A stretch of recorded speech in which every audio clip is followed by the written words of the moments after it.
Hello everybody, welcome back to another episode of the Casual Criminalist. Settle in, because this is an absolute beast of an episode. I don't know how many pages this is, because Kevin, who wrote today's episode, didn't give me page numbers, but it seems to be about the length of a small book. So, like I say, settle in.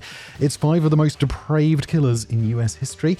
I'm Simon, I'm your host. The format of the show, if you've never been here before, but you probably have, is that Kevin writes it, I read it, let's jump in.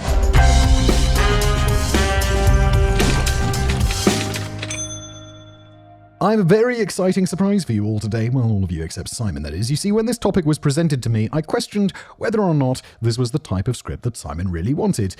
His response was, and I quote, "We've done some horrid I can stomach it." I'm also the guy who's like, oh God, why is it like Saw? I don't know what I don't think things through properly. Well, Simon, I'm prepared to call your bluff. The general rule of thumb on this channel has always been CSI, not Saw, and personally, I find that the gory details don't really add a lot to the story unless they're truly necessary. Our viewers have expressed mixed feelings about that policy, so today will be a special episode for all the sickos in the audience. What have I done? Why have I done this? Let's see. Just before we continue with today's episode, a quick word from our fantastic sponsor, Vessi. Look, it's a new year, which means new routines, and ideally, what does it mean? Less wet socks. Bit of a transition there, isn't there? Look, simply, Vessi make fantastic shoes. These are the Vessi Stormburst high top. They also have a low top version. These are ones that I have been wearing around a little bit. The black's kind of my color. They also have this gray one, which is fresh out of the box. I also have a white one, which I have worn so much that I'm not sure is camera friendly anymore. Although you can just slam it in the washing machine and then dry them out, and they're kind of good to go.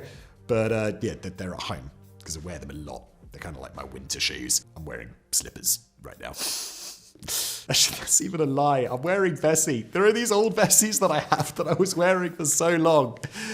And they got a bit slippy because I wore them for like 2 years. And now they've just been relegated to slipper duty. And they're fantastic slippers. I call them slippers. They're not slippers. They're Vessis that I've relegated to slippers. I'm sorry, I'm completely off the talking points. Vessi make 100% waterproof shoes that don't make you look like you just came from a snowplow shift. It's so snowy here. Sorry, I'm well off the talking points today, but it's so snowy right now.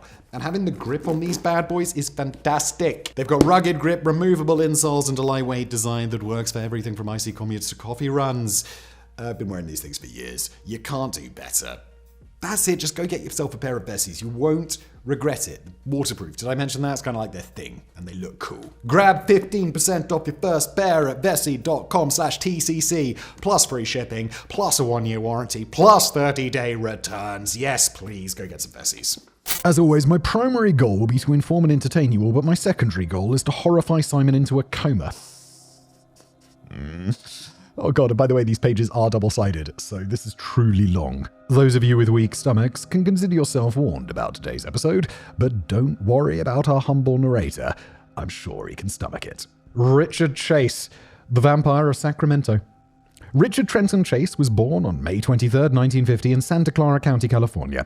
When he was 3 years old, the family moved to Sacramento, and a year later his little sister was born. Verifiable details from Richard's early life are scarce, but he seems to have had a pretty typical childhood by 1950s standards.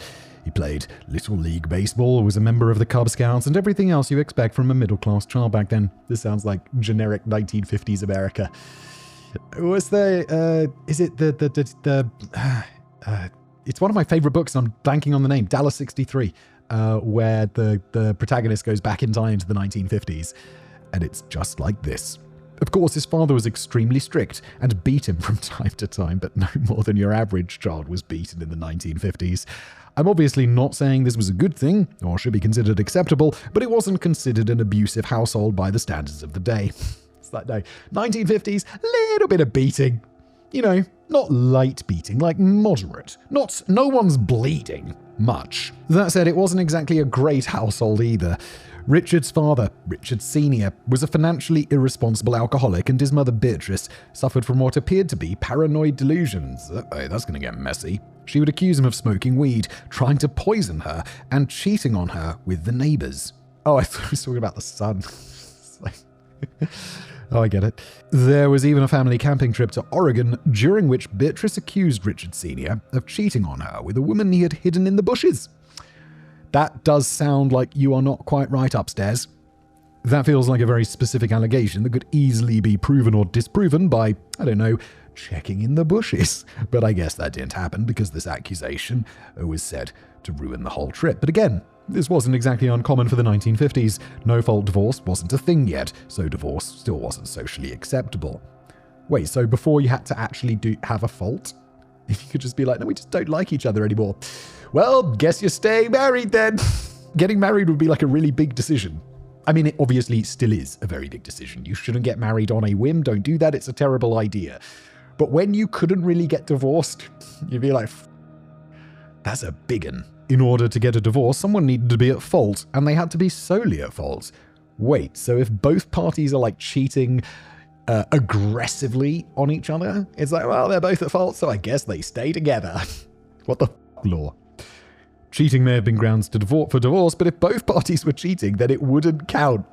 That is an insane system to force people to live under. But the point is that a lot of children grow up in homes where their parents hated one another. This feels like so backwards that it's like what I'd expect in like Iran or something. Again, I'm not saying that's a good thing, but Richard's situation wasn't too afield from how most people were growing up at the time. Granted, most people didn't have parents who actively believed the other was trying to poison them, but the amount of fighting and shouting Richard and his sister witnessed was pretty common, even if the basis for those arguments were not.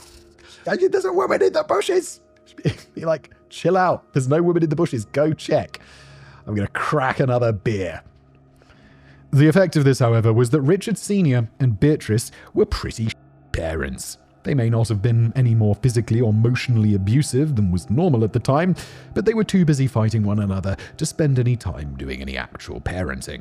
If they had paid more attention, they might have noticed that Richard exhibited the full McDonald triad used to predict serial killers. Okay, where is he? He hasn't tortured any cats yet.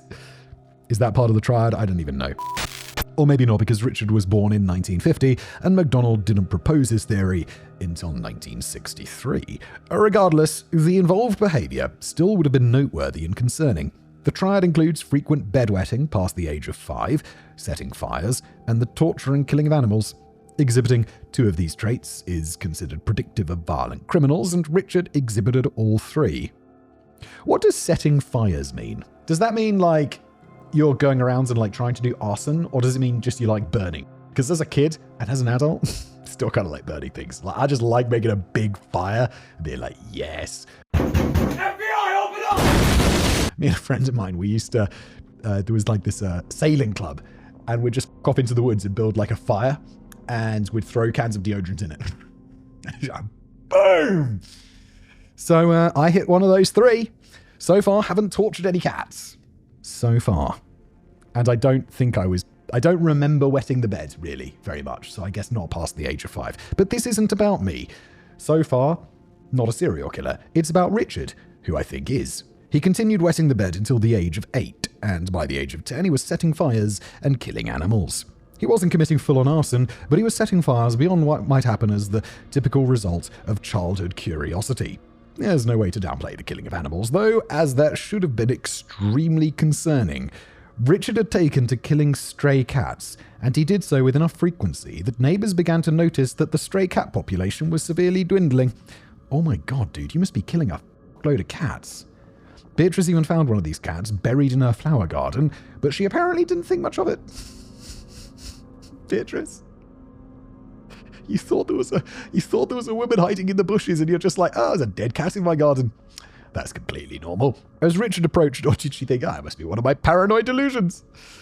As Richard approached adolescence, things got worse. Rather than sleeping in his bed, he would sometimes go to the living room, turn up the heat as far as it would go, and then sleep naked on the couch with the windows open.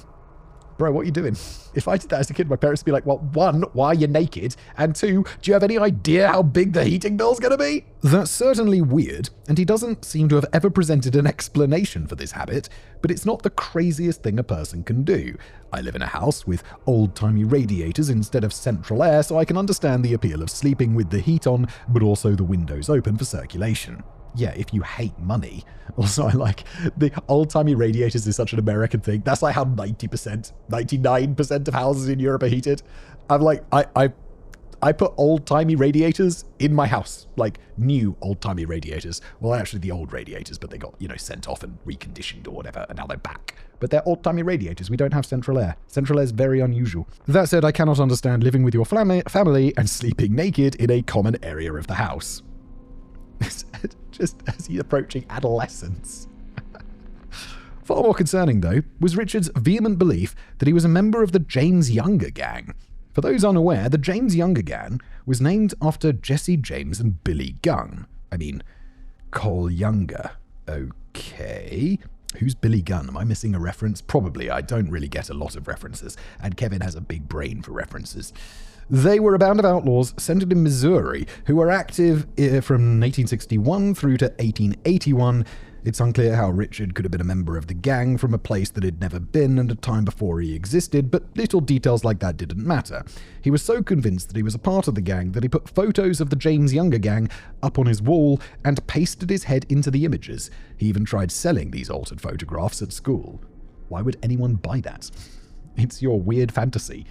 Also, the fact that your mother thinks there's a man hiding in the bushes and you think you're a member of a 19th century gang, maybe there's something running in the family there, perhaps. It's pretty clear that Richard was a weird kid with some concerning hobbies and bizarre delusions. I don't think we can call torturing and killing cats a hobby. So you could probably guess what his social life was like in high school. Yeah, he was probably a loser. Loser. You think I'm stupid? You think I don't see it? Yeah, and if you guessed that he was some sort of limp loser outcast, well, you're only half right. He was extremely popular and well-liked, with as many as 60 friends attending his birthday party one year. Having 60 friends sounds exhausting, but good for him, I guess. I don't think I've ever had 60 friends, throughout my whole life, let alone at one time. I'm just not very likable, and not very liking. So not only did he have a lot of friends, he also had a number of girlfriends. Unfortunately for Richard, these relationships didn't last. Oh wait, is the other half of it going to be that he has a limp? If there's anything I've learned from Back to the Future, is that high school girls in the 50s were insatiably horny. Yes, the lesson we all learned from Back to the Future. They desperately wanted the D, and Richard was theoretically the guy to give them the D. He was popular and attractive, so it only made sense that when he was 15 years old and started dating a classmate, that she would want to have sex with him. That's not to say that he didn't want to have sex with her as well, because he did want to. He just couldn't. He was attracted to girls and wanted to sleep with them, but he just couldn't get it up. Despite this, the two continued dating until Richard was 16, at which point she finally got fed up with his inability to get an erection and left him to find someone who was actually capable of sleeping with her. He continued to date other girls, but he kept failing to give them a hard time. The worst run of performance anxiety ever.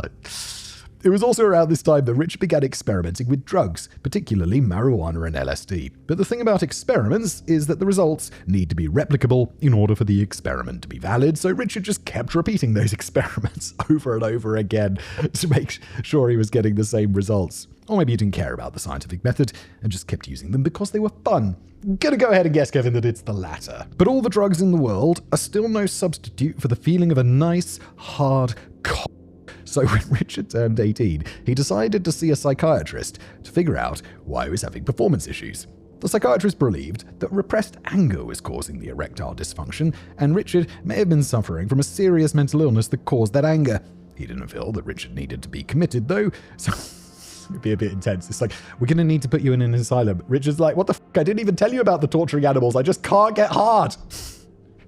Just prescribe me some drugs. I guess the point is they didn't have those drugs back then, did they? Just be like, here's your little blue pill. On your way, my man. So he was sent on his way with an answer, but no solution.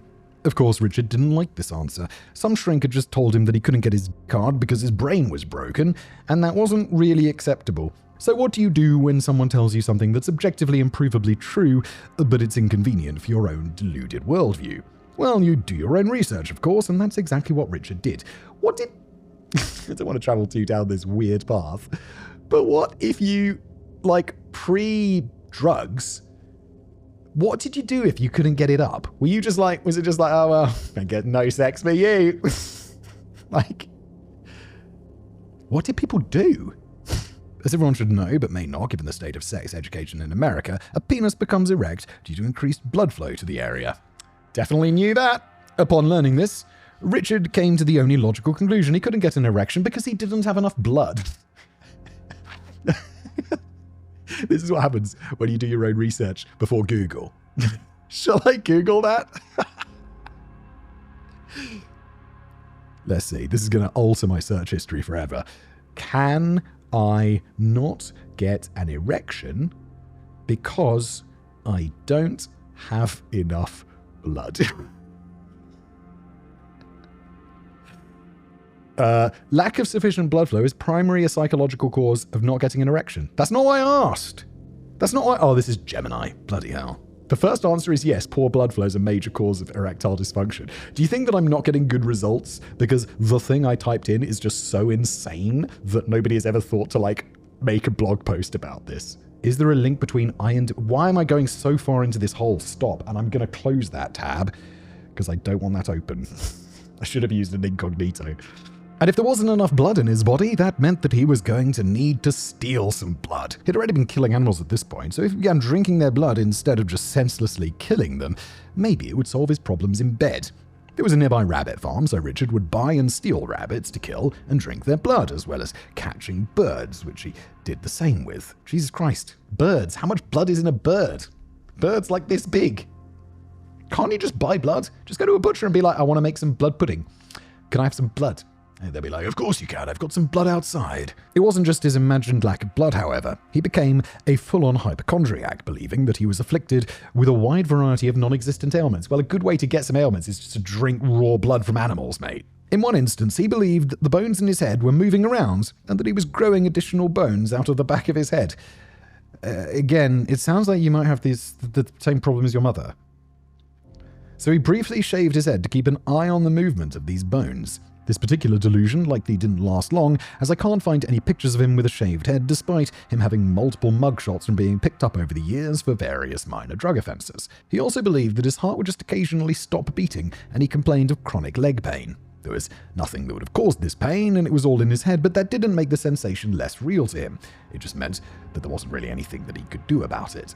As someone who has the restless legs, where you're just lying in bed or just trying to relax, and it's like, my legs. Anyone else have that? I mean, I'm sure people do. There's a lot of people that listen to this show. But it's like, I think it's in your head. It's the thing that's in your head, right? And it's just not very fun. So I sympathize with Richard, our serial killer, on this one. A more amusing example of Richard's hypochondria was his belief that he suffered from vitamin C deficiency. Obviously, that's have a fucking glass of orange juice. What the fuck? Obviously, there's a real thing that can happen to people, particularly those with pet birds and hooks for hands. Oh, pirates, sailors, I see. But it really wasn't a concern for people living on land in the 1960s. That's not to say that a person couldn't still have a vitamin deficiency, but in the modern world, there was a simple solution to this problem. Eat a orange. And sure, Richard did correctly identify that oranges were the solution to the vitamin C deficiency. It was just the eating part that he couldn't figure out. Instead of playing directly into the hands of Big Orchard and eating the oranges like an obedient little sheeple, he decided to play 4D chess with his fruit. Perhaps inspired by one too many Garfield posters, Richard would affix oranges to his head so that he could absorb the vitamin C by diffusion. Right. This guy is not right upstairs. You're probably thinking this would never work, but Richard was never diagnosed with scurvy, so clearly he was getting the necessary vitamin C. Check and mate. Richard's growing insanity and drug use had severely affected his grades in his senior year of... is he still in high school? He wasn't a great student to begin with, but by the end of his high school career, he was failing all of his classes. Luckily for him, this was America, so something as trivial as failing grades wasn't enough to stop him getting shuffled through the system and given his diploma. He began attending community college in Sacramento. Wait, he went to college after failing all of his classes?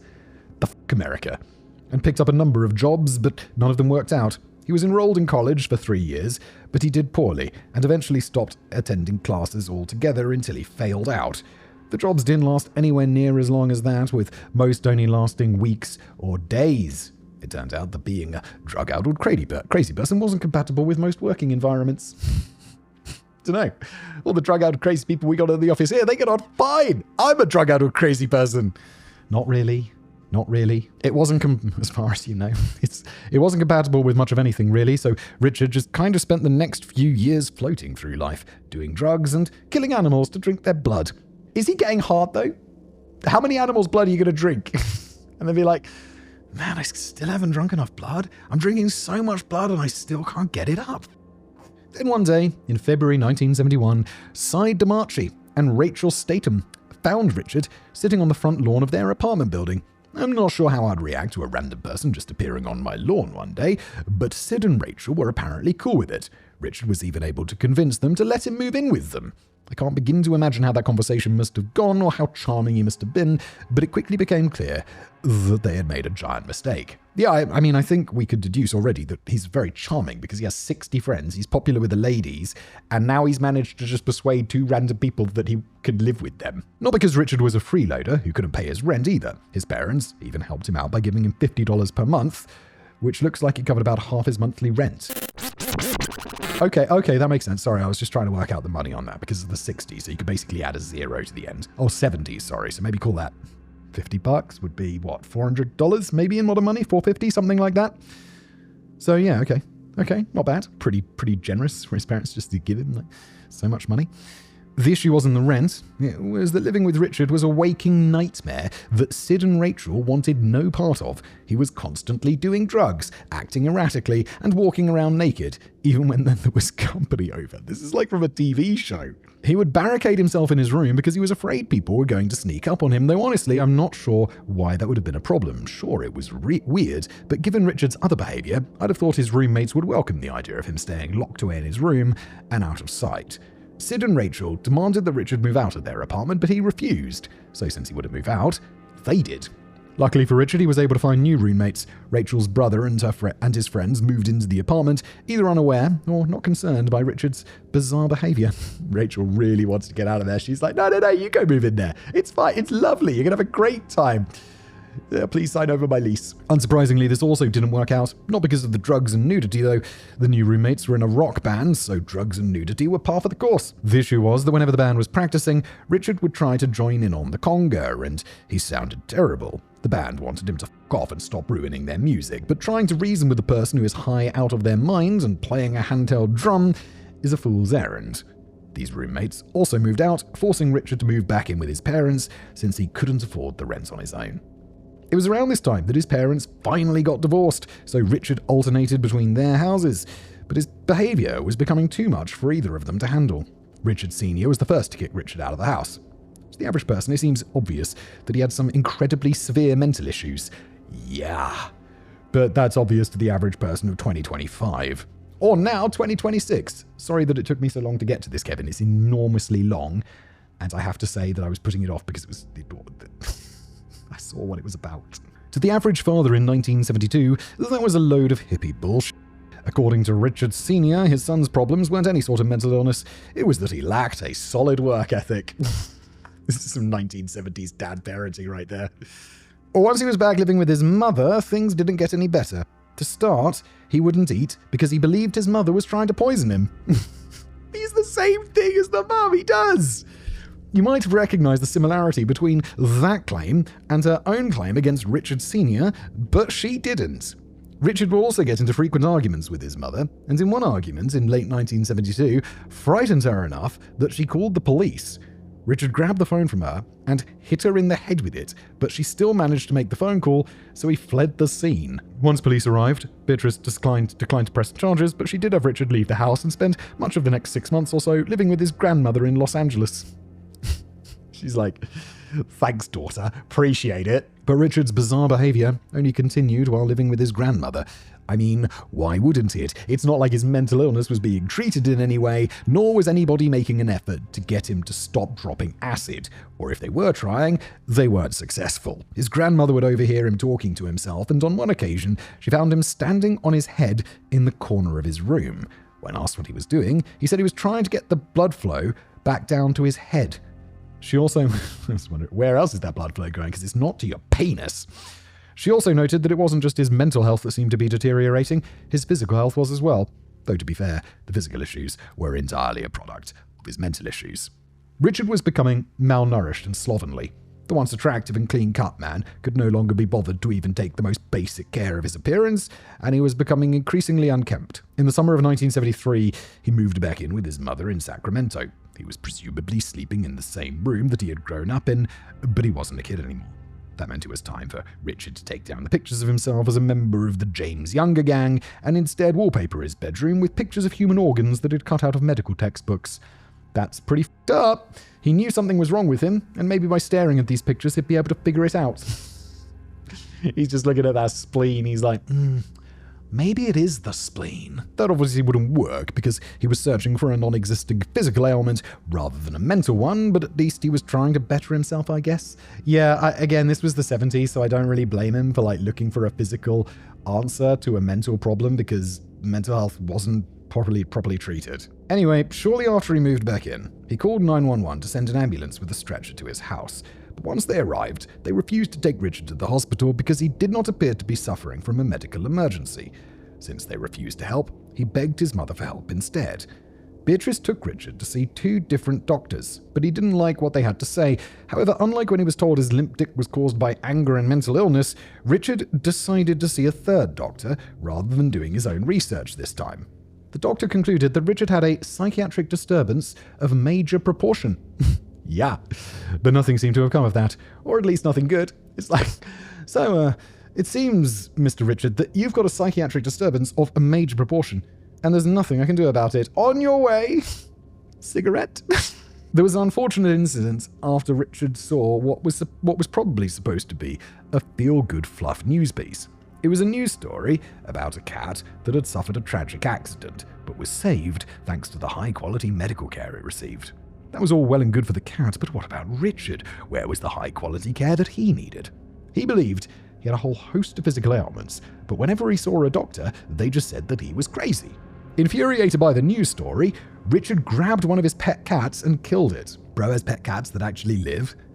It's weird, seeing as he just loved to kill them and drink their blood, so his would get hard even though it wouldn't. It wasn't long after this that he was finally admitted to a psychiatric ward, though the 2 events weren't actually related at all.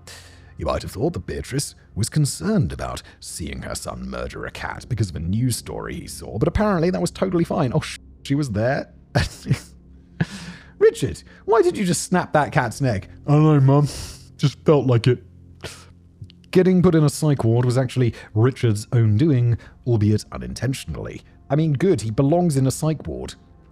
In December 1973, he walked into the ER of a local hospital complaining about his imagined ailments. He said his blood wasn't flowing, his heart had stopped, and that he couldn't breathe.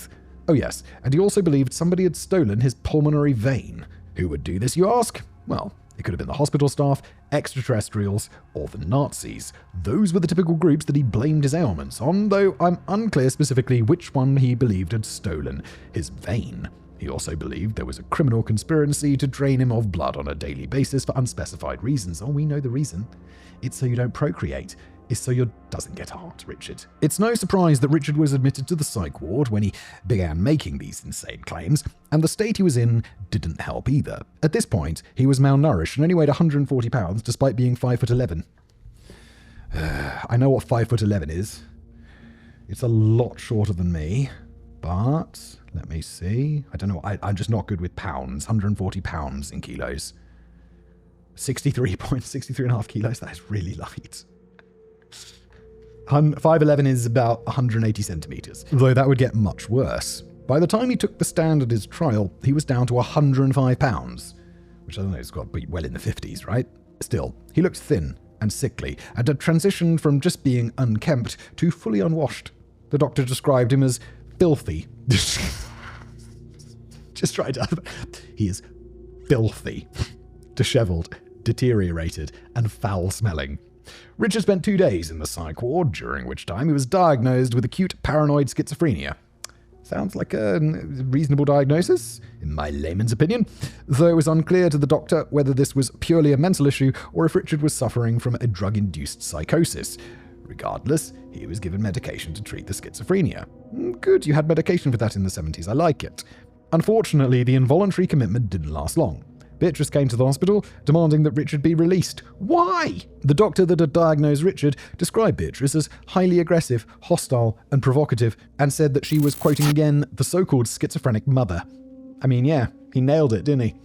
The latter statement seems to indicate that Richard not only talked about his family life with the doctor, but that he seemed to be aware of his mother's apparent schizophrenia, even though he wasn't able to recognize his own.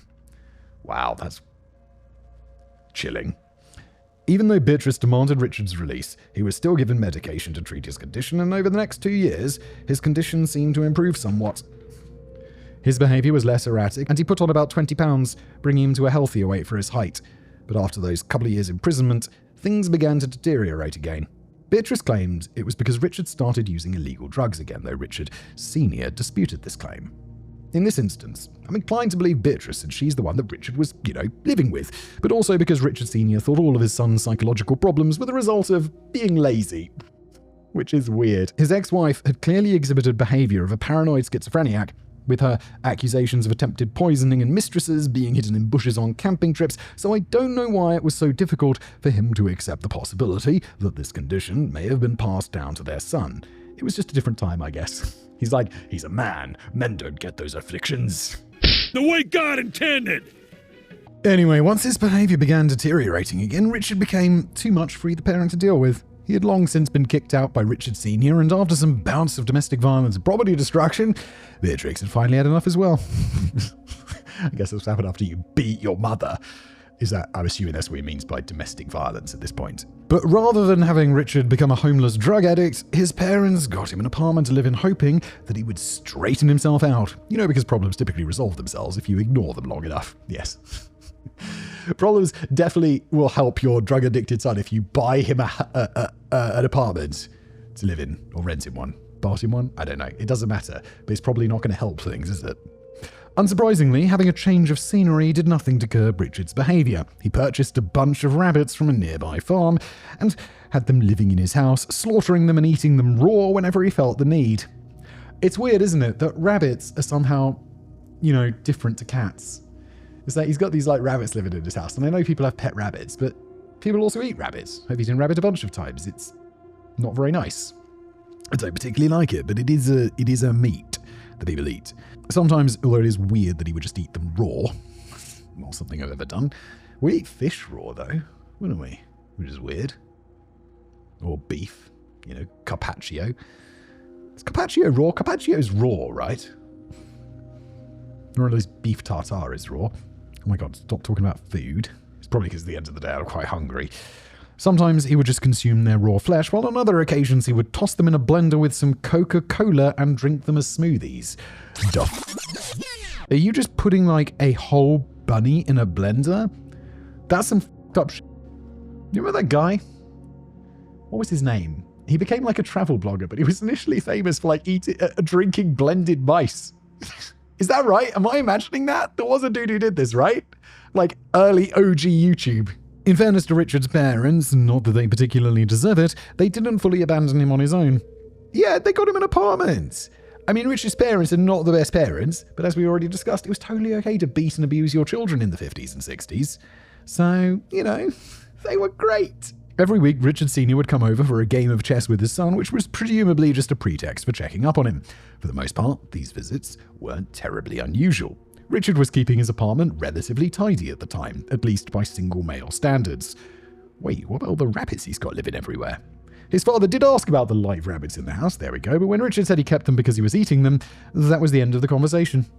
I mean, he might just be like, yeah, well, people eat rabbit, he's just skinning them, using the pelts for hats. I don't know, not blending them, Jesus. Richard Sr. was used to his son saying and doing weird things, so he apparently didn't think too much of this. As it turns out, though, Richard was doing more than just eating the rabbits. One day, when Richard Sr. came over for a game of chess, he found his son vomiting all over the floor and unable to move. Richard was rushed to the hospital where he is diagnosed with blood poisoning. Unsatisfied with merely drinking animal blood to replenish his diminishing supply, Richard had decided to inject himself with blood from one of the rabbits. He's like, maybe this will finally get me hard. Baby, come on! Once he received treatment for the immediate physical problem, and was cogent enough to talk to hospital staff, Richard claimed that the reason he had needed to be rushed to the hospital was because he ate a rabbit that had battery acid in its stomach. Okay. Ironically, stomach acid is much stronger than battery acid. It was clear to the staff that Richard was not mentally well. No shit. So he was taken to the hospital's psychiatric ward. Richard was uncooperative in the psych ward, so he was transferred to Beverly Manor Psychiatric Hospital for treatment. This was a relatively new facility built just 10 years earlier, and it housed 80 patients. That said, it didn't do anything to help him. Shortly after being transferred, Richard caught 2 birds through one of the windows, broke their necks, and drank their blood. I mean, this in the normal world is like, oh my god, you deviant. But in a psychiatric hospital, you're like, oh yeah, he's the guy who drinks the bird blood. That's Rich. You know him. He's in there with the guy who eats pig eyes. This earned him the nickname Dracula among the staff, who probably shouldn't have been nicknaming their patients. It was the 70s. When was that One Flew Over the Cuckoo's Nest movie? To be fair though, it sounds like this was just how they referred to him when talking amongst themselves, never to his face or to other patients. Richard also stole syringes from the hospital and used them to extract blood from the hospital's therapy dogs so that he could drink it. At least he's not injecting it, he learned that lesson. I've been able to find surprisingly little information about the hospital itself, so I'm not sure whether or not this was the standard level of insanity of their patients, or if Richard was an outlier. Even if the other patients were just as mentally disturbed, though, Richard was by far the bloodiest. His behavior was disturbing enough to the staff that 2 nurses quit their jobs just to get away from him. Although, you work at a psychiatric hospital? Come on now. This is bad. He breaks the necks of birds and drinks their blood and injects himself with blood, or he takes the blood out of dogs and drinks it. I feel like this can't be the worst thing happening in a psychiatric hospital, surely. That's not a great sign, but at least he was locked securely away in the loony bin where he couldn't hurt anybody else, right? I mean, definitely he could hurt the other patients or the nurses or the doctors. As it turns out, not so much. This was a psychiatric hospital, not Arkham Asylum, so security was frighteningly lax. The only thing protecting the outside world from the patients at the hospital was a wall that was about knee-high, and patients would frequently sneak out and hop over the wall at night. It was known that Richard was among those doing this, though he doesn't appear to have done anything during these evening excursions, other than probably terrorizing the local animals. He just comes back in the morning, blood dripping from his face. Despite how disturbing Richard's behavior was, and how little it had improved, his stay at the hospital didn't last very long. After a few months, he was deemed to no longer be a threat to society, given a prescription for some medication and sent on his way. Note that the vast majority of the hospital staff were vehemently opposed to this decision. They felt that Richard posed an obvious danger to society and needed extensive additional treatment. But it didn't matter. As one hospital worker put it, it was his turn to be released. How about we don't take turns about being released, and instead we release people when they're not crazy? When they've been correctly medicated. And if they're still, injecting the hospital dogs for their blood, we keep them there. Maybe. Just a novel idea. But at least he had his medication. Right? Being medicated had helped Richard after the first time he was involuntarily committed, so maybe it could help again. And indeed, maybe it would have. But Beatrice didn't like the medication he was on. She thought it made him act like a zombie, so she made the decision to wean him off the medication without telling the doctors. Isn't he an adult man by this point? Why is his mum making all these decisions for him? And didn't he beat his mum, allegedly? There was domestic violence, right? He's a big guy. Don't imagine it was the mum beating him. And look, it would be one thing if Beatrice thought that she could take better care of her son than the doctors could. That would still be an incorrect and irresponsible opinion to hold, but in an age when mental illness was extremely stigmatized, at least we could follow the logic of such a decision. She didn't actually plan on taking care of Richard, though. Instead, she took him off his medication and got him a new apartment because living alone and unmedicated had worked so well for him the last time. Yes, where he was living with rabbits and injecting himself with their blood. He is enormously mentally unwell. Richard immediately went back to his old ways of killing rabbits and birds, but it was finally time for him to escalate to something bigger. He started adding puppies to the mix as well, buying them or adopting them from shelters. This immediately drew suspicion from his neighbours, though apparently not enough suspicion. Pets weren't allowed in his new apartment complex, but neighbours who saw him bringing in dogs didn't say anything, not even when they noticed he kept bringing home new dogs, but none ever left the house. He also refused to let anyone into his apartment, not even Beatrice. If she came to visit, he would only speak to her by cracking the door open slightly, not enough for her to catch a glimpse of what his apartment looked like on the inside. Oh my god, it's going to be like a butcher shop of dogs. That's f***ed up. This was all highly concerning, and what happened next would have been a major red flag that might have seen Richard committed again, had it only taken place in California. In August of 1977, he was arrested on a Native American reservation in Nevada after witnesses saw him running around naked and covered in blood. When police arrived on the scene, they chased him down, tackled him, and put him in handcuffs.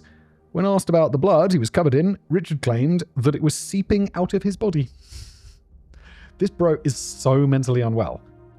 I know it's the 70s, but god damn. He just needs to be he needs to be treated. Police obviously didn't buy this story, so they inspected Richard's truck. Inside, they found his clothes, 2 rifles, and a bucket full of blood with a liver floating in it. The obvious conclusion was that this was murder, so Richard was taken down to the station. But like so many other things, this didn't go anywhere. Testing the blood showed that it was bovine, not human, and Richard eventually admitted to shooting a cow with his rifle, draining its blood, and taking its liver. I would have no idea where even to look for a liver in a cow. I'd be like, I know it's in the middle bit somewhere, but like, if I cut, this is really grim, but if I cut a cow open, I would just be like, not sure which bit's the which, to be honest. And apparently that wasn't a crime. Wait, isn't this someone else's cow? Isn't it at least property damage or something? I assume it would have been a crime if it snuck onto a farm and killed somebody else's cow, but it turns out Nevada had, and still has, a serious problem with feral cattle. Wait, Nevada, that sounds awesome. You've got a problem with feral cattle? Just go and kill them all and sell them to steakhouses or just eat them. I'd like to be a ranger in Nevada. You just go out and say, what are we doing today, boys? We're going to kill some cattle and then we're going to eat them. I'd be like, awesome, let's go. Luckily for Richard, not only was this not illegal, but local law enforcement agencies didn't talk to one another back then. If he had done this in California, they might have connected this behavior to his documented psychiatric problems. The guy running around naked, covered in blood, saying that it's coming out of his body, but it turns out it's from a cow that he took the liver out of. Who would have thought that guy had psychiatric problems? But this incident wasn't connected to Richard and his future murders until long after he was already arrested. And speaking of his future murders, that finally brings us to December of 1977. But it wasn't going to be a Merry Christmas for Richard. You see, he was no longer allowed at his mother's house thanks to an incident that occurred. Richard had been visiting Beatrice one day, a day that his little sister happened to be at the house as well. Richard and Beatrice got into a fight, as they frequently did, so Richard grabbed a cat and ripped it apart with a knife, smearing its blood all over his face. His sister was understandably terrified after witnessing this, and so Richard was banned from the house entirely. All I can say to that is, oh my god, was this just their pet cat? He just ripped it apart with a knife and wiped its blood on his face? Now, Richard, get your shit together. And by get your shit together, I mean get the pills inside you that make you the zombie again, because that's better than this. He did get himself a Christmas present, though, since he couldn't celebrate Christmas with the family. Despite his history of mental illness, Richard was able to buy a new .22 caliber semi-automatic pistol that month. He certainly shouldn't have been able to, but all he had to do was lie about his mental illness on the form, and that was good enough. Why would anyone possibly think that the United States needs gun reform? You should not be allowed to just say it's like, have you committed any crimes with guns in the past? No, sir. Here is your gun. We should check that, maybe. There should be a system for checking that. And by we, I mean America. Get your shit together. Anyway, the new pistol worked out great for Richard because I guess the rifles he owned were too powerful to use inside the house. Up to that point, when he brought puppies home, he would just hang them. Once they were dead, he would cut their little tummies open like blood piñatas to reveal a torrent of nourishing blood into his mouth, following which he would devour their organs raw. Bro, how are you still alive? Surely you got some terrible disease for this. It was effective, but it also made a giant mess. The pistol solved this problem because now Richard could just shoot the puppies in the head and let the blood drain down straight from the bullet hole into a cup. I don't mean to be extremely grim here, but why wouldn't you just kill them by hanging them and then hang them upside down and slit their throat like you would, I don't know what animals they do this, like pigs and stuff when they're butchering them. Right? I don't want to be too grim, but why did you need to make such a mess, you psycho? This was still horrible and mentally deranged. No shit. But at least he was being cleaner and more efficient. Well, at least that. I suppose. Oh yes, and Richard would also frequently fire his pistol at the voices in his head, though sadly these bullets all wound up in the wall instead of inside his own skull. On December the 29th, Richard finally graduated from killing animals to killing people. Oh shit. But this first murder was so different from the others, the police didn't even realize they were connected until bullet forensics came back.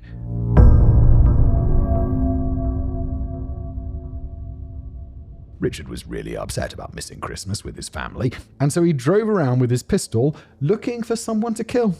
As you would, it's like, I'm really upset that I missed Christmas.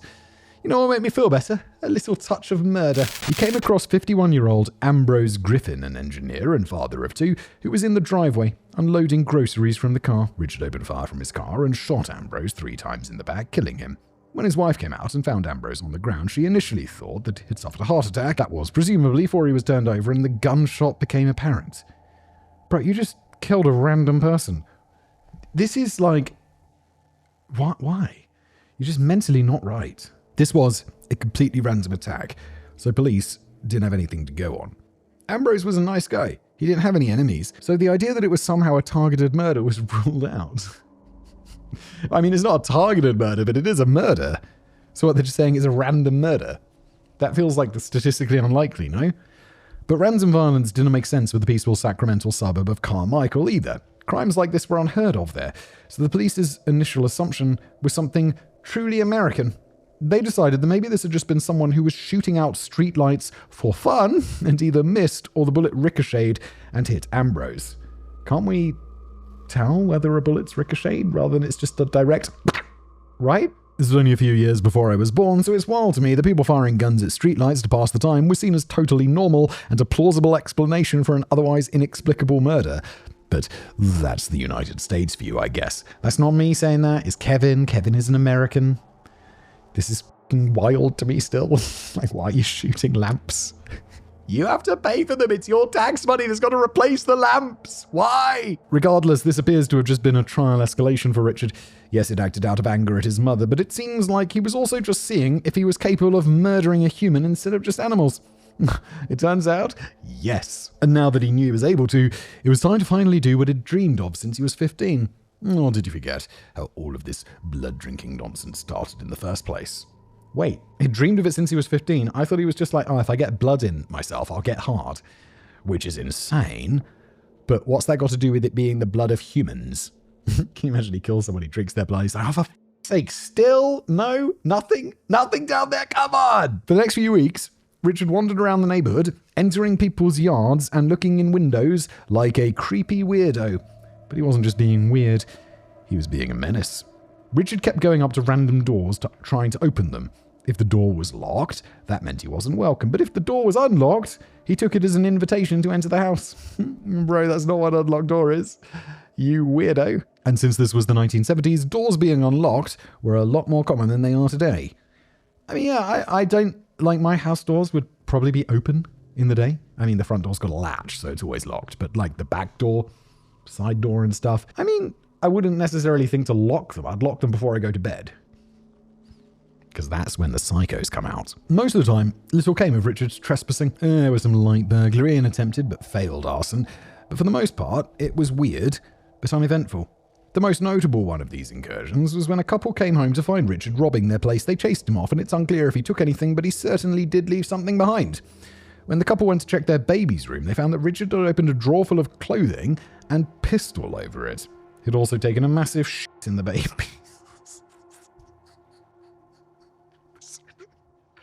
It shouldn't be laughing at taking a shit in the baby's bed. It was so bizarre and so grotesque that I could only laugh. Wait, hang on. The most notable one of these is a couple came home to find Richard robbing their place. When the couple went to check out the baby's room. Was that what it was like in the 1970s? They're like, oh, we're just going to go out for a couple of drinks. And just leave the baby at home in bed when a psycho comes in and takes a shit in the bed. Who was looking after their baby? He'd also taken a shit in the baby's bed, though the baby had obviously been out with a couple. You should have led with that, Kevin. Or I suppose I could have finished the sentence. Been out with a couple at the time rather than at home in bed.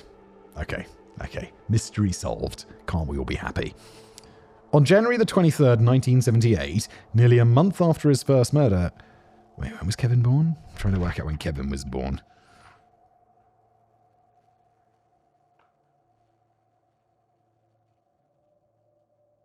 Did Kevin say he was alive at this point? Oh no, this was a few years before he was born. 1978. So Kevin must be born early 80s. I did know Kevin was a little bit older than me. Apparently, a lot older than me, Kevster. I'm not even 40. Although I will be soon. Next year, in fact. It's January the 5th. TikTok. On January the 23rd, 1978, nearly a month after his first murder, Richard struck again. He approached the home of Teresa and David Wallen, and the door was unlocked, so he let himself inside. That's how he knows he's welcome. It's unclear exactly what was going through Richard's mind at this point in his life, but he was wearing gloves that day, which may have meant that he left his house fully planning on killing someone. Richard startled Teresa when he entered the house, and he immediately shot her 3 times. The first shot went through her hand as she tried to defend herself, and the second went into her cheek and broke her jaw. The third bullet directly to the head. Surprisingly, the third shot didn't kill her, it only left her unconscious. But now that Teresa was incapacitated on the ground, it was time for Richard to rearrange her guts in both ways. What the f***? This is Art Attack! He dragged her body up the stairs to the bedroom, then went to the kitchen and grabbed a butcher's knife. When he returned, he began sexually assaulting Teresa while cutting her torso open. Jesus Christ, he reached inside and moved her organs around, cutting some out entirely and repositioning others. Richard also cut open Teresa's womb, repositioning... Oh my god. Repositioning the 3-month-old fetus. He proceeded to grab an empty yogurt cup from the trash Teresa had been taken out, cut off one of her nipples, and poured blood from the wound into the cup to drink. It's unknown how much of the mutilation Teresa was alive during, but since the third gunshot knocked her out completely, she hopefully didn't feel any of it. Jesus Christ, this escalated extremely quickly. Once Richard had finished assaulting Teresa's corpse, he collected a bucket of her blood and took a bath in her tub using a mixture of water and blood. Afterwards, he went out to the yard, grabbed a pile of dog, and then went inside and shoved it down Teresa's throat before finally leaving the home. This guy, I know in most of the episodes that we do, I'm like, being... thinking that you're mad is not an excuse. This guy is insane. Surely. Like, this is not the behavior of a... It's not the behavior of almost like a killer. I mean, he is a killer, of course he's a killer. But it's like, this is the behavior of someone who is truly fucking deranged. David, who worked as a trucker, came home at around 6 p.m. that night and discovered his wife's dismembered corpse in their bedroom. The police on the scene described it as the most horrific thing that any of them had seen in their careers. I mean, goddamn, what could be literally worse than this? Despite having worn gloves for the murder, Richard made effectively no effort to hide his crimes. Everything at the crime scene had been left out in the open, and had left a number of bloody shoe prints. But it wasn't just the crime scene that Richard didn't bother to clear up. I've already talked about what a disgusting mess he was, and it's not like being drenched in the blood of his murder victims was going to convince him to break his years-long streak of refusing to bathe. Properly bathing, I mean sitting in a bathtub full of bloody water doesn't count. Richard just walked around town covered in bloodstains while people tried to ignore him. That sounds insane, but realistically his appearance wasn't any different than how he normally looked. He was covered in human blood instead of animal blood at this time, but people were already used to ignoring the creepy, smelly guy who wandered around talking about little green men and asking people for old magazines and newspapers. Richard also wore an orange parka during the murder, so while he was covered in bloodstains, he wasn't fully drenched in blood. It was only 4 days before Richard struck again. On January the 27th, he walked up to the house of 38-year-old Evelyn Miroth and checked the door. It was unlocked, so as always, he took this as an invitation to enter. Evelyn was a divorced mother of a 6-year-old son, Jason, and she was babysitting a 22-month-old nephew, David Ferreira. When Richard walked through the door, he immediately encountered 51-year-old Dan Meredith, a friend of the family who was watching the kids while Evelyn took a bath. Richard shot Dan in the head twice, then stole his car keys and wallet. Jason fled to his mother's bedroom to hide, but Richard Wait, he shot him in the head twice? Oh, sorry, Jason fled, not Dan. But Richard followed and shot him twice in the head as well. He then shot Evelyn in the head, dragging her corpse to the bed, and went to shoot baby David in the head in his crib. F***ing hell. After the murders were complete, Richard sexually assaulted Evelyn's body while cutting her open, as he'd done with Teresa. He cut the back of her neck so he could drink her blood while assaulting her anally, then disemboweled her, ate some of her organs, and repeatedly stabbed her in the anus with his knife, puncturing all the way into her uterus, which would have required a lot of force to pull off. Richard filled up the bucket with Evelyn's blood, then turned his attention to David, 22 months old. Jesus Christ, he began cutting the baby open, spilling some of David's brain into the bathtub. But he was interrupted by a knock on the door. Jason had a play date with his 6-year-old friend Tracy, and when he didn't arrive, her parents sent Tracy over to see if he was still coming. Fortunately, Tracy didn't see the horrors that unfolded inside the house, but she did see a strange man running through the house trying to escape. She went over to tell her parents, who in turn called the police. Wait, the 6-year-old went over there by herself? My kid's 6. I'd be like, no, you don't. Like, that's crazy. There was already plenty of evidence from the first crime scene, but Richard was even less careful this time. They found bloody shoe prints that matched the previous murder, not that there was any doubt about these murders being related, and this time Richard hadn't bothered to wear gloves, so he left a perfect bloody handprint. The FBI was already assisting local law enforcement, and famed FBI profiler Robert Ressler was also called in to help create a psychological profile for the killer.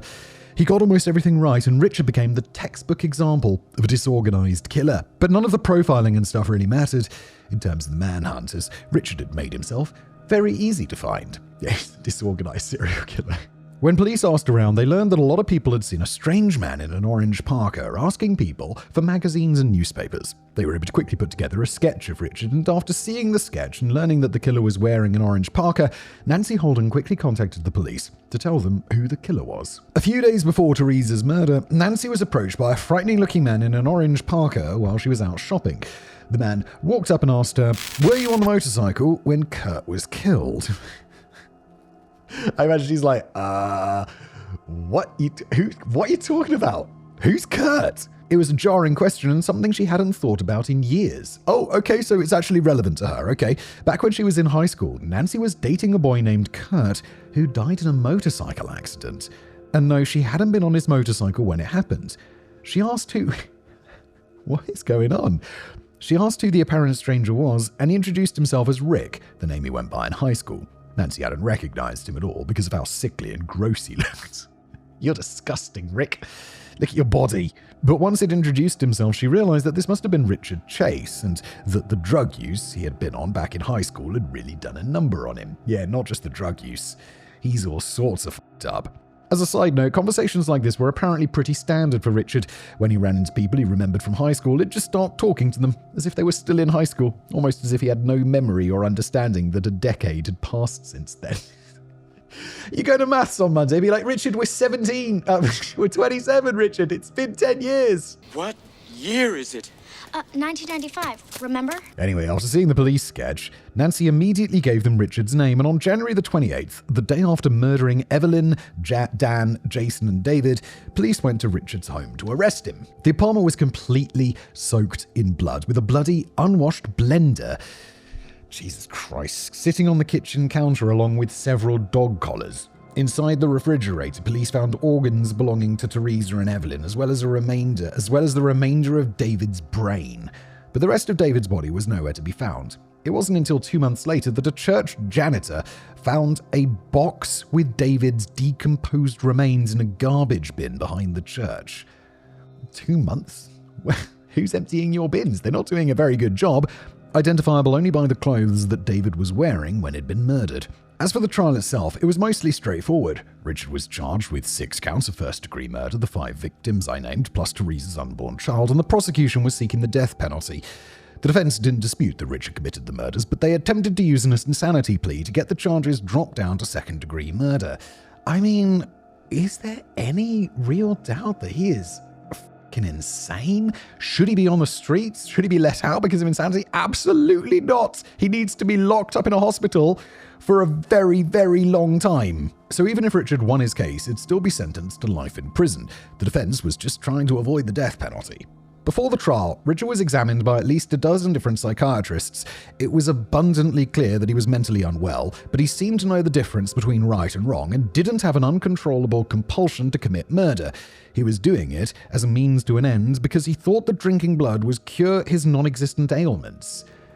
That feels very crazy. No?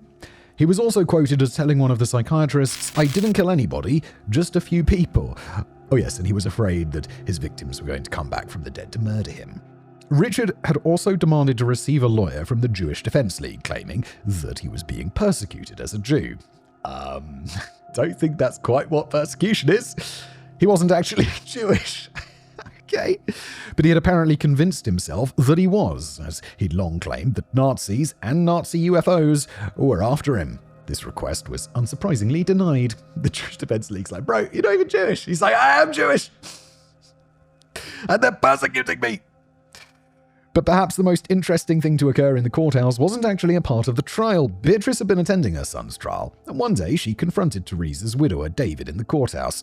She aggressively asked David why the couple's German shepherd hadn't protected Teresa. That question is beyond f***ed up, though it does give more insight into Beatrice's brand of mental illness.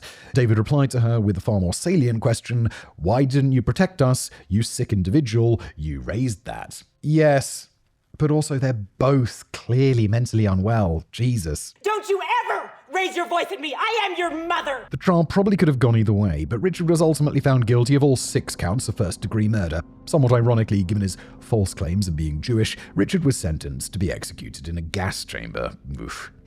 The state would never get a chance to execute him, however. While incarcerated, Richard was prescribed Sinequan, the generic drug name for doxepin, to treat his depression and hallucinations.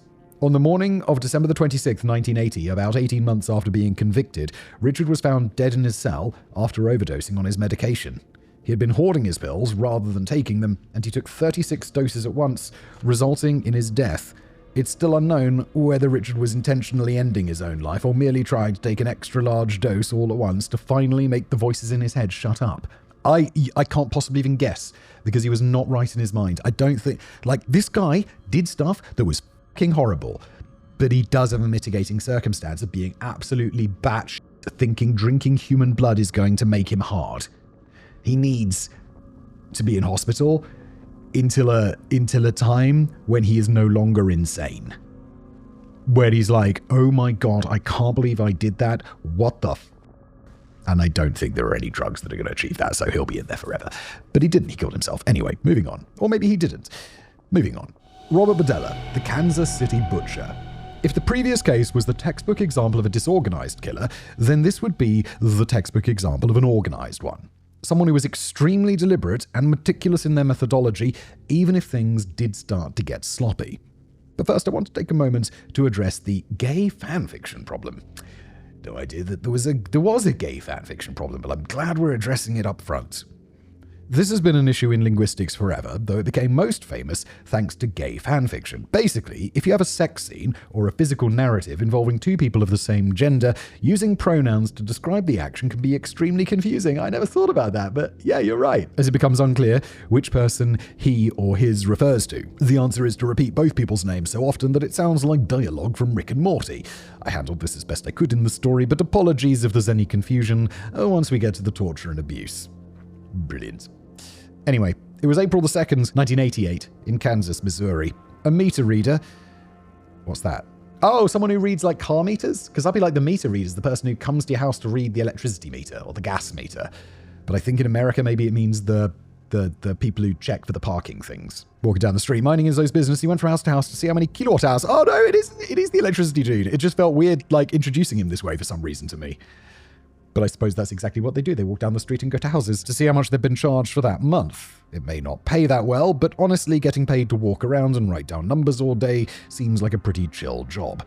Unless it was raining or snowing, then it'd suck. I don't know, this sounds like one of those jobs where it's just mentally engaging enough that you can't just drift off into your own world. Like if you were just walking around and delivering newspapers or putting paper in the envelope in the letterbox or whatever, you'd be like, okay, cool. Just you kind of switch off and go into your own little world. But if you got to go and then it's find the meter, write down the numbers, it'd be like, oh, okay.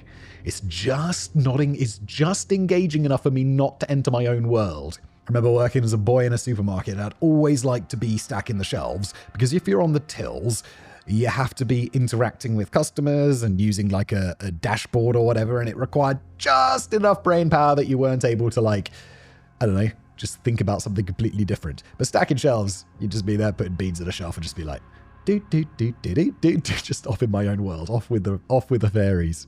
Regardless, the meter reader's day became decidedly not chill when he saw a man jump from a second-story window of a house across the street. The man, who was wearing nothing but a dog collar, ran towards the meter reader, yelling for him to call the police. Oh my god, he's escaped from some dude's torture house. He took the naked man to the next house that he was heading to and knocked on the door. The owners of the house were understandably not amenable to the idea of letting a frantic naked man inside, but they did call the police while he waited outside. If I was that dude that escaped, I'd just shove my way in and they'd be like, well, call the police. I'd be like, finally, thank you, go, please. I'll deal with the consequences later. I don't want to go back to the torture house. There happened to be 2 patrol cars in the area, so within minutes, there were 4 police officers on the scene questioning the naked man. The man identified himself as 22-year-old Chris Bryson. Then he explained how he'd been picked up while hitchhiking, only to be tied up and tortured for the next 4 days. This was partially a lie, as Chris was a sex worker rather than a hitchhiker, but his story certainly seemed plausible to the police. Yeah, a little lie, you can't blame him. Chris had a broken foot from jumping out of the window, but there was extensive injuries beyond that. His eyes were red and swollen, and his entire body was covered with scars and welts, so he certainly looked like someone who'd been the victim of very recent abuse or torture. Can you get a scar after 4 days? Wouldn't it still be like all nasty and scabby? 2 officers stayed behind to covertly monitor the house that Chris had fled from, while the other 2 took him to receive medical treatment. They're going to covertly monitor the house? Bro, if you're the murderer in there just torturing people and one of them escapes, it's time to go to Belize, dude. Or where do we decide it was? Lebanon. You've got to go to Lebanon. They have no extradition for anyone. They're like, fuck you, get to Lebanon. It wasn't long before 39-year-old Bob Berdella arrived back at his house and began walking to the front door. Before he could walk... Oh, no, he's not there. Oh, okay, that makes a lot more sense. I don't know why I assumed that he'd escaped while the dude was there. Before he could walk inside, police approached him, placed him into handcuffs, and arrested him for the sexual assault of Chris Bryson. Sexual assault? What about all of the horrible torture? So how did we get here? Well, I'm not going to say that Bob was a beloved member of the community, because a lot of people found him to be condescending and a bit of an argumentative prick. But he was a respected member of the community. He was a small business owner who had been active in local public affairs. Sure, he wasn't necessarily the most well-liked person, but nobody expected something like this. Even the police weren't expecting what they would discover when they executed a search warrant of his house later that afternoon, but I'm getting ahead of myself. Robert Berdella was born on January the 31st, 1949 in Cuyahoga Falls in Ohio, and right from the start, things were not brilliant for Bob. From birth, he looked like a stereotypical nerd. He came out, he's like, that baby looks like a nerd. Okay, maybe not quite from birth, but pretty close to it. Bob was highly intelligent but severely nearsighted, causing him to wear incredibly thick glasses from the age of 5. He also suffered from a speech impediment, and perhaps most importantly, he was diagnosed with high blood pressure, for which he had to take several medications. Oh, I'm heading in that direction. I knew my dad has high blood pressure, and I had a feeling, I'd gone to the doctors a few times and I was a little bit high, and it never was particularly high in my youth. And now being an older man, go to the doctor a bit more often than I always do, like a blood pressure monitor, and it's always a little bit high. And yeah, they're like, you have to get one for home and keep an eye on it. And I do. And I'm like, I'm going to have to go on medicine, aren't I? Unsurprisingly, Bob wasn't a particularly athletic child either. He never went outside to play and was overall terrible at sports. Yeah, me too. I was terrible. I just hated sports. I hated playing sports. I hated being out in the cold. I just liked... The sports I liked were indoor sports. Like squash. Enjoyed playing squash or tennis when there's a cover. This was a major disappointment to Robert Berdella Sr., and it seems that every killer today is going to have the same name as their father. Anyway, like many a parent, Bob Sr. valued sport above education, and Bob's lack of both ability and desire with athletic pursuits was deemed a major failure. Yeah, fortunately for me, luckily my dad also doesn't give a shit about sports. Luckily for Bob Sr., he had another son 7 years after Bob who was more athletic, so that son got to be the very obvious favourite. That's some douchey parenting right there. which is not emotionally scarring for the other child at all. Indeed, that's why douchey parenting. As you could have guessed, things were not much better for Bob in school. He didn't just have glasses, he had astonishingly thick glasses. Throw in a lisp and that makes him a prime target for bullying. His teachers didn't love him either, even though he got really good grades. That part I find rather relatable, though. The American education system isn't really designed to nurture or encourage excellence. It's designed to maximize the number of students that graduate high school. Yeah, it's like the statistics game, right? As we saw with Richard Chase, even failing students often graduate. But I don't understand how he graduated. And did he go to community college afterwards? It's like he had no aptitude at all. As a result, it's really easy for the more intelligent children to be bad students who mouth off and don't give a shit, because the material is easy enough that they're going to get straight A's with literally zero effort anyway. Don't they put you in different streams? Like when I was at school, it would be, there would be class, A, B, C, D. Maybe they do it differently now because being in the D class was probably not brilliant. But it'd be like A, B, C, D. So if you're in the A class, then, you're tackling the harder material. And then if you're in the B class, it's a little bit easier. And then if you're in the D class, I don't know, you're reading like Spot the Dog or something. I don't know. I was not in the D class. I was in the A class, like a big brain. Regardless, Bob grew up as a weird loser with no friends and a father who vocally loved his younger brother more, and who also beat Bob and his brother with a leather strap from time to time. It was the 1950s though. We mentioned that before, so it wasn't considered abuse by standards of the day. It was considered good parenting, as it should be. Just to be clear, I don't beat my children. If whatever the check social services is, that's a joke. I think beating children is probably bad. Since this was an era before video games, Bob needed to rely on other solitary activities to keep him busy as a child. He took to painting, collecting coins, stamps, writing letters to pen pals in foreign countries.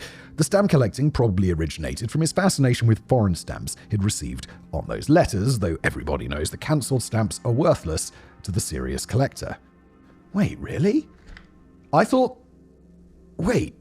always thought that the stamps having been stamped were more valuable. They're the ones the collectors really wanted. Do stamp collectors, I'm Googling it, collect unstamped or stamped stamps? I've never used so many stamps in my life.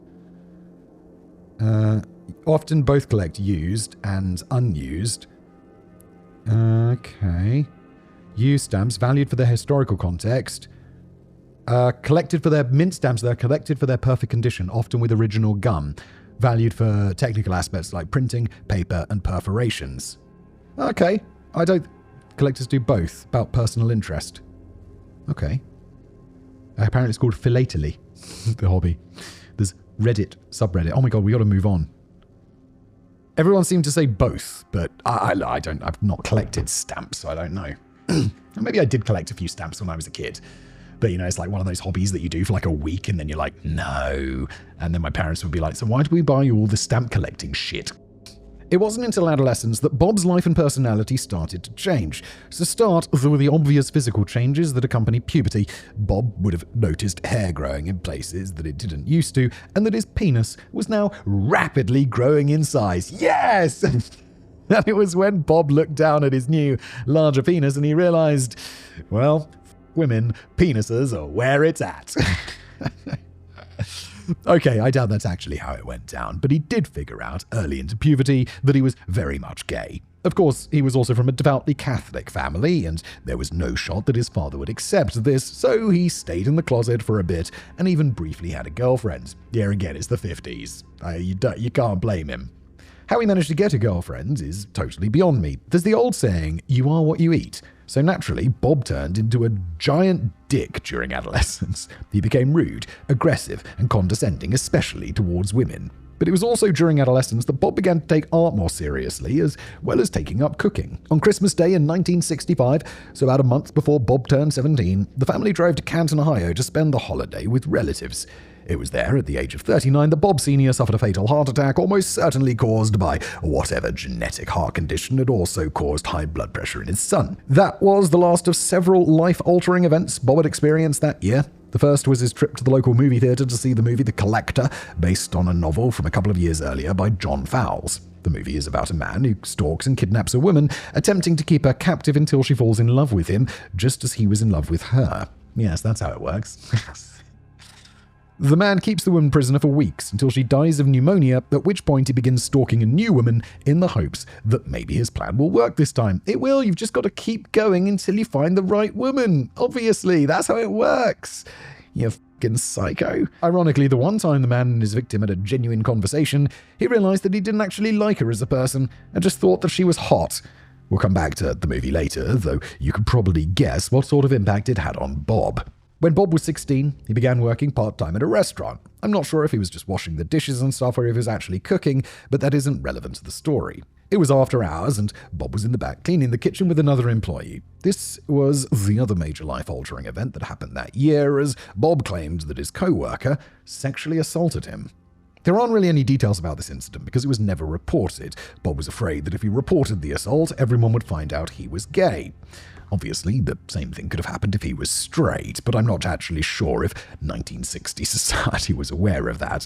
Regardless, I'm not going to fault a 16-year-old victim who was desperately trying to remain closeted for not going to the police, especially since male sexual assault victims are taken even less seriously than female victims. So yes, 1965 was an eventful year for Bob, none of which was particularly for the better. But the following year was going to be an eventful one for his mum, who immediately started dating somebody new. Bob's mother remarried in December of 1966, just under a year after Bob Sr. had died. This really upset Bob, who saw it as a betrayal of his father. He became even more withdrawn and isolated, spending nearly all his free time on his solitary hobbies. This wasn't necessarily a bad thing, though. I mean, it was bad in terms of him becoming properly socialized, but it was through writing to his pen pals that Bob discovered a new passion. His pen pals would sometimes send photos of historical landmarks from their countries, and this got Bob really interested in collecting foreign and ancient artifacts. Just like the British Museum. It's Tuesday, innit? He was still in high school, and he only had money from his part-time job, so it's not like he went traveling the world hunting down treasures like Indiana Jones, but he was still able to start amassing a collection through thrift stores, flea markets, and mail-order catalogs. Bob graduated in 1967, and he moved to Kansas City, Missouri, to enroll in the Kansas City Art Institute. While he enjoyed his painting, his goal wasn't to become an artist, it was to become a professor. Probably an art history professor or something like that, based on his love of ancient artifacts.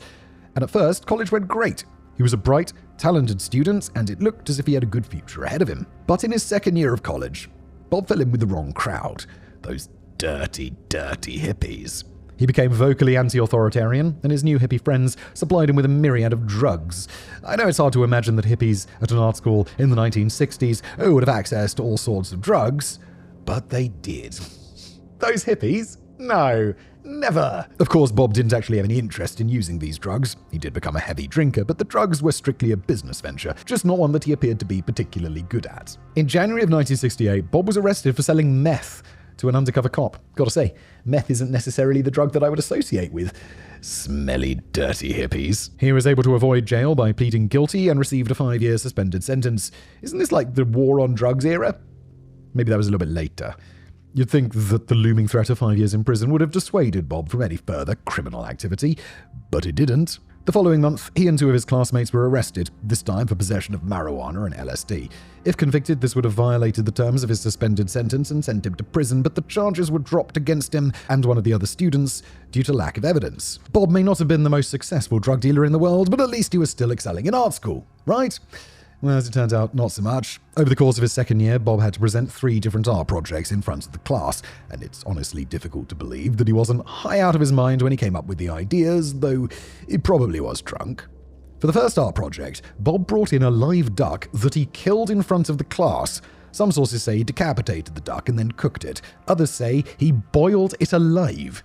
Isn't there some point where someone's like, yo, too far? Too far, that's not okay. Either way, it was undoubtedly unpleasant to watch, considering that the other students were probably expecting to see paintings of fruit or something like that, not animal murder. Despite the vocal outcry over Bob's first presentation, he was allowed to bring a live chicken into class for his second project. Who the thought that was a good idea? He gave the chicken drugs like sedatives and LSD to see how it would react, with the chicken eventually dying from the injections. Admittedly, I'm not an artsy person to begin with, but neither of these sound like they belong in art class. No, but you do get weird shit like this.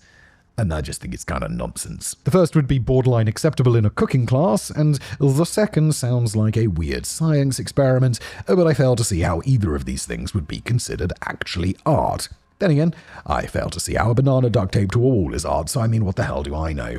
Yeah, and it's not even a banana duct taped to a wall, it's like the concept of a banana duct taped to a wall. Regardless, students were again horrified by Bob's presentation, so you're probably thinking that he was banned from bringing live animals into school for his art projects. But I guess the professor wanted to see where Bob was going with all of this, so for the third project, he was allowed to bring a dog into class. Oh we're up in the game. The dog was again injected with drugs to see how it would react, until it eventually died. Can you imagine next time he's like, "Hi, I've brought my grandma in." Stop, Bob. Stop. I'd like to say that the school finally decided that this had gone on long enough, but apparently that's not the case. What are you up to? He was scolded by administration, but they didn't actually take disciplinary action against him. They just let him do it again, apparently. The criticism was too much for Bob, though, so in 1969 he dropped out of art school. He's probably screaming, "You don't understand my genius! Get me more dogs!" He had been working part-time as a short-order cook, and he decided to stay in Kansas City and work as a cook full-time rather than returning to Ohio. So, in 1969, at the age of 20, Bob bought his house at 4315 Charlotte Street, where this story began. The 1970s were pretty good to Bob. He was apparently a really good cook, and by the mid-70s he was working as a senior cook at high-class restaurants and country clubs. He joined the local Chefs Association and set up training programs to help aspiring chefs. So, things were going pretty well for him professionally. But this wasn't his only job. Bob had amassed a huge collection of artifacts from around the world, and it was starting to take up too much space. Sounds like Bob is drifting from collector to hoarder. He began selling art and antiques out of his home as a way to make additional money and declutter his basement, but eventually he rented a booth at Westport Flea Market instead of selling directly out of his house. Beyond his professional life, Bob was also civically engaged. He became the chairman of the local crime prevention unit and neighborhood association, encouraging and helping to organize neighborhood watches. He also volunteered at fundraising events for the local public access TV station. Bob had a successful career, a hobby he turned into a side hustle, and was engaged within the community. That just left his social life, which was, well, not brilliant. The few friends Bob had from college and earlier stopped contacting him, so his only source of companionship were sex workers and the troubled young men he'd bring into his home. Probably not the best companions, unless you're looking for something very specific. These people were drug addicts, petty criminals, and runaways, and in his mind, Bob was being completely altruistic. He was trying to steer these young men away from their self-destructive behavior and toward a better life. He would loan them money, allow them to stay with him for free, and otherwise try to guide them towards a better life without asking anything in return. Bob even told his neighbors they felt like a foster parent to these troubled youths. That's all how he saw it anyway, but in reality, these relationships were extremely exploitative. Color me surprised. Bob would expect sexual favors in return for what he believed was his generosity. Well, then, mate, it's not generosity, is it? But was really just a way to control and coerce the young men. But these were the only friends he had. Bob relied on these young men for companionship, but he was also frustrated with them, both that his efforts to steer them away from drugs and crime were ineffective, and that none of them ever stayed for very long. By the early 1980s, Bob decided that he was going to quit being a chef and focus on his true passion, selling art and antiques. His booth at the flea market, which had named Bob's Bizarre, why, so tricky to say, and it became his full-time job. This was a bold decision, and one that he hadn't thought through particularly. Bob had become a successful and well-respected chef and was presumably making pretty good money. He may have enjoyed his flea market booth more, and it did make a profit, but it was not nearly profitable enough to cover his expenses. That's probably something that you should look into before you make the leap. It's common for people to become friends, or at least friendly with their co-workers, and the same was true for the vendors at the flea market. The man who owned the booth next to Bob was called Paul Howell, and the two became work friends. Paul had a son, Jerry, who was about 14 when he first met Bob. Bob had been openly gay since the late 1960s and was described by neighbors as flamboyant, so Jerry and his friends, being immature teens of the 1970s, would make fun of Bob being gay. However, according to Bob, Jerry later confided in them that he was also gay. Bob became something of a mentor to Jerry, answering questions about his sexuality, how he came out, and so on. As far as I can tell, it was nothing particularly creepy. He's still I don't know how old he is at this point, but he's 14. That feels inherently a bit creepy. But that didn't matter to Paul. Paul didn't like it that his son appeared to be getting close to Bob because Bob had a bit of a reputation for taking advantage of young men, a reputation that was fully accurate indeed. Jerry and Bob eventually had a bit of a falling out, and Paul left the flea market to open up his own storefront. Despite no longer being in close proximity, and despite Paul's disapproval of the friendship between Jerry and Bob, they did remain friends. Jerry got involved with drugs, turning to sex work to pay for his habit, and Bob would help out whenever Jerry wound up having legal troubles. The two eventually wound up rekindling their friendship, which then turned sexual. By that point, Jerry was 19, so it was merely creepy, rather than illegal, for 35-year-old Bob to be involved with him. Regardless, the sexual relationship didn't last long. Jerry wasn't interested in Bob like that, so he broke things off. This infuriated Bob, who felt that Jerry owed him. Bob, your sense of entitlement is quite something. Bob had bailed him out of jail, lent him money, offered his time and counsel, and now this little shit thought that he had the right to tell Bob no. Such defiance was unacceptable. Dude, this guy just doesn't understand what generosity is, or kindness. You do it not expecting something in return. That's the point. This got Bob thinking about that movie he'd seen all those years ago, The Collector. Uh-oh. If Jerry didn't want to be with him, then maybe Bob could keep him prisoner until he did. And just like in the movie, if Jerry died before falling in love, then f*** it, Bob could just find some other guy and try again. He watched The Collector and he was like, that's interesting. Not like, oh, that's a terrifying movie. He's like, I should try that. Psycho. Of course, while the movie may have inspired Bob, his intentions were far darker than anything he'd seen on the big screen. On the 4th of July 1984, Bob agreed to drive Jerry to a bar in Merriam, Kansas. They weren't going together, Bob was just being used like an Uber, so Jerry could meet up with his friends at a bar to celebrate the holiday. Bob picked Jerry up as promised and offered him a beer for the road. Unbeknownst to Jerry, the beer had been spiked with Valium and asapromazine, the latter being an animal tranquilizer. Uh-oh, like ketamine? Bob drove back to his house, and they had a few more beers together, but the whole time, Jerry was very confused. Even though he'd been drugged, he still remembered that he was supposed to be at a bar, not at Bob's house. Bob kept making sexual advances at Jerry, but these advances were all rejected, so if Jerry wasn't going to give it up willingly, Bob was going to take it. Your crimes are about to escalate. He left the room and grabbed a needle full of animal tranquilizers, easily injecting Jerry, who was too far out of it to fight back. Once he was fully unconscious, Bob stripped him naked, tied his hands behind his back, and affixed the restraints to his bed frame. Bob then proceeded to sexually assault Jerry for hours. Jesus. Occasionally, Jerry would begin to regain consciousness, screaming in pain and asking why Bob was doing this. Rather than answering the question, Bob would just tranquilize him again and continue the assault. This went on for hours until Bob was too exhausted to remain hard any longer, but that's not where the assault ended. Instead, Bob grabbed his camera, along with a bunch of household objects, including produce, and used those items to continue penetrating Jerry until he bled. Not that the bleeding stopped Bob from continuing his assault. Throughout the second stage of the attack, however, he began taking photos of everything that he was doing to Jerry. He also wrote detailed notes about what he was doing, like a sick diary. Wow, this guy's writing down his crimes and photographing them at the same time.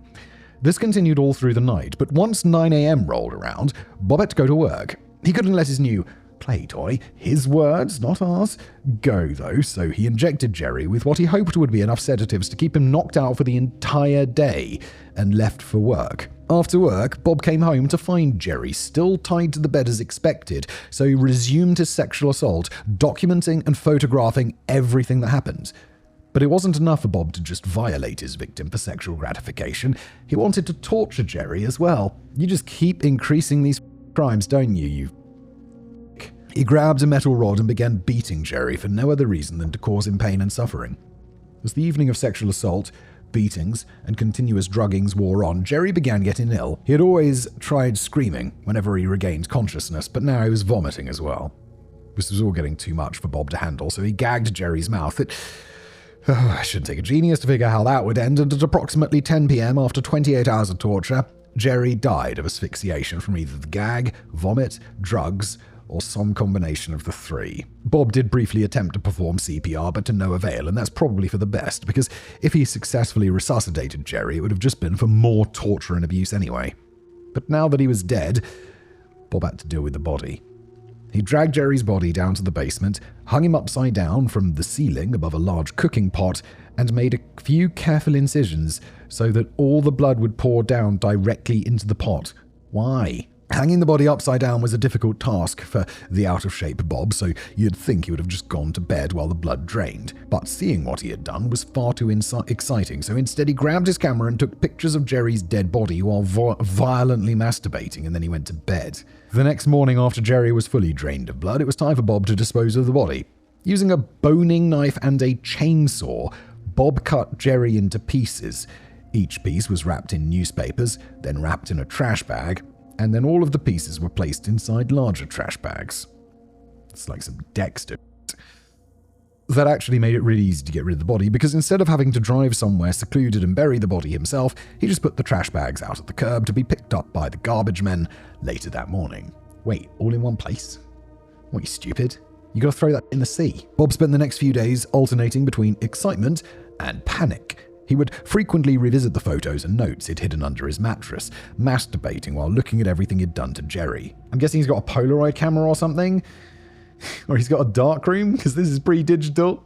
Someone's got to develop those photos. But he was also convinced that he was going to get caught. It didn't help when a few days after Jerry disappeared, his father went to the police to accuse Bob. Yeah, no shit. I'd be accusing Bob.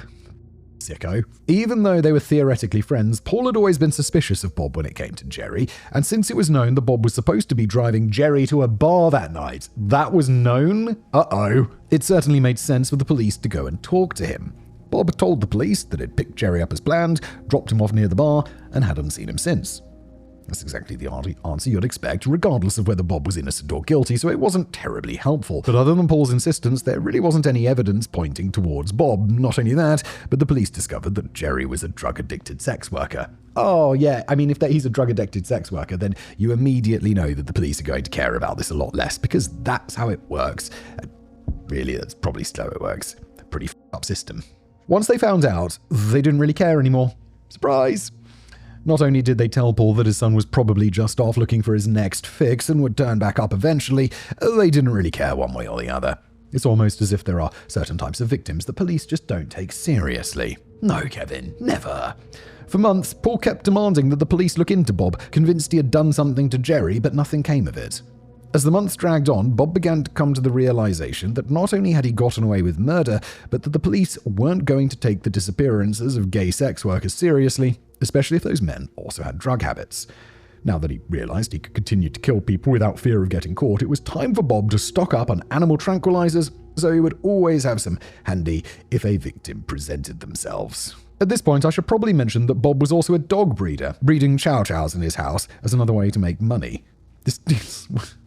Why have you got all these side hustles? You seem to be a very talented, successful chef. Do the chef thing. Seriously, dude, you couldn't just continued being a chef and avoided a lot of this nonsense, right? Regardless, this meant that Bob could easily obtain large quantities of animal tranquilizers without it being suspicious. Why are you tranquilizing dogs in your house, though? It's a bit weird. It's like you're not a vet. On April the 10th, 1985, so 10 months after Bob's first murder, 20-year-old Robert Sheldon knocked on his door. Robert was another drug addict who'd stayed with Bob in the past, and he was looking to crash there again. I imagine this guy's got to be like end of his rope desperation to go and stay with the guy who is like letting you stay there, but he expects, a little favor in return. Oof. Gross. Robert even offered to pay rent money, which he paid, so things were fine at first. And unfortunately, when I say at first, I mean 2 days. Bob wasn't sexually attracted to Robert, so he hadn't planned on turning him into a sex slave. But he found Robert's presence to be an inconvenience. Well, just ask him to leave then, it's your house. On April the 12th, Bob came home from work and found Robert drunk on the couch. This annoyed him, so he decided to tranquilize Robert and tie him up in the bedroom. Although Bob claimed that he didn't actually hate Robert or anything, he was annoyed by his presence and decided to take out the frustration that he had against the rest of the world on Robert. For 3 days, Bob held Robert prisoner. He repeatedly sexually assaulted him and sodomized him with household objects, as he had done with Jerry. But Bob wanted to take things further. When he initially bound Robert, he used a piano wire instead of rope, hoping that it would cause permanent nerve damage and reduce Robert's ability to struggle or fight back. Well, that's f***ed up. Bob also decided he wanted to perform experiments on Robert, similar to what he'd done in art class, though far more cruel. Wait, you chopped off a duck's head? Didn't you boil a duck alive? What is more cruel than boiling something alive? After Robert was sedated, Bob wanted to see if he could still feel and respond to pain. It began with needles under the fingernails. Followed by Robert smashing all of the bones in Robert's hand with a hammer. The tranquilizers kept Robert unconscious for all of this, so Bob pulled out a pair of pliers and began crushing the bones in his fingers one by one. This did cause Robert to wake up screaming, at which point he was immediately sedated again. The fuck is wrong with you, dude? And throughout all of this, Bob continued taking meticulous notes of his experiments. He logged when he injected Robert with drugs and how much, and detailed the exact torture he enacted. Most of these notes are difficult to read because of Bob's poor penmanship and his use of shorthand, though he did eventually explain to authorities what his many abbreviations meant. For example, the abbreviation CF meant that Bob had fucked his victim with a carrot. Why? After crushing Robert's fingers, Bob decided to try and incapacitate his victim further. He swabbed drain cleaner on Robert's eyes and filled his ears with cork, hoping to blind and deafen his victim. The idea was that if Robert couldn't see or hear anything, it would make him more submissive and easier to control. The cork accomplished very little, though the drain cleaner was extremely painful and made it difficult to see, even if it didn't fully blind him. Bob was relishing the way that he got to dehumanize Robert, but he continued to push further. He took a metal coat hanger and used it to brand Robert with the word hot, and instead of always relying on the animal tranquilizer to keep his victim sedated, Bob would sometimes use a rubber mallet and just beat Robert over the head until he was unconscious. There's also the 7,000-volt transformer that Bob had purchased in preparation of taking another victim. He used this to repeatedly electrocute Robert with sadistic glee, delighting in seeing Robert's body jump up whenever it was electrocuted. This guy is just a pure psycho. Like, what the f***? For 3 long days, Bob sexually assaulted and tortured Robert. But there was something he had forgotten. He had hired someone to do some work on his roof, and on April the 15th, the worker arrived as scheduled. Not wanting the stranger to hear Robert's tortured screams, Bob strangled him to death. While the worker was on the roof doing whatever it was that had been hired to do, Bob dragged Robert's body into the bathtub to drain his blood. He went on to dismember the body and put it out with his other garbage bags on trash day, just as he'd done with Jerry. But there was one difference this time. Bob decided that the photographs and detailed torture notes weren't enough of a trophy. He wanted something more, so instead of throwing away Robert's entire body with the trash, he kept Robert's head and buried it in the garden. There had been a long break between Robert's first 2 murders, but the opportunity for a third victim quickly presented itself by sheer chance. One day in June, after Robert's murder, Bob found a 27-year-old man named Mark Wallace hiding in his tool shed. It's not something that happens every day. Although this wasn't quite as strange as that probably sounded. It sounded very strange. Just went out one day and found like a random dude. I don't have a tool shed, but in my garage. I mean, like, who the f*** are you? What are you doing in here? Get the f*** out. Mark had previously done yard work for Robert, and he happened to be in the neighborhood when a severe thunderstorm suddenly struck. Okay, since he was already familiar with Bob's property, he knew that there was an unlocked tool shed out back that he could duck into and try and wait out the storm. When Bob found him hiding out there, he invited Mark inside. That's really weird, but I mean, okay. It's not that, I guess, okay. Was the thunderstorm still going on when he went out to his tool shed? But Mark seemed really anxious and depressed, so Bob offered to inject him with chlorpromazine, an antipsychotic drug, to calm Mark down and help him relax. Jesus Christ. If I was in this situation and someone invites me to the house and says, hey, do you want a beer? I mean, like, well, yeah, I've done work for you in the past. You don't seem like a complete psycho. Well, I'll have a beer. Then they'd be like, do you want a pill? Fuck no. Do you want me to inject you? Are you fucking out of your mind, bro? I'd also want to see him open that can of beer. Not like, I'll pour into a glass for you. And it tastes weird. This was originally intended as a genuine attempt at helping Mark, but about 30 minutes after injecting him, Bob decided that he was going to keep Mark prisoner. I'll spare you the details this time because there wasn't anything novel with Mark's torture. It was more of the same horrid shit that we've already talked about, with Mark dying about 28 hours after the torture began.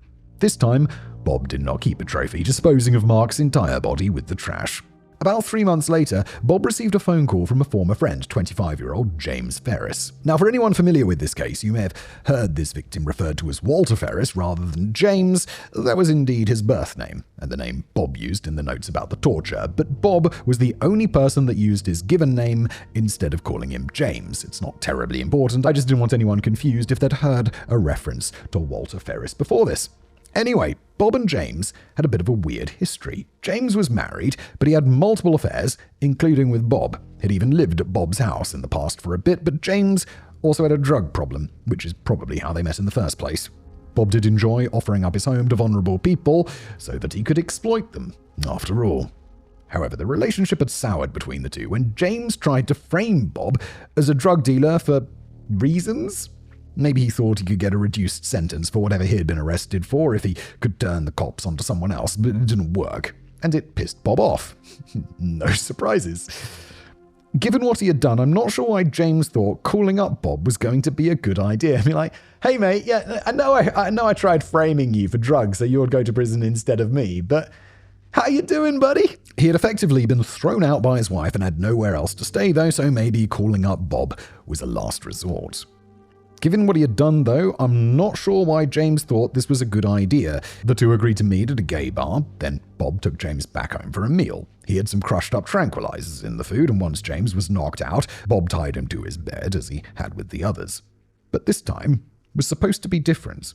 Although Bob was clearly not concerned with the deaths of his victims, it wasn't his goal to kill any of them. He had wanted to keep them alive as sex slaves on a more permanent basis, but his torture had gone too far. It wasn't his goal to kill James, but for the first time, he actually sought to inflict the maximum amount of pain possible. The previous torture, though horrific, had been for Bob's personal pleasure and amusement. The victim's pain was more a side effect rather than the goal. James had wronged Bob, though, and now he wanted to enact the most brutal punishment possible. And Jesus Christ, given what he already did, is not going to be good. The torture mostly went the same as before, but with a key difference. Bob wanted James to be awake for all of it. James had damage to his vocal cords from some unrelated incident, so his screams wouldn't be loud enough for the neighbors to hear. Because of this, Bob kept James awake as he sexually assaulted and tortured James, breaking his fingers, stabbing him with needles, and electrocuting his balls for 5 straight minutes at a time. His previous attempt to blind a victim with drain cleaner hadn't worked, so Bob also tried electrocuting James's eyes in the hope that it would blind him. After several hours of torture, James began spiking a fever. Not wanting to have to throw away his new toy so soon, Bob injected him with antibiotics to help combat the fever. This worked, but rather than letting James recover, he just got right back to torturing him once the fever had subsided. James was tortured for approximately 27 hours before he died, after which his body was cut up and thrown out with the trash. This guy's seriously a disorganized killer, as Kevin mentioned at the beginning. It was another 9 months before Bob took another victim. On June the 17th, 1986, he happened to run into 23-year-old Todd Stoops, another man that he'd met before. Todd and his wife had stayed at Bob's house a couple of times in the past, both times with Bob taking sexual favors from Todd as payment.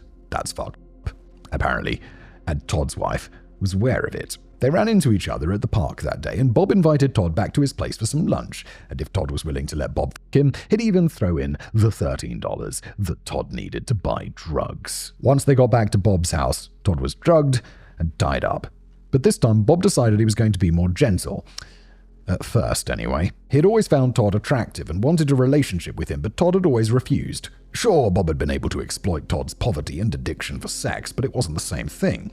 Now, however, he could keep Todd as his personal sex slave forever, so long as he didn't kill him in the process. And in Bob's twisted mind, that was basically the same thing as having a relationship.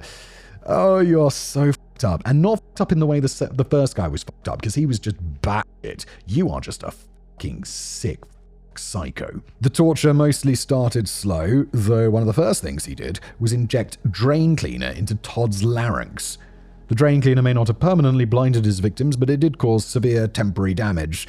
If he could inflict the same kind of damage to Todd's larynx, then he'd be able to keep his victim awake for the torture, as Todd would be unable to scream loud enough to get anyone's attention. As the days dragged on, Bob gradually increased the level of torture, trying to carefully measure how much he could hurt Todd without breaking him. But on June the 27th, 10 days into the torture, things went further than Todd's body could bear.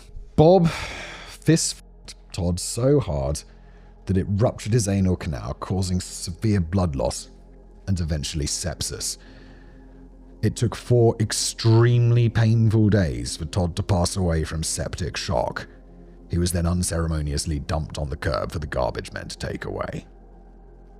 That's fucked up. Of sepsis for days. It was over a year before Bob took another victim. In the spring of 1987, 20-year-old Larry Pearson came into his shop talking about his interest in witchcraft and wizardry. The two hit it off, and Bob offered Larry a place to stay while he looked for a job. He didn't intend to keep Larry as a sex slave, nor was he demanding sexual favors in exchange for lodging. Okay, doesn't seem very much like Bob, does it? Bob really thought that they could just be friends. So Larry just had to do some chores around the house and he could stay there rent-free. Needless to say, Larry did not keep up his end of the bargain. Not only was he failing to do the chores that were required, Bob felt that Larry wasn't even trying to find a job. At one point during Larry's stay, he even needed to be bailed out of jail by Bob, at which point Bob began considering keeping him as a slave instead. On June the 23rd, the two went to the movies to see the horror anthology Creepshow 2. While they were driving around Kansas after the movie, Larry casually joked about how he frequently robbed gay men in Wichita. This was the last straw for Bob, who did not care for his guests callously exploiting young gay men. Bob, you not seen the fucking irony there, mate? I mean, sure, so was Bob, but he was allowed to do that because he was gay too, or something like that. I'm not gonna try and understand his logic. There is no logic, he's a psycho. That night after they returned home, Bob got Larry nice and drunk before injecting him with sedatives and dragging him down to the basement. His larynx was injected with drain cleaner, his arms were tied above his head, and for 5 days he was beaten, tortured, and sexually assaulted. But he was far more submissive and obedient than the other victims, and he was surviving the torture much better. After the first 5 days, Larry was moved upstairs to the bedroom as a reward for his good behavior. The types of torture were the same as before, but perhaps Bob had dialed it back a bit because Larry remained alive and in good health for weeks. Bob felt that Larry had been the most compliant and well-behaved of all his victims, so he began to trust Larry. Oh boy, Bob. That's gonna come back to bite you. In fact, on August the 5th, a full 6 weeks after taking Larry hostage, Bob trusted him enough to do something he hadn't done with any of his previous victims. He had Larry perform oral sex. Bro, that's a dangerous game. There was a very obvious reason Bob hadn't done this with any of the other victims, because what happened next can best be described with a single word. Chomp. Larry yelled something about not being able to take it anymore, though Bob would barely have been able to hear him over his own screams from his bit and nearly clean off. Bob bludgeoned Larry's head to knock him unconscious, made sure he was properly restrained, and then drove himself to the hospital. Doctors gave Bob a bunch of stitches to keep his dick from falling all the way off, after which he was told that he'd have to stay in the hospital for a few days. Bob agreed to this, but he said that he first had to run home and check on his dog that had just given birth. I'm not sure how none of this was a suspicious red flag to the doctors, but I guess the 80s were a wild time with dick being bitten off left and right. While Bob could have tried to restrain Larry and drug him enough to keep him incapacitated until he returned from the hospital, Bob realized there was no point. His dick was officially out of order for the foreseeable future, so he didn't have any use for a sex slave. Given this, Bob strangled Larry to death, turned the AC up to full blast to slow down decomposition so neighbors wouldn't smell anything, and then drove back to the hospital for his recovery. Bob returned home a couple of days later to dispose of the body, but this had been his most successful attempt at keeping a victim indefinitely, so he wanted to commemorate the occasion. Bro, what the fuck? He took Larry's head to his yard, dug up Robert's head, which after 2 years of being buried was now a skull, and placed Larry's head in the hole instead. He then took Robert's skull inside, placed the teeth in 2 envelopes, then cleaned and bleached the skull to keep it as a display piece for his home.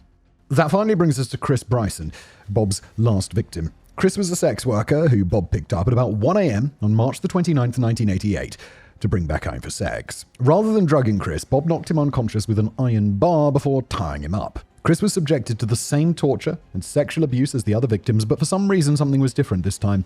Bob inexplicably trusted Chris, even though trusting his last victim had nearly turned him into a eunuch. Do eunuchs have their eunuch I'm not sure I want to Google this one, but I thought a eunuch was just the testicles being removed rather than the willy. Don't you need that to like pee out of? I'm going to stop thinking about this and continue. Of course, it might have been because he did something with Chris that he hadn't done with the other victims. He showed Chris the pictures of the previous victims and explained they were all dead because of mistakes they'd made. Perhaps he felt showing Chris these photos would subdue any urges he had to fight back and make him more compliant. Bro, they all died. If anything, it's going to make him be like, oh, I literally have nothing to lose by doing everything I can to get out of here. After 3 days of torture and abuse, Chris was able to negotiate with Bob a little bit. He wasn't allowed to negotiate the terms of his abuse, that Bob made explicitly clear, but he did receive a few other perks. Rather than having his arms tied above his head, which Chris claimed restricted his circulation, he was allowed to have his arms tied in front of him instead. He was also given TV privileges, and anytime Bob wasn't in the room, he'd leave the TV on with the remote between Chris's legs. But most importantly, Chris was allowed to smoke. He was given cigarettes and a book of matches so that he could light up whenever Bob wasn't torturing him. Well, I wonder what he's bound with, because you can burn through a lot, like a zip tie or whatever, you can just burn through that shit. And that brings us to April the 2nd, where this story began. On that day, Bob left the house without saying anything, which he'd never done before. Whenever he was going to leave the house, he would tell Chris he was leaving and then drug him so he was unconscious. Chris had been thinking about escaping non-stop for days, of course, and he knew that this might be his only chance. He tried to untie his restraints, but doing so was impossible, as his fingers couldn't reach the knots. Knots, not chains. This is rope you can burn through, rope. What he could do, however, was light a match and try to burn the ropes off. I'm sure it was incredibly painful, but the pain of burning the ropes wrapped around his wrists was undoubtedly nothing compared to the pain Bob had been inflicting on him for days. Once his arms were free, Chris was able to get out of bed and turn his attention to the bedroom window. Much to his surprise, he was able to easily open the window that he assumed surely would have been nailed shut or otherwise inoperable. He jumped from the window and received help from the meter reader and neighbors, with Bob being arrested that same day. Originally, when Bob was arrested, he was only being charged with felonious restraint, assault, and 7 counts of sodomy. But then the search warrant of his house was executed and police found his notes and photographs. Don't write down your crimes, don't photograph your crimes, don't keep souvenirs. These are all basic rules. They also found the envelopes full of teeth and Robert's skull, which prompted them to dig in the yard and find Larry's skull. It was a shocking story that rocked the community, especially because police had to figure out who the victims in the pictures were before they could charge Bob with murder. Why? In August of... he murdered them. Do we really need to know who they are? I mean, we should know who they are, but it doesn't mean he can't be charged with murder, surely. In August of 1988, Bob was finally arraigned for the murder of Larry Pearson. But what happened in court that day was almost as shocking as the allegations that had been levied against Bob.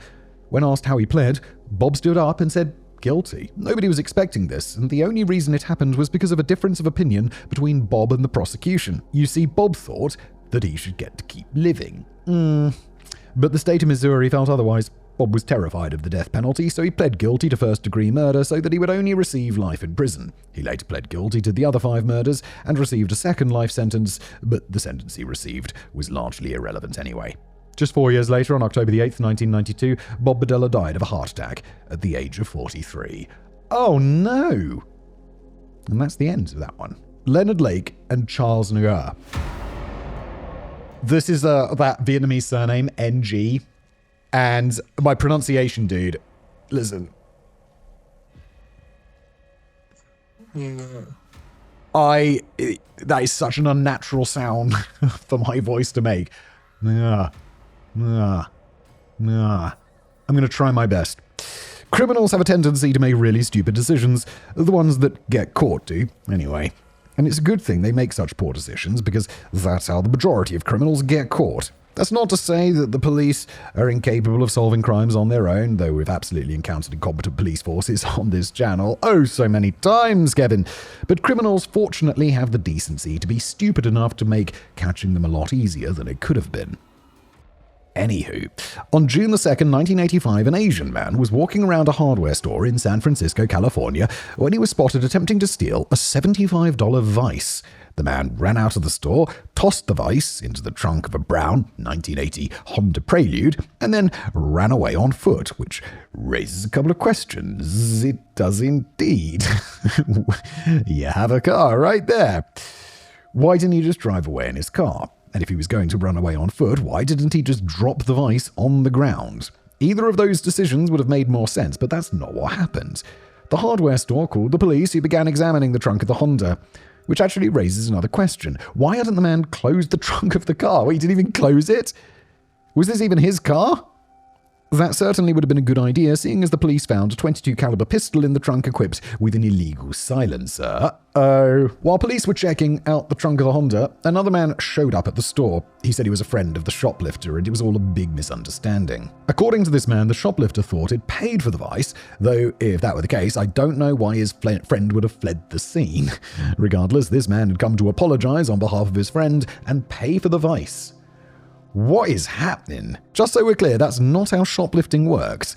Hopefully, I don't have to explain this, but if you try and steal stuff, you don't just get to pay for it or return the item to avoid prosecution. That would be a terrible system because the lack of consequences would incentivize people to attempt to steal literally everything they ever intended to buy. Paying for the items can dissuade the store from taking civil action against you, but it won't stop criminal prosecution. But police were now interested in this man who'd come to attempt to rectify his friend's mistake. He identified himself as Robin Stapley and said that his friend's name was Charles Nur. Police then asked to see the man's license. According to the driving license, Robin Stapley was 26, but the man in front of the police appeared to be closer to 40. He also looked nothing like the photograph on the license. One could be like, I've just aged badly. But when you look nothing like the person, it's not so great. I get the feeling that this might be Stapley. Although I'm assuming Charles is Vietnamese, so I'm assuming it's not them who've swapped, because that would be, he would look really different. More importantly, as if those details weren't already important, a man named Robin Stapley had been reported missing several weeks earlier. It could have been a coincidence, but it was certainly weird. The man was arrested for possession of an illegally altered firearm and taken to the station for questioning. Once in the station, the man posing as Robin admitted that his name was actually Leonard Lake and that he was a fugitive from the law. Uh-oh. Dude, it seems like, why have you walked into trouble like this? He said he wanted to make a statement and requested pen, paper, and a glass of water. The detective retrieved the items, then left Leonard alone in the room for a few minutes to write down his statement. When the detective returned, he found Leonard convulsing on the floor. The paper contained a short suicide note. How did he do it? After being rushed to the hospital, it was determined that Leonard had swallowed 2 cyanide pills that he had sewn into the lapel of his jacket. Leonard died in the hospital 4 days later. Holy shit. Where'd you get cyanide pills from? Was you sewing them into your jacket? Were you a spy? A terrible, incompetent spy. Admittedly, I don't know what other cases the detective had worked in his career, but I have to imagine that this was the second biggest what the fuck moment of his life. Some dude tried to shoplift from a hardware store, his friend came to try and pay for the stolen item, and now the dude was dead from poison that he had sewn into his clothing. But the biggest what the f*** moment wouldn't come until the police finally found the cabin where Leonard had been hiding out and discovered the true extent of his and Charles's crimes. We'll get to that later though. What is happening, Leonard? Now, Leonard Lake was born on October the 29th, 1945 in San Francisco. He was the eldest of his parents' 3 children with 1 brother and 1 sister. When Leonard was only 6 years old, his parents divorced, which can obviously be difficult for the children. Divorces frequently result in bitter custody battles, with both parents fighting for the right to raise their children. But this was the total opposite. Neither parent wanted to raise the kids. That. Come on. So they were shipped off to their maternal grandmother's house to live. Okay, fine. That was a gross oversimplification. What actually happened was that Leonard's younger brother, Donald, was hit by a train. He survived. Jesus, by a train?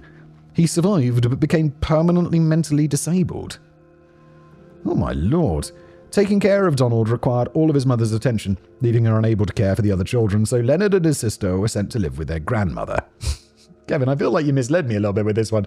You're like, his mother abandoned him. It's like, no. His mother really had to be a full-time carer for her son who got hit by a train, and she couldn't do it without the father, who also didn't want to raise the kids. What the fuck? Leonard's mother went on to remarry and have 2 more daughters, and the 2 half-sisters wound up living with their grandmother as well. I'm not sure why his mother had more children, if she knew she wasn't going to be able to take care of them, but this was the 1950s, so she may not have actually had a say in the matter. Yeah, and also people make bad decisions about children. Imagine the person with 9 children who can't, who barely has enough money or ability to take care of them, or can't. I don't see it that they're probably not the most, forward-thinking person, right? Because they've done it 9 times already. Anyway, once he was living with his grandmother, things took a bit of a turn. Leonard was a bright child, the kind that adults would probably have expected to grow up and have a successful career. Unfortunately for Leonard, his life got a bit derailed once he became obsessed with pornography in the 1950s. 1950s, I just imagine pornography as ooh, she's wearing a bikini. This happened at a disturbingly young age, and for an even more disturbing reason. Leonard had a habit of taking nude pictures of his sisters. Brah. Not only did his grandmother encourage this, brah, it might have even been her idea in the first place.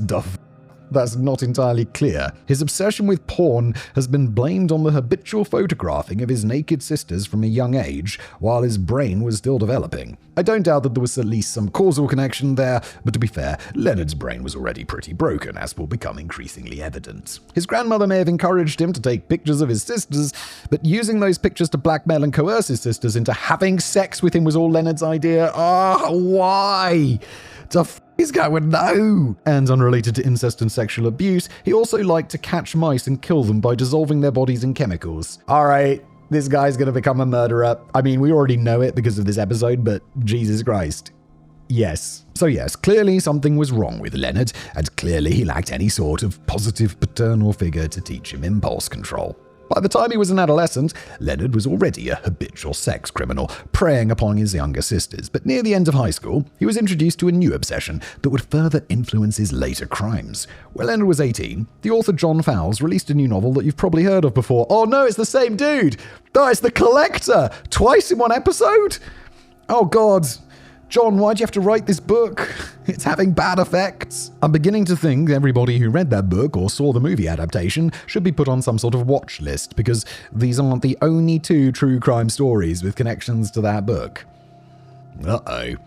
After reading the book, Leonard became completely fixated on the idea of keeping women as prisoners to sexually abuse and torture them. There'd be time for that later, though. Leonard graduated high school in 1964, after which he enlisted in the Marines. He served 2 tours in Vietnam, where he worked as a radar operator and technician. I've seen a couple of different interpretations of how Leonard reacted to the war in Vietnam. Some sources claimed that he was disappointed to be a radar technician, since it meant that he didn't get to go to the front lines and kill people. Others suggest that he was terrified of the possibility of being sent to the front lines. Since he killed himself as soon as he was arrested, there's no way to verify exactly what he was thinking back then. I can imagine it could be both. He's disappointed that he doesn't get to go and kill people, but at the same time relieved that he's not going to be killed. I don't think they're necessarily mutually exclusive, but either way, this is all very f***ed up. But regardless of his opinion on his assignment for the war, Leonard's mental state began to deteriorate. During his first tour, he was briefly hospitalized for exhibiting incipient psychotic reactions. No. He was released shortly afterwards and returned to duty, which feels like a questionable decision. Yeah, I don't think we should have psychotic people in the army doing shit like that. In the Marines. Sorry. They clearly thought that whatever had precipitated his hospitalization was going to be an isolated incident. Oh boy, I don't even know this story, but they're going to be wrong. Leonard's first tour ended in 1967, at which point he enrolled in San Jose State University in San Jose, California. This only lasted for 1 semester, though, because he fell in love with hippie culture and dropped out of college to go live in a commune. At the commune, he met a woman named Karen Lee, and in 1969 they got married, but this marriage lasted about as long as Leonard's college career had. Not long after they got married, Karen discovered that Leonard was filming and starring in his own amateur BDSM porn movies. By himself? Most of the stuff I've read seems to indicate that Karen wanted to get divorced because of her disgust with BDSM, but I feel like the fact that her husband was filming himself having sex with other women, okay, there we go, without her knowledge or consent, might have been a bigger factor. Maybe not, though. They were hippies after all. Are hippies known for being into BDSM, it seems kind of counterintuitive to be like, peace and love, bro. Now get in that sex swing, okay? I don't know, is the sex swing like BDSM? I don't even know. In 1970, Leonard returned to Vietnam for his second tour, but his deteriorating mental state was no longer compatible with military service. In 1971, he was hospitalized following a psychotic break in Da Nang. He was put into therapy where he is diagnosed with schizoid personality disorder, and this time he was given a medical discharge rather than being returned to duty, which seems smart, but we should definitely keep an eye on him. Once he was back stateside, Leonard returned to the commune where he had previously been living. In 1975, he met a new woman, Clara Lynn Balaz, better known as Cricket, unfortunately. The two really hit it off, and they began filming BDSM porn together. But it wasn't just an interest in run-of-the-mill BDSM that the two shared. Cricket also shared a lot of Leonard's darker fantasies. In one of their videos, filmed while she was working as an assistant teacher at a school, Cricket casually talked about how she was envious of how pretty some of the girls who were 14 to 16 years old were, and how she'd really enjoy watching them do, quote, something interesting. Ugh. It's also worth noting that although Leonard was living in a hippie commune, it had nothing to do with political ideology. Leonard was an overweight, unattractive man, but the hippie culture and their belief in free love meant that Leonard had a steady supply of willing sexual partners. It's fucked up. Mostly willing anyway. There are reports that he employed coercion with some of the women, though there aren't a lot of details about this. Given who he is, which is a piece of shit, I'm going to assume that, yeah. Regardless, living on the hippie commune was a matter of convenience and opportunity for Leonard, not a sign of his actual beliefs. In reality, he was a doomsday prepper who believed there was going to be global societal collapse, followed by a nuclear war.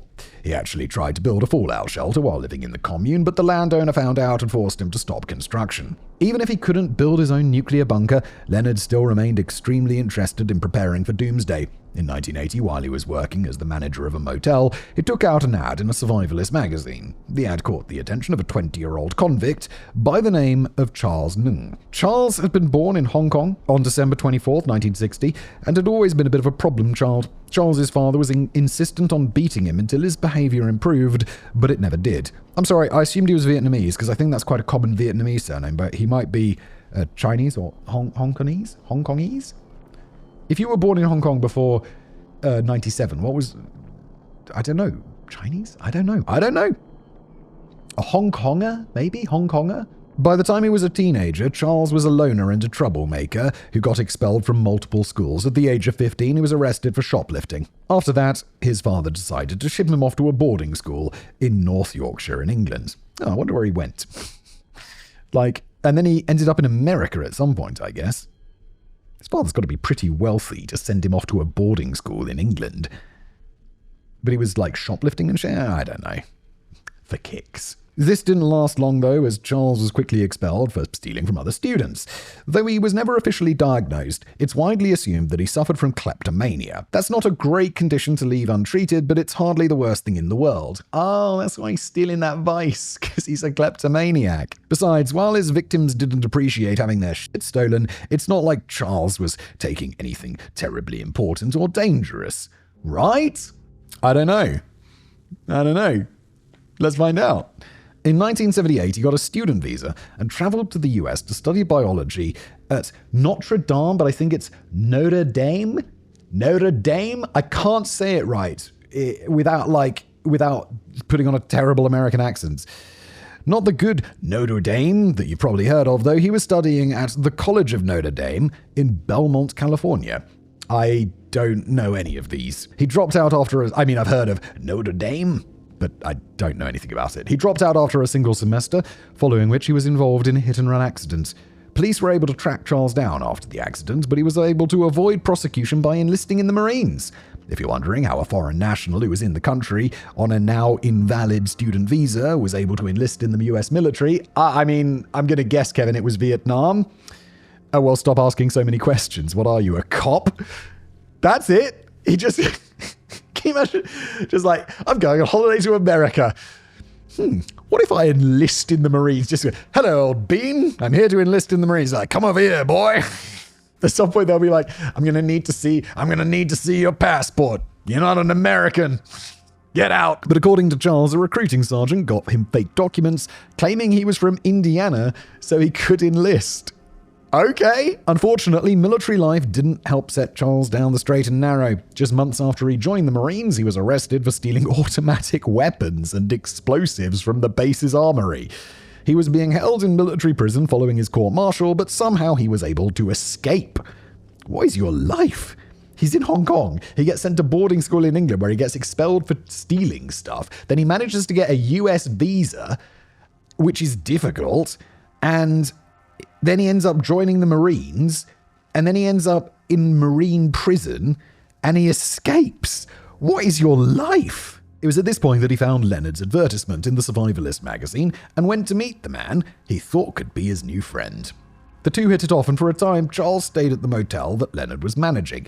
Eventually, he moved in with Leonard and Cricket. It was around this time in 1981 that Leonard and Cricket got married. As it turns out, though, the military doesn't take kindly to people fleeing their custody. In April of 1982, Charles was tracked down to Leonard's home, where they also found a stockpile of illegal guns. They were brought in on weapons charges, with Charles first being sent to Fort Leavenworth to complete his previous sentence. Leonard, however, was released on bail. Once he was out on bail, he and Cricket got divorced. They were still on good terms, and the divorce seems to have been a practical matter, as Leonard then jumped bail, making himself a fugitive. Although he and Charles are most well known for the murders they committed together, it was actually while Charles was in prison that Leonard's murders began. The first victim was Donald, Leonard's younger brother. He resented Donald for being the reason he was raised by his grandmother instead of his mother, and he frequently told Cricket that Donald was a leech who didn't deserve to live. He's your brother, bro. In December of 1982, Leonard went to his mother's house where Donald was staying and asked Donald to come with him for a house-sitting job. That was the last time Donald was seen alive. Leonard stole his brother's identity and cashed his disability checks, something that I'm surprised he was able to do once their mother reported Donald missing. Yes, I feel there might be something to do with being an adult, and like as an adult, you do have the right to escape your mother and just to go missing and then still be alive and get your benefits. And I don't think the police should tell the mother where you went, right? Because you should be allowed to run away or escape your family without them knowing where you are. You have a right to privacy. Although you definitely don't have a right to steal his disability checks. He later forged a letter from Donald to his mother, claiming that he'd moved to Reno, Nevada to live with drug dealers.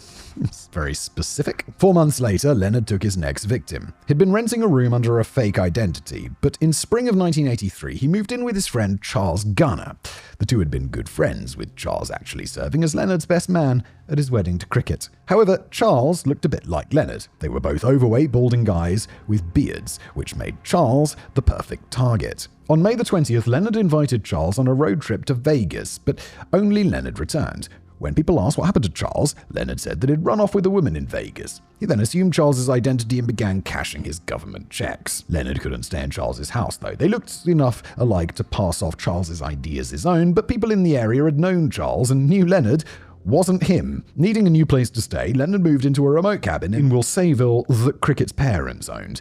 It was a small community of just a few hundred people, and when Leonard moved there, he introduced himself as Charles Gunner. His attempts at the hippie commune had been thwarted, but now that he had a remote cabin in the woods, Leonard was free to build the survivalist bunker of his dreams. But that was only its secondary use. The main use of the room he was building was as a prison cell. Leonard kept written and video journals, and he explained how his goal was to keep a woman as a slave for his own amusement and sexual pleasure. He talked about how he'd been surprisingly successful in his sexual endeavors over the years, but that he needed to be realistic about the future. He was almost 40 now, unattractive, overweight, and he didn't have the kinds of money or power that can compensate for a lack of good looks. This meant that there was no reason for the type of woman he was interested in to have any interest in him, as they simply had too many other options. Most people would be like, better get rich and powerful then. Leonard's like, I'm going to build a sex dungeon. Canal Leonard, what the fuck? Leonard was attracted to young women. Sometimes as young as 12. He wrote this down. That was a quote.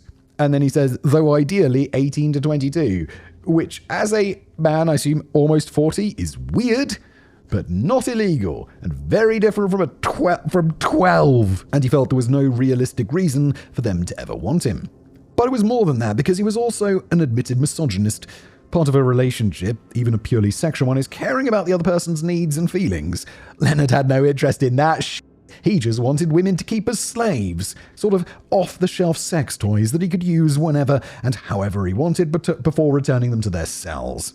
And since they were going to be his slaves anyway, he could also force them to cook and clean for him too. This entire endeavor became known in Leonard's journals as Operation Miranda, named after the character Miranda from The Collector, the woman who was kept as a prisoner. He referred to the women captured as M-ladies, and to the tapes of their torture as M-tapes. Fucking hell, dude. In 1984, Charles finished his prison sentence and was released. He immediately made contact with Leonard and began living with him in his cabin. I wonder if he's going to be what's the word? Recidivist? Recidivism is what you do when you commit a crime again after being in prison. Is he a recidivist? Well, he's definitely gonna be. The two would spend the next 11 months committing their series of murders, with the pair often being regarded as the most horrific serial killers in California history, which is saying something because often, it's going down to California for whatever reason. On the bright side, Simon, there aren't a lot of graphic details about the actual torture and murders, so at least you get a slight reprieve in that regard. Which is nice after the horror of today's episode so far. Even though the explicit goal of their crimes was to keep women as prisoners, the majority of the known victims were actually men. This was largely because Leonard was on the run from police, so he just started murdering people who he felt looked vaguely like him to steal their identities. Which is pretty fucked up. The first murder Leonard and Charles committed together was that of Reggie Frisbee, though it's not known how he met the pair. His remains were found near the cabin in Wileysville, though they weren't finally identified until early 2025. That's like last year. The next suspected victim was Jeffrey Askren, a 30-year-old man who was reported missing after not showing up for work. His remains have never been identified, but his car was found 6 miles from Leonard's cabin, and he disappeared while Leonard and Charles were actively killing people. One of the methods the pair used to find victims was answering classified ads, an all too common tactic among serial killers. The pair would find people selling things they wanted, then show up, kill them, and take their stuff, but not all the ads they answered were for things they wanted. It's pretty f***ed up. Also, I guess you should always meet people you're selling to in a public place. On July the 11th, 1984, Charles Nung showed up at the home of Donald Gialetti and Richard Carrazza. Donald was an openly gay radio personality who had placed a classified ad offering to blow a straight man. Okay. I mean, whatever you're into, I suppose. Charles answered the ad, and when he showed up at Donald's home, he pulled out a gun and immediately shot Donald in the head. He also shot Richard in the chest before fleeing, though Richard survived. He identified Charles to the police as the shooter, and he is the only victim of either Leonard or Charles known to have survived. 2 weeks later, on July the 25th, Leonard and Charles answered a classified ad placed by Harvey Dubbs. Harvey worked as a part-time wedding photographer, and he had placed an ad to rent out his video equipment. His wife, Deborah, was on the phone with her neighbor when the men arrived, so she told her friend she had to get off the phone because 2 men had just arrived. The next day when Deborah's friend called, there was no answer. Harvey, Deborah, and their 1-year-old son Sean had all been kidnapped from the home. They were taken back to the cabin, where Harvey and Sean were killed, followed by Deborah being sexually assaulted until her death. Kevin, you just said earlier there aren't a lot of graphic details. They just killed a 1-year-old. I know it's not exactly graphic, but still. About a month later, Leonard rented a room at a rooming house in San Francisco. One of the residents, Maurice Rock, disappeared suddenly, following which Leonard was seen removing a refrigerator from his room by another guest. Leonard offered to photograph the woman, which she initially agreed to, but she changed her mind once he came into her room with all of his camera equipment. Who's like, yeah, sure, you can take my photo. I'm just thinking now on YouTube Reels or whatever. What's it called? YouTube Shorts. It's there's people randomly taking pictures of people on the street and stuff, but that's different to in your room. That October, Ramsey Jacobson disappeared from another rooming house in San Francisco. He'd arranged some sort of business deal with Leonard, possibly through a classified ad, but when they met, Leonard murdered him and stole his identity. He tried to steal Randy's van too, but the van wound up getting towed before Leonard had the chance to take it. Just a few weeks later, because these did not know how to slow down, Leonard answered a classified ad by the name of Paul Cosner. The ad was for a brown 1980 Honda Prelude that he was trying to sell. Paul had referred to the potential buyer as weird to one of his friends, but unfortunately, Paul hadn't left enough information with his friend to track down Leonard in case something went wrong. Not that any of the information he would have received from Leonard would have been real anyway. 2 weeks later, on November the 16th, Cheryl Okoro was kidnapped from the same rooming house that Maurice had been taken from. She told a neighbor that Leonard had offered her to work on a pot farm, and she was never seen alive again. Nude photographs of Cheryl along with her remains were found at Leonard's cabin. There was also an 11-page autobiography written by Cheryl detailing her troubled life and her hopeless outlook on the future. There was a brief lull as far as the known victims go, but Leonard and Charles are believed to have more than twice as many crimes as have been confirmed, so they undoubtedly were staying busy. Or, since she had enough time and was given the freedom to write down her life story, perhaps Cheryl had been compliant enough that she survived months before Leonard finally got bored and disposed of her. Many of the early victims had been people whose identities Leonard thought he could steal, but in early 1985, Charles began targeting people that I guess he just didn't like. Charles had a job at a moving company, and there was a co-worker, Clifford Parento, who he was constantly fighting with. On January the 20th, Clifford disappeared. Leonard sold Clifford's motorcycle to someone in West Point, California a few months later. It's not suspicious or leaving a trail at all. Like, vehicles are quite well documented, dude. Isn't this going to get you some attention? Even though Charles was likely suspected in Clifford's disappearance, there was no evidence to link him to the crime. What about the motorcycle thing?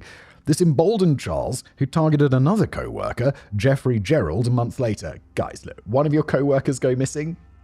Bit weird. Two of them go missing? That's a pattern. Police, get you together, get on this. On February the 24th, Jeffrey believed that he was going to work on a side job with Charles, and then he vanished.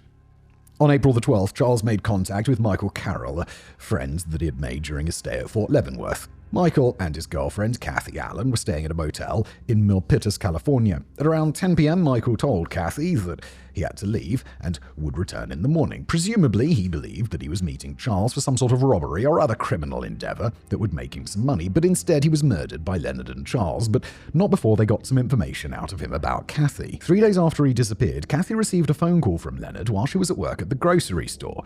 He told her that Michael was at Lake Tahoe and had been shot, and that he was going to pick her up and take her there. Kathy immediately left work and was last seen getting into a car with Leonard. I think that is a very bad decision. Like, hey, yeah, so he's been shot. Do you want me to take you to him? You're like, no, I want to call the police and point them in your direction, Lenny. Kathy was the first of two victims to appear on tapes that were made publicly available. It began with her sitting handcuffed on a chair in Leonard's cabin. He explained to her, if you go along with us, cooperate with us, we'll be as nice as we can to you within the limits of keeping you prisoner. If you don't go along with us, we'll probably take you to the bed, tie you down, rape you, shoot you, and bury you. He went on to explain, while you're here, we'll keep you busy. You'll wash for us, you'll clean for us, cook for us, you'll for us. Once Kathy agreed, Leonard cut her clothes off her body, though she resisted, though the release footage only shows Leonard talking to Kathy, calmly threatening her with physical torture. It's safe to assume she was repeatedly sexually assaulted over the coming days. I mean, yeah, he just literally, and quoting, like, you'll for us. Jesus. But her captivity can't have lasted more than a few days. On April the 19th, 4 days after the kidnapping of Kathy, Leonard and Charles took their final known victims, Lonnie Bond, Brenda O'Connor, and their son, Lonnie Jr. They lived in a house next to Leonard. Unsurprisingly, they did not care for him at all. They knew Leonard had a habit of firing guns on his property, and this made them extremely uncomfortable, especially with a young baby in the house. It's the most American thing ever. You just start in your garden and there's some dude just shooting. It's like, fuck. What they didn't realize was that those gunshots they heard were often cold-blooded murders, not just target practice. Leonard had also repeatedly asked Brenda to pose naked for him, which she absolutely refused to do. First time, and she says no. I mean, don't ask in the first place, because it's weird. But the first time she says no, you never ask again. Because you realize you're being a fucking weirdo. Lonnie wanted to confront Leonard about this continued harassment. No shit. But first he called over his friend Robin Stapley to come to Leonard's property with him, which is smart, because he's got guns. You know he does, because you hear them going off. They went to confront Leonard about harassing Brenda, at which point they were summarily executed. Leonard and Charles then kidnapped Brenda and Lonnie Jr. Brenda was the other victim to appear on the released videotapes. On the tape, she asked why they were doing this, to which Leonard replied, "Because we hate you." He went on to tell her that they were going to take her baby away, that there was a family down in Fresno who didn't have a baby, but now they did. While this was extremely upsetting to Brenda, it was also a lie. Her baby was already dead. It's impossible to know how long she was held captive and sexually assaulted, but I can only assume it was an even shorter period of time than Kathy was kept for, as Brenda was far less cooperative with her captors. And this brings us to June, when Leonard was arrested and killed himself in custody. Oh yes, if you recall, the ID he had presented to the police was Robin Stapley, his neighbour's friend. The Honda Charles had tossed the stolen Vice into had license plates registered to Lonnie Bond, but the VIN was registered to Paul Cosner. That was certainly all suspicious, since they were all names of people who'd been reported missing, probably suspicious enough to get a search warrant, but there was another clue in the car. There was the utility bill in the name of Claralyn Balzacs, that's Cricket, for a property in Wilsonville. Police realised that this was presumably the person to whom Leonard had addressed his suicide note.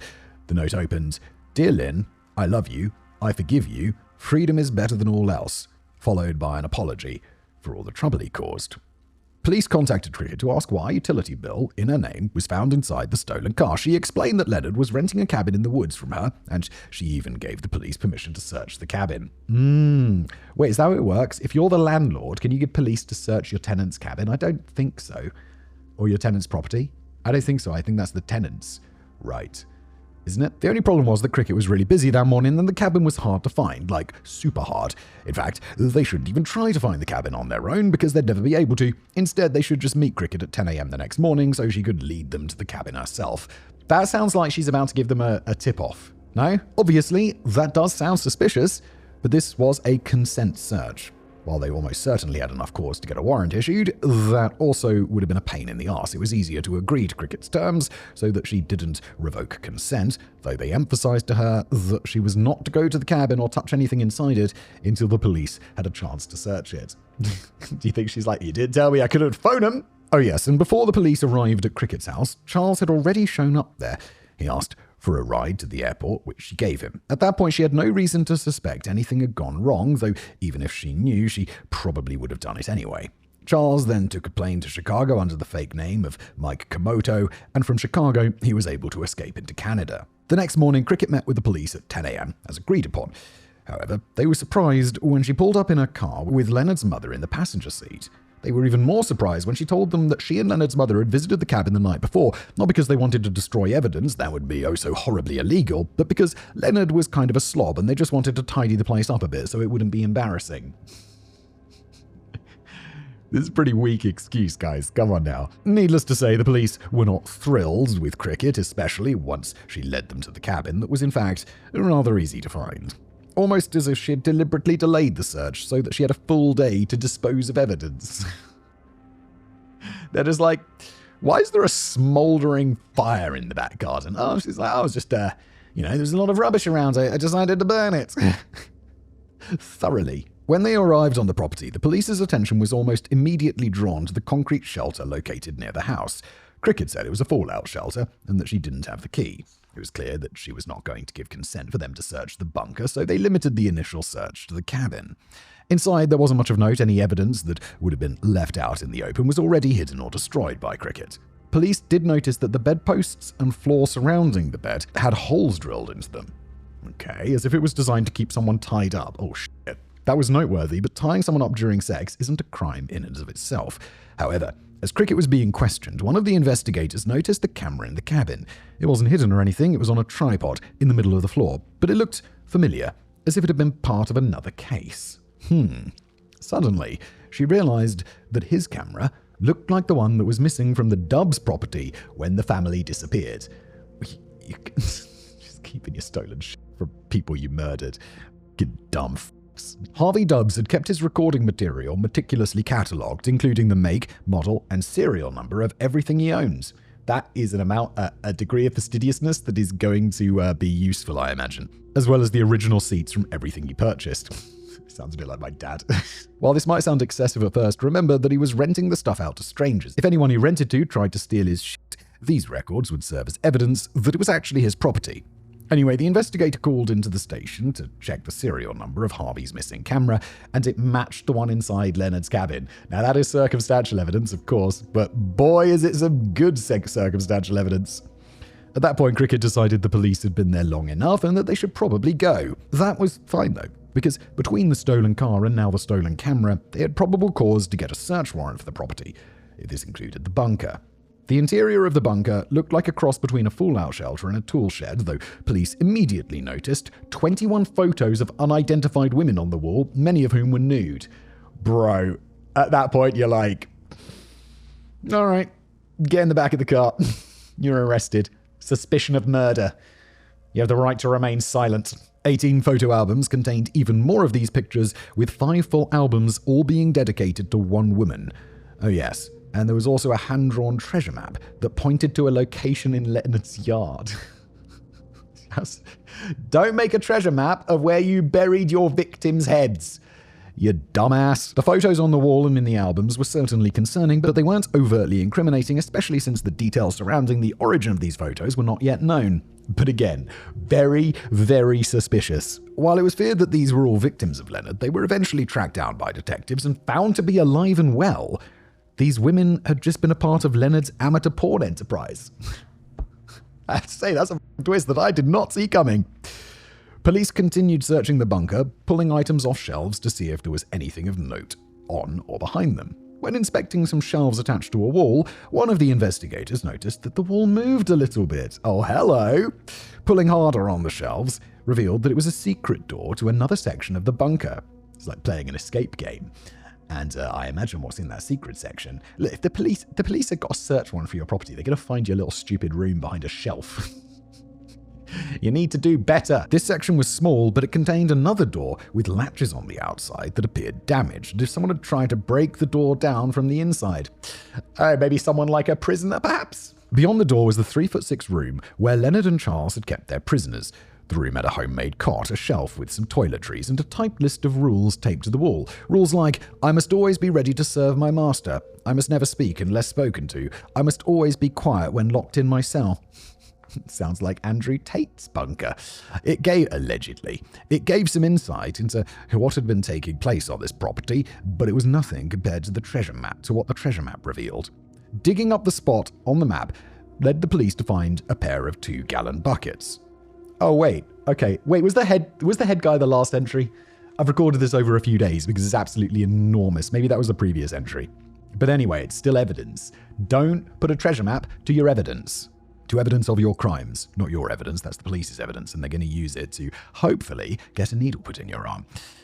Whatever they did back in the 80s. One bucket had an envelope containing 25 names and stolen IDs, suggesting that there may have been as many as 25 total victims. The other bucket contained 2 cassette tapes and Leonard's handwritten journals. One of the tapes was labeled M-Ladies, which featured the segments I previously mentioned, containing Kathy and Brenda.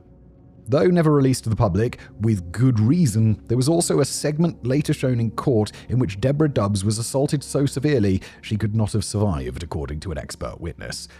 Being a jury or a judge or, any of this stuff that deals with this sort of shit, oh my God. It's like the people who have to, troll Facebook for beheading videos and stuff to remove them. This has got to be psychologically scarring. That is I've accidentally come across photos, you're on the internet, and you're like, oh God, why Google? Why did you show me that? And it's like, I still remember those photos, and I don't want to. And that was after Deborah had already been forced to watch her captors torture her baby, Sean, in front of her, while she pleaded for his life. Christ. Near the house, police also found the boneyard used by Leonard and Charles to dispose of their victims. They had burned the bodies of their victims and crushed up their bones in an attempt to destroy the evidence. The site was excavated and police collected 40 pounds of crushed bone fragments belonging to at least 11 different people. It was now all too clear to authorities why Leonard had killed himself in custody, but they still had to find Charles. There was also the matter of Cricket, who was widely believed to have destroyed and tampered with evidence. With the exception of the treasure map that she missed and the video camera that she probably didn't know was stolen, there was nothing blatantly incriminating inside the cabin or bunker. What about all the tapes? What the fuck? I mean, the existence of a secret room someone had tried to break out of and the rules on the wall were pretty incriminating, but Cricket couldn't make the room disappear any more than she could have removed all the fragments of human bone from the burial grounds. Despite the majority of people being convinced that she was well aware of Leonard's crimes and actively covering them up, Cricket was never charged with tampering with evidence or anything related to the murders. Instead, she was given immunity in exchange for her cooperation. Not that her cooperation really helped in tracking down Charles, though. Instead, it was his kleptomania that would be his undoing. On July the 6th, 1985, department store employees noticed Charles trying to steal a can of salmon.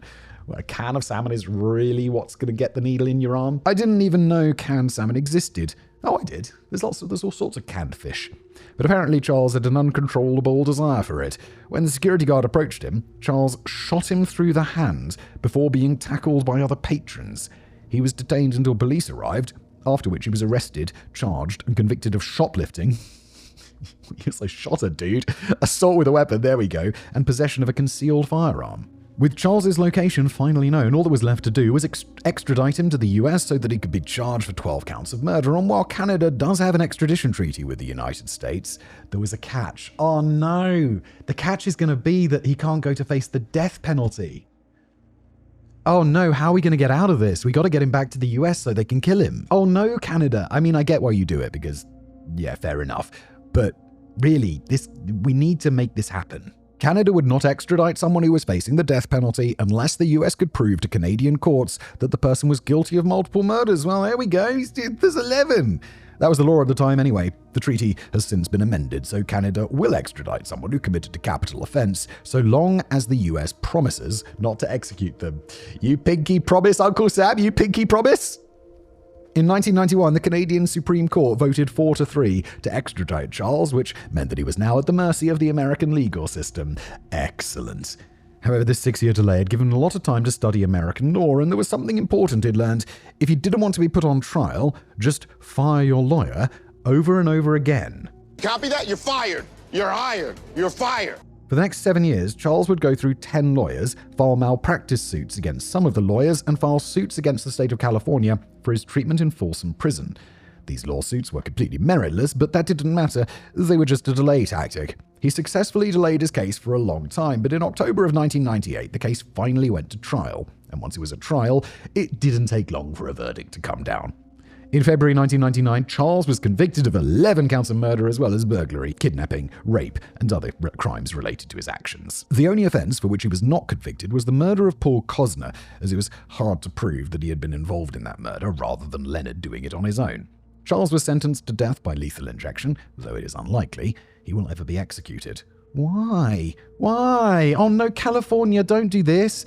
California hasn't executed a prisoner since 2006, and in 2019, Governor Gavin Newsom ordered a moratorium on executions. Gavin, no! Oh no, this is like what happened to Charles Manson. He was sentenced to death, and they're like, no more executions. And Charles Manson died like an old man. That, not only is it not expected that this will be overturned, but groups like the ACLU have been lobbying for Newsom to commute all death sentences in California to life in prison instead. Whether or not he'll do it remains to be seen, unless he's made a decision between now and when this episode airs, in which case you already know the answer. I mean, if you follow news about California death penalty, I suppose. He could have done it and I would have no idea. But whether it's by lethal injection or natural causes, Charles will definitely be dying in prison. Well, let's hope at some point they put a needle in his arm. That'd be joyous. Anyway, moving on to our next one, Haden Clark, the cross-dressing cannibal. Brilliant. In June of 1985, Bradfield Clark was convicted of second-degree murder and dismemberment of a body. He had invited a married co-worker over for dinner and put the moves on her, then strangled her to death when she rejected his advances. He then cut up her body, ate part of it, barbecuing her flesh on the grill. It was a horrific crime, and one that made Bradfield's younger brother Haden say, "Hold my beer. Da fuck." Okay, I don't actually think Bradfield's crime had any influence on what Haden would do the following year, but raising multiple kids who grew up to be murderous cannibals seems like the most blatant violation of the rule, don't fuck up your kids, that we've ever encountered. Or maybe there were just some horrible genes in that family. I imagine there's bad genes and bad upbringing all at once. Haden Clark was born on July the 31st, 1952 in Troy, New York, and it seemed like he should have been set up from birth for a pretty easy life. Haden's grandfather had once been mayor of White Plains, New York, and his father, Haden Sr., was a successful chemical engineer who helped invent plastic cling wrap and the flame-retardant carpet. The family was well off, so Haden should have been easily able to coast through life as a Nepo baby. It's so random, like, where's your family's money come from? Oh, my great-granddad invented cling wrap. We call it cling film. Plastic cling wrap. It's a good one. Unfortunately for Haden, nothing was easy for him. He struggled to walk and would frequently fall and bang his head. It was so bad that his mother, Flavia, would preemptively bandage him to act as padding so that he'd stop hitting his head. Why not just give him a bicycle helmet or something? That's not a terrible idea, and it might have prevented additional head trauma, but by the age of 4, Haden was still struggling to walk. He was taken to the Yale Child Study Center, where he was diagnosed with cerebral palsy and possibly brain damage. Flavia blamed the brain damage on a botched forceps delivery, which is theoretically possible, but it is unconfirmed. When it was finally time for Haden to start school, he was originally placed in public kindergarten. However, he was relentlessly teased and tormented by the other children. Children are pieces of shit. Oh, my kids are nice, though. But, older, mean children. So his parents put him into an expensive private school for people with learning disabilities where he did a lot better. And all of that sounds great so far. I mean, not the cerebral palsy part, that was unfortunate, but that his parents seemed to be taking the best steps that money could buy to set Haden up for success, despite his disability. As it turns out, though, there are some problems you can't throw money at, such as being horrible pieces of shit. No, I think money is something that if you're a horrible piece of shit and you throw money at a horrible piece of shit, they're going to become more of a horrible piece of shit. Money just amplifies who you already are. It's why I'm such a douchebag. Haden Sr. and Flavia were both severe alcoholics, and they fought constantly. Not only would they scream at each other in front of the children, Haden Sr. would beat his wife in front of them as well. I know this should go without saying, but the beatings will continue until morale improves was meant as a joke amongst military personnel, not parenting advice. Another problem in the Clark household is walk properly, son. Dad, I can't. Another problem in the household was that Haden was a boy. That was only really a problem to Flavia, who desperately wanted a daughter, but it was something she wanted to remedy. She would dress Haden up in frilly girl's clothing. It's going to be brilliant for his mental health. And while she was drunk, which sounds like pretty much most of the time, she would insist on referring to Haden as Kristen. It's unclear exactly how long this went on for, but presumably it stopped before Haden reached adolescence. Flavia and Haden Sr. had another son, Jeffrey, and then Flavia finally got the daughter she wanted. But the damage to Haden's psyche was already done by that point. Oh yes, and while being frequently called Kristen by his mother was undoubtedly confusing, it still wasn't as bad as his father's nickname for him. Haden Sr. had simply taken to calling his son, the retard. However, while the fighting and abuse was obviously bad, there is the chance that Haden was one of those rare people who are just born as evil psychopaths. Or it could be both. Although Haden was developmentally disabled, Jeffrey described him as being extremely clever and calculating, excelling at both chess and revenge. You're in a job interview, what are your best skills? Have you any extracurriculars? I'm a very good chess player, FIDE master, whatever, the one below grandmaster. I'm also excellent at revenge. It's another one of my skills. Haden was teased a lot as a kid, but he refused to take those slights lying down. Whenever somebody pissed him off, he'd enact his vengeance in a completely disproportionate manner. If any of the neighborhood children made fun of Haden, he would kidnap and decapitate their pets, sometimes dissecting them as well, which is completely normal behavior. Oh, Jesus Christ. He's really good at revenge. This lack of proportionality was something he likely inherited from his father. While he was a skilled chemical engineer, he was also a manic depressive. He was constantly getting into fights with his employers, usually because he felt he wasn't being given the credit and promotions that he deserved. As a result, he'd switched jobs a lot, causing the family to move frequently throughout Haden's childhood. This only served to add even more instability to the already volatile environment in which the children were being raised. That all said, there was an incident during Haden's childhood that suggested something was wrong with him that might have been separate from his horrible upbringing. Yeah. I feel like yes, definitely. During the summer, the family would vacation on Cape Cod, Massachusetts. After his stint as mayor, Haden's grandfather had retired to an 8-acre property on the Cape that the rest of the family was welcome to visit. That's nice. One day, Haden and his brother Jeffrey were out riding their bikes when there was an accident. Some sources suggest that Haden deliberately rammed into Bradfield's bike, but it's usually... Is Bradfield this dude's first name? It's a weird first name. Sorry to all the Bradfields listening. But it's usually just described as a non-specific accident. Regardless of the cause, though, Jeffrey fell off of his bike and slammed into the pavement hard, causing blood to pour from his head. Haden rushed home to tell his parents that there'd been an accident, but that it was okay because the bike wasn't damaged. That's good news, but your brother's head's bleeding. Seeing your brother severely injured and only feeling the need to emphasize that the bike was okay is certainly a weird way to process information, one that I'm not sure can be explained by the abusive and violent household in which he was being raised. I don't know, I think it can, actually. Maybe. So, if his father is kind of a dick and a bit of an authoritarian, I would imagine that every time he does something that upsets him or breaks, like if he drops a cup, he'd be like, oh my God, I can't believe you dropped that cup. Why did you drop the cup? And then you get this like psychological thing of being like, oh my God, I can't break things because my dad will be really furious. So in that case, you'd be like, the first thing you'd be like, is the bike's okay, the bike's fine. Please don't beat me. Maybe he was worried the broken bike would have resulted in more beatings though. There we go.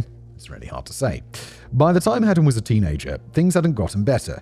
His mother was no longer forcing him to wear women's clothing, which is nice, but now he was doing it on his own. Oh no. It's fine if you want to wear women's clothing, but I get the feeling he probably doesn't, and he's just doing it because he's been given a complex from his mother, who really wanted a daughter. Don't do that. Both Flavia and Haden's sister would find their clothes were going missing, particularly their underwear, and Flavia caught Haden wearing them on multiple occasions. When he was 14, there was also an incident in which a neighbour hired him to do yard work for her, only to come inside and find Haden in a bedroom wearing one of her nightgowns. Be like, hello, garden boy. What are you doing? It was also at the age of 14 that Haden was put back into public school after having spent nearly the last decade in private schools for kids with learning disabilities. He'd been making a lot of progress in private school, where teachers were equipped to deal with students with special needs, but that progress immediately stopped once he was back in the public school system. Wait, you guys are rich? Why did you take him out if he was doing so well? It's like, what did you think was going to happen? He's not prepared for this at all. Not only did he struggle academically, he was also a loner outcast, which isn't too surprising. For as much as I enjoy dunking on the American education system, there is one aspect of public schools that can't be replicated by homeschooling or really small private school classrooms. And it's arguably the most important element of public education: socialization. Haden's special schools may have taught him to read and write, but he simply didn't have the tools or experience necessary to be thrown into a public high school and find a way to fit in with everyone. Unfortunately, he also didn't have the tools to keep up with his classes. Yeah, this guy's utterly unprepared for this. You can't just take someone who's been sheltered and looked after, and he's in this school for people who are, like him, and then they're just like, hey, high school. You just be like, oh, I'm not prepared for this, dudes. He was held back twice, finally graduating in 1972, less than a month before his 20th birthday. After high school, Haden enrolled in the Culinary Institute of America. Ah, yes, the CIA. The good CIA. This is quite a fancy culinary school, right? He actually did pretty well as a cook, though his classmates did find it unusual that he would sometimes drink the blood from the beef they were cutting. Yeah, not surprised they found it unusual, because it's fucking unusual, dude. It's straight up weird. You deviant. It's just like, oh, why? However, while he was successful in learning to cook, his behavior hadn't changed at all. Though he usually came off as meek and timid, Haden still had a horrible temper and a thirst for vengeance. He's really good at revenge. Even the tiniest criticism was seen as a form of persecution for which Haden would need to retaliate. There was one incident at the Culinary Institute where this happens. Though exactly what pissed him off isn't clear. Whatever it was, though, I'm sure that pissing in a giant vat of mashed potatoes was not an appropriate response. It never is. That somehow wasn't enough to get him expelled, though. What? You pissed in a giant vat of mashed potatoes at culinary school. You shouldn't be allowed to work in Burger King or anywhere. So after 2 years, Haden graduated from the Culinary Institute and was able to begin his life as a chef. That was the plan anyway, and Haden was able to find plenty of work. The problem was that he couldn't hold down a job since the tiniest thing would make him fly off the handle. He had 14 jobs over the next 8 years, never able to stay at the same job for more than a few months. Also, there was plenty of turmoil within the family during those 8 years. Haden's grandfather died, and the property at Cape Cod, the one place where Haden was really happy, was sold off. His parents also finally got divorced, something they probably should have done decades earlier. Flavia moved to Rhode Island with her daughter, and Haden Sr. died of cancer. Couldn't happen to a nicer guy. Yeah, why do the good always die so young, Haden's dad? No! In 1982, at the age of 30, Haden enlisted in the US Navy. Honestly, I'm surprised someone with a history of mental impairment, whose medical records contained the words possible brain damage, was accepted into the military. Then again, all he had to do was make it through boot camp and he could work for the Navy as a cook, so they probably thought it was fine. I mean, I think this is good. Like, his life is kind of a mess. I know it's not going to sort him out, but I do think in a lot of cases, this is a good route for people whose lives are kind of off the rails a little bit, and maybe it will fix you. Maybe you'll drink less blood. Maybe you'll, dissect less animals. Probably not, but maybe. It's worth a shot. And for a few years, it was fine. That's, for a guy who had 14 jobs in 8 years, to manage a few years in one job, which I guess is kind of mandatory because you're locked in, right? You serve your 6 years? How long do you join the Navy for in America? Or anywhere for that matter, I don't know. With Haden being stationed aboard the USS Iwo Jima. Well, it was somewhat fine anyway. He worked below deck as a cook, and for once he didn't have any problems with his work. But the other sailors had a problem with him. Haden didn't know how to fit in with the rest of the crew, something that only became worse when they discovered that he was wearing women's underwear beneath his uniform. This made him a prime target for bullying, receiving beatings from the other sailors on a regular basis. He's like, it's like high school all over again. I want to go to the Special Navy. He received beatings on a regular basis. In one incident, he was allegedly locked inside a meat freezer for 3 hours. No, he wasn't. Inside a meat freezer? Those things are like -20. You're not going to survive in there for 3 hours. Right? I've been in a big meat freezer. It is fucking cold. Hopefully that's a misunderstanding and they meant a meat cooler. Yeah, that would make a lot more sense because locking someone in a meat freezer for 3 hours does sound like attempted murder. Also, don't these things have emergency releases on the inside? I'm pretty sure, I remember there was a big freezer at a supermarket I worked at. I'm pretty sure it had an emergency release on the inside just for situations where someone accidentally locked themselves inside because you would die. Then again, there was another beating so severe that it resulted in Haden suffering a concussion, so maybe attempted murder isn't out of the question. Admittedly, it's a bit surprising that people would have been so upset about Haden wearing women's underwear, given the Navy's overall reputation in the Navy. After all, this was only a few years after the Village People released their hit song In the Navy. Kevin and I, same page. Regardless, Haden served in the Navy until 1985 when the ship docked at Portsmouth, Virginia. While the ship was at port, Haden was detained at an airport for exhibiting bizarre behavior, following which he was arrested for destroying property and acting in a bizarre manner at a local school. He was given a psych eval following these incidents, during which he told the psychiatrist he had blacked out and didn't remember any of what was happening in the store. Which is convenient, but also, yeah, maybe he is very weird. He also claimed that his mental problem had only recently begun. Not quite, mate. Following the concussion inflicted upon him by the other sailors. Oh, now that's quite clever. Because you'd be like, I got beaten by other sailors in the Navy. That sounds like a retirement. You know, they'll be like, okay, we got to retire you. Here's some money.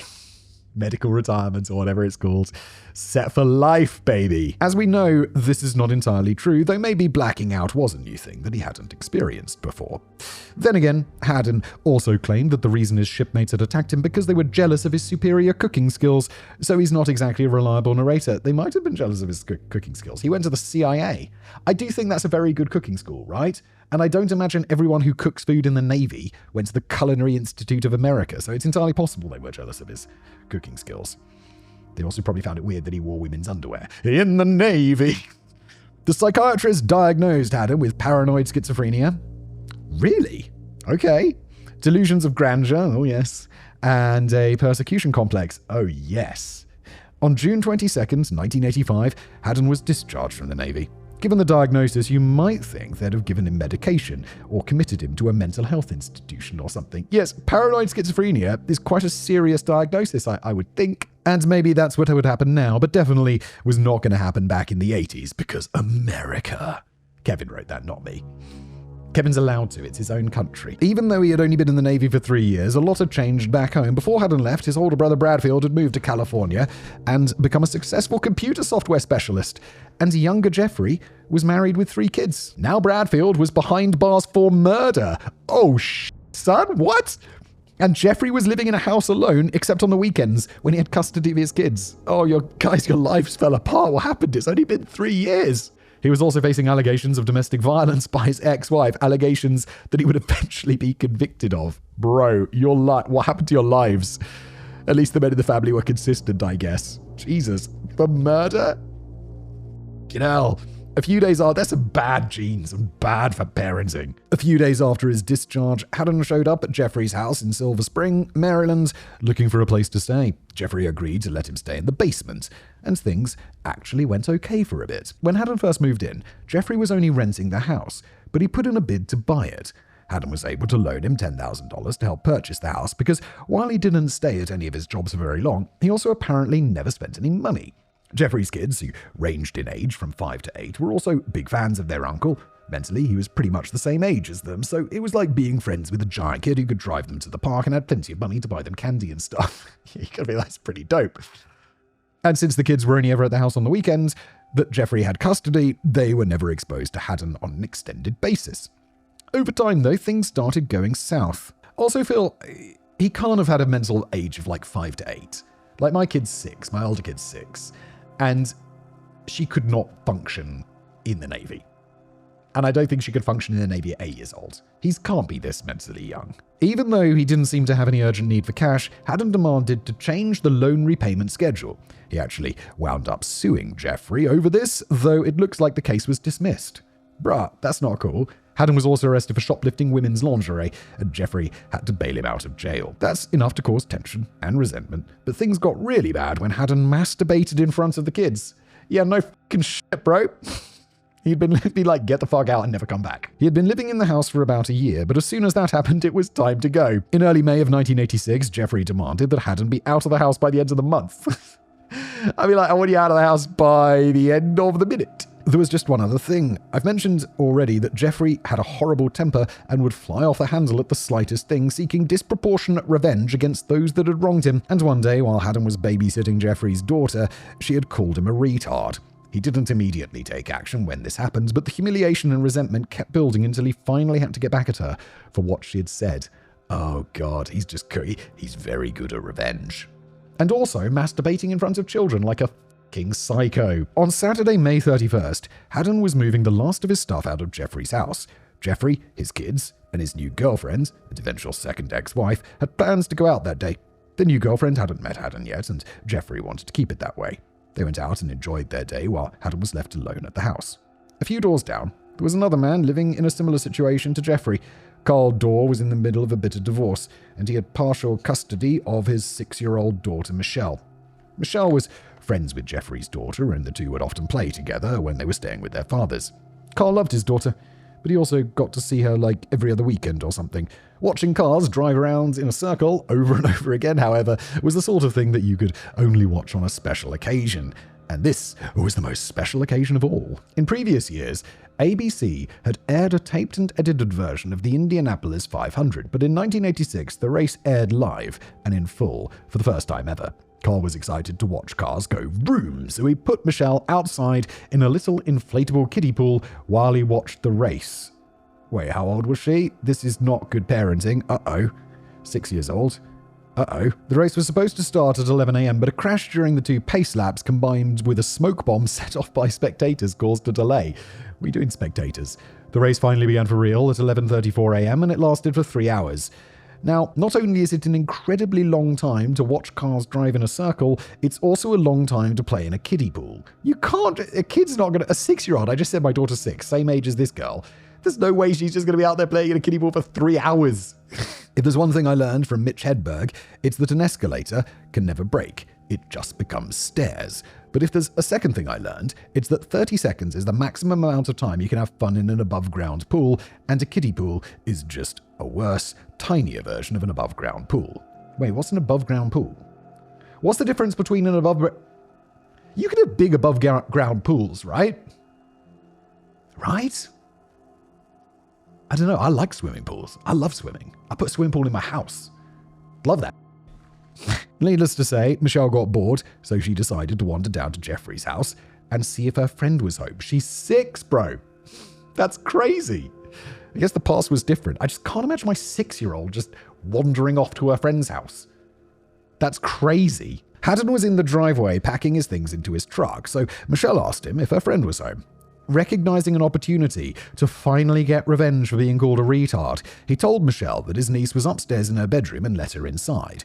While Michelle made her way to the bedroom, Haden grabbed one of his 12-inch chef knives and went after her. The fuck is gonna happen?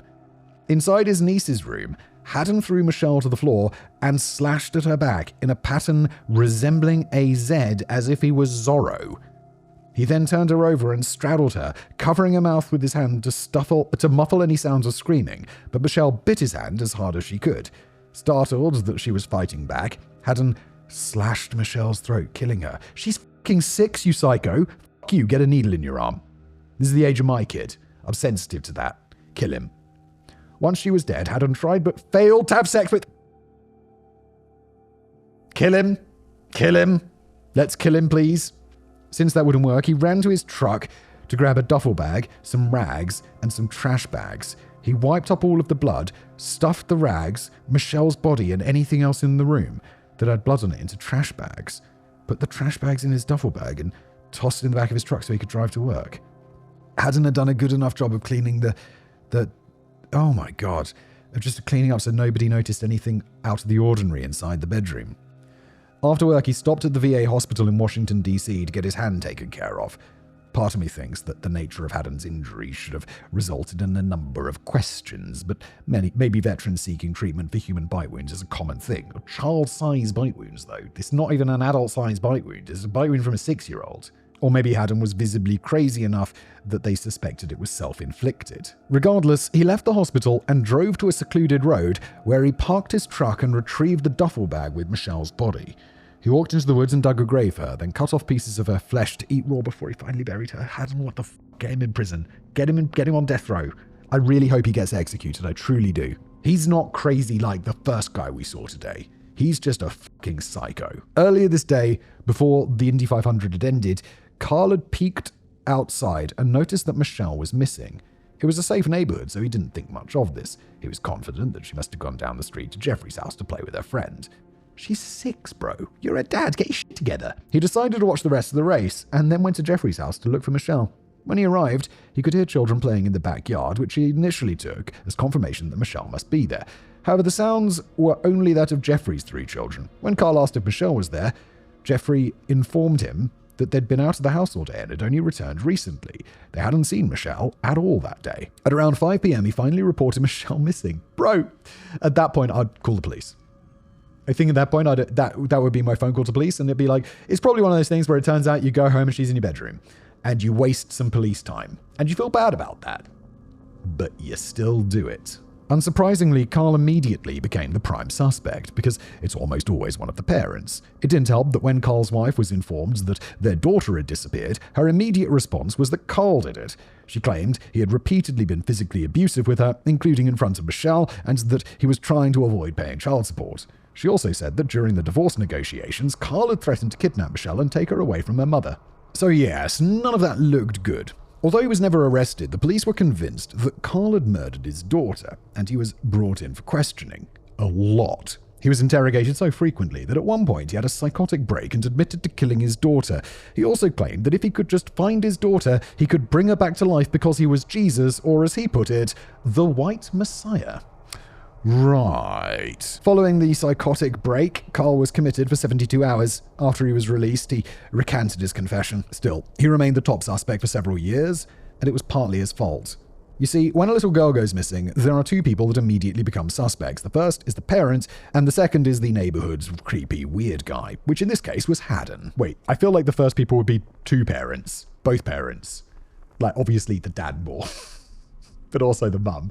And then the creepy neighborhood guy. Jeffrey had even brought up Haden's name to the police as someone who could be responsible. However, Haden was quickly ruled out as a suspect because of a lie that Carl had told the police. Carl didn't want to come across as a neglectful father, so he told the police that he'd last seen Michelle at about 2:10 p.m. In reality, he hadn't seen her since about noon, but this lie provided Haden with an alibi. Oh no. He was clearly a suspicious character, and one that was brought in for questioning. The interrogation was bringing him to the point of cracking, and he asked to use the bathroom. He went into the bathroom to cry and vomit, and then returned to the interrogation room. When asked if he'd done anything to Michelle, Haden replied, "I don't know, I may have blacked out. I may have done something. Bruh, I want you to die, but where is your lawyer?" It was close to a confession, but it wasn't explicit enough. After making this statement, however, Haden seemed to snap out of it again and regain his composure, because he had an alibi. He had punched into work at 2:46 p.m. If Carl had last seen Michelle at 2:10, the police believed there was no way Haden could have kidnapped or killed Michelle, hidden the body, and made it to the country club in Chevy Chase, Maryland, where he worked as a chef in just 36 minutes. In trying to save face as a father, Carl had inadvertently let his daughter's killer go free. For the next 6 years, Haden became a drifter. Oh, he's 6 years of freedom. He traveled along the East Coast, taking whatever work he could find and alternating between renting rooms and living out of his car.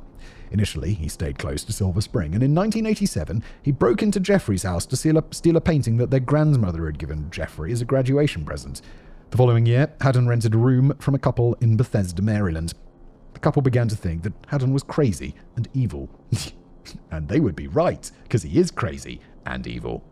So they opted not to renew his lease. They're like, hey, why are you breaking my lease? Because you're crazy and evil, Haden, you Once the lease was up, they demanded that he leave their home. Enraged, Haden decided to prove that their crazy and evil assessment had been oh so very accurate. Before he left the house, he stole a bunch of stuff from the couple, including expensive tools and rare books. He murdered their cat and left its carcass on the lawn, and he wrapped a bunch of dead fish in newspapers and hid them around the house so it would stink up the place. What the fuck is wrong with you? The couple understandably filed charges and Haden received a year of probation as well as a court order to stay away from the house. Instead of staying away, he went back and stole a shop vac, which I recently learned is a type of vacuum cleaner. The more you know, apparently it does water. I think we'd call it a vax machine in the UK. Not a fax machine, but a vax, V-A-X. A few months later, Haden had made his way to Rhode Island, where Flavia was now living. He didn't stay with her, but that November she did catch him stealing a bunch of shit from the basement. She asked if he was going to steal from her, like he had from Jeffrey. So Haden assaulted her, throwing her to the ground and kicking her. She pressed charges, and Haden pled no contest to assault and battery. He again received a year probation because I guess Rhode Island authorities were unaware that he was already on probation in Maryland. How do you not talk to each other? It's the 1980s. These computers and shit, come on! Following the sentencing, Flavia gave Haden a typed letter saying that unless he went to the VA to get some much-needed mental health treatment, she was going to pretend that he was dead, and he was never to return to Rhode Island. After that, Haden spent most of his time in the Bethesda area. He did go to the VA, as his mother had requested, but he left almost immediately after being admitted. The doctor did at least have time to write up a diagnosis, though, which was psychosis with questionable etiology. That's a fancy way of saying that he didn't know what the cause of the psychosis was. Yes, idiopathic was a word I recently learned. It's basically like, if you go to the doctor and they're like, oh, yeah, I've got a headache. And the doctor's like, diagnosis, idiopathic. It just means they don't know. It's just like, you got a headache for some reason. It sounds so medical, though. According to the doctor, Haden claimed to be able to talk to squirrels and raccoons, whom he said kept him company. He also stated, I think I have a split personality. I don't like to hurt people, but I do things I'm not aware of. Every now and then, I just don't feel this is as real. Like the first guy, I was like, that guy's bat. He has no idea what's going on. Haden does. He's a fucking psycho, child murderer. Every now and then, he would return to the VA hospital, but he would always leave after receiving a few doses of antipsychotic medication. Haden had a couple more run-ins with the law over the next year. On Christmas of 1988, he was pulled over for speeding. It should have been a simple stop, but the officer noted a handgun in the car, and one that turned out to be loaded and unregistered. That sure sounds like it would be a serious crime, but in the US, it was only good for a suspended sentence and probation. You've got an unregistered weapon, a gun, and they're just like, yeah, I guess no jail time. It's fine. You probably weren't using that for nefarious purposes, were you, mate? A few months later, a police officer saw Haden's car on the side of the road. And there's nothing wrong with that, but it's the sort of thing that would typically make cops slow down to see if the person needs help. When the officer slowed down to look, she saw Haden leaning over the passenger seat of the car to do something, but she also noticed an empty gun holster hanging from the seatbelt. Assuming there must have been a gun in the car, the officer pulled over to see what was going on. Haden had been fiddling with a green jacket on the passenger seat. So, after patting him down to make sure he was unarmed, she picked up the jacket to search for a weapon. There was no gun. But when she picked up the jacket, a purse fell out. Haden's like, that's my purse. Look at my underwear, it matches. When the officer asked who the purse belonged to, Haden explained that it was his purse, and that he was a woman. Inside the purse, she found 2 wallets full of credit cards and IDs for 2 different women.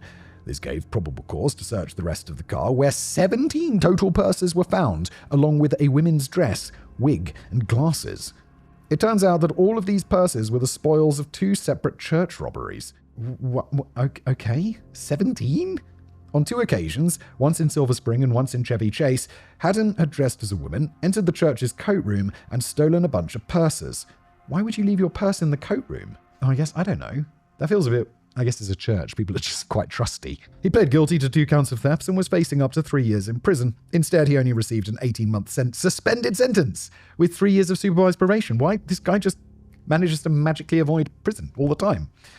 The judge opted for a more lenient sentence because it was clear that Haden had severe mental problems and she believed he was now addressing them. then sentence him to a psychiatric facility, please. And to an extent it was true, even if he wasn't consistently getting the antipsychotic medication from the VA that he should have been. Instead, he was a regular at homeless shelters and church-sponsored lunches for the homeless, the latter of which inspired him to become an active member of the church. The head of the church recognized that Haden was a weird guy with a lot of problems, but he also believed that Haden was a gentle and good person who just needed some help. Gentle and good. Oh, no. Haden let people know that he was available to do yard work, and someone referred him to Penny Hoteling. Penny was a psychotherapist, and Haden began working as a gardener in 1990. Over the next 2 years, Haden and Penny became friends, or at least friendly. Haden did good work, so Penny began to trust him. Mistake! She even gave him access to the house, allowing him to come inside without asking to use the bathroom or grab snacks from the kitchen. But to Haden, this was more than just a work relationship. He began to see Penny as his new mother, replacing the one who had effectively disowned him. In this way, he became attached to her, though this attachment didn't prevent him from violating her trust and the law. Can't say I'm very surprised. At one point, Penny noticed that a string of pearls had gone missing, but she never questioned Haden about it. Later, when tools disappeared from the shed, she confronted him. As you might expect, he completely exploded, yelling and screaming at her, though he didn't get physical. Penny decided that maybe she'd overreacted and been too hard on him. No, he's stealing your shit. If somebody who works for you steals your shit, they get fired. It's how it works. You can't steal. She still thought he was a good person. One thing that she hadn't noticed, however, was that her underwear was slowly disappearing one pair at a time. Aside from the repeated thefts, things went pretty well for about 2 years. Apart from the fact that he was stealing her shit. And she thought they were friends. But that changed in the summer of 1992 when Penny's daughter Laura returned home from college. Penny had always seen her daughter as her miracle child because she didn't give birth to Laura until she was 43. Now Laura was a full-grown Harvard graduate who had returned home to figure out what her next step would be. She either wanted to become a teacher or go to law school, but until she could make up her mind about which path to take, she took a job as an intern at a law firm in DC. Unfortunately, her presence in the house was seen as a threat by Haden. He had grown attached to Penny as his new maternal figure, but now there was another child that threatened to take that attention away. Yes, the real child, Haden. Sure, Penny had a son as well, but he was older and had already moved out of the house, so Haden never had any reason to see him as a threat. Laura living there was very different. In early October, Penny told Haden that she was going to be away for a week from the 17th to the 25th for a conference in North Carolina. He immediately recognized this week as his opportunity, so the following day, he went to the hardware store.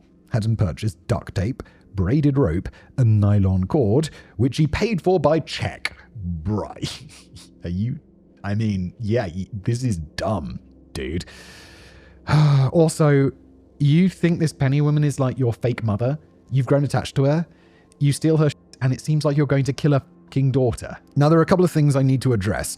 To start, you probably don't think of homeless transients as the kind of people who use checkbooks. However, the upside of being homeless was that Haden didn't have to pay rent. Instead, his monthly veteran benefits, along with most of the money he made from various jobs he had, went directly into his bank. So despite being homeless, Haden was worth about $40,000, which is over $92,000 today. Holy shit. Just go rent somewhere. That's more money than most people have. Also, I recognize that many of our younger viewers may have never written or received a check before. Oh my god. Hell, Simon may have never written one before, though we're all aware you once received one from an American advertiser and didn't know what to do with it, because I guess checks just don't exist in Europe anymore. No, they don't. It wasn't an American advertiser, it was an American city. It was like a town sponsored. I think it was a Mega Projects video. And they were like, okay, great, where should we send the check? And I'm like, I guess you can send it to me. And I call my bank and they're like, what? And I'm like, a check. And they're like, well, no, we can't process checks. We haven't processed checks since like 1936. And so I phoned another bank that I don't bank with, who apparently, I asked a friend of mine and he was like, yeah, and this one will. And I phoned that back and they're like, we haven't done that for like a decade. So I was like, I can't get paid by check. I have written checks myself. I did grow up in a time of checks. I remember I had a check guarantee card, which would be a debit card or a credit card, in my case a debit card, that says the checks are guaranteed up to £50. I don't know what that meant. But is very trusting because I probably didn't have £50 most of the time. But no. And then my grandparents would give me checks on my birthday until probably my late 20s. And I didn't have a place to cash them. And so I just didn't. And the problem is with checks, it's not like cash, where if you lose the money, no one's feelings get hurt. My grandparents, who I'm sure balanced their books and everything, they would know that I wasn't cashing those checks because it would never be deducted from their account. And then they stopped giving me checks. And everyone was happier. Anyway, when you write a check, you write who it's for, the amount it is for, in both numbers and letters. Oh yeah, and then you'd have to write it out. There's also an optional memo line where you can write for what the check is for.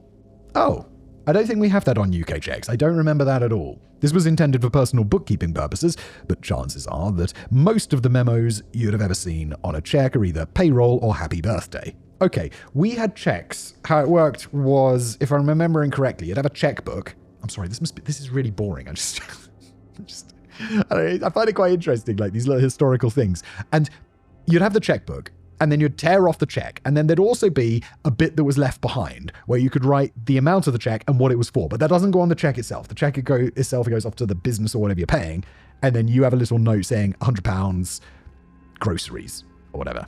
On that day in 1992, however, on the memo line of his check to the department store, Haden had written the name Laura.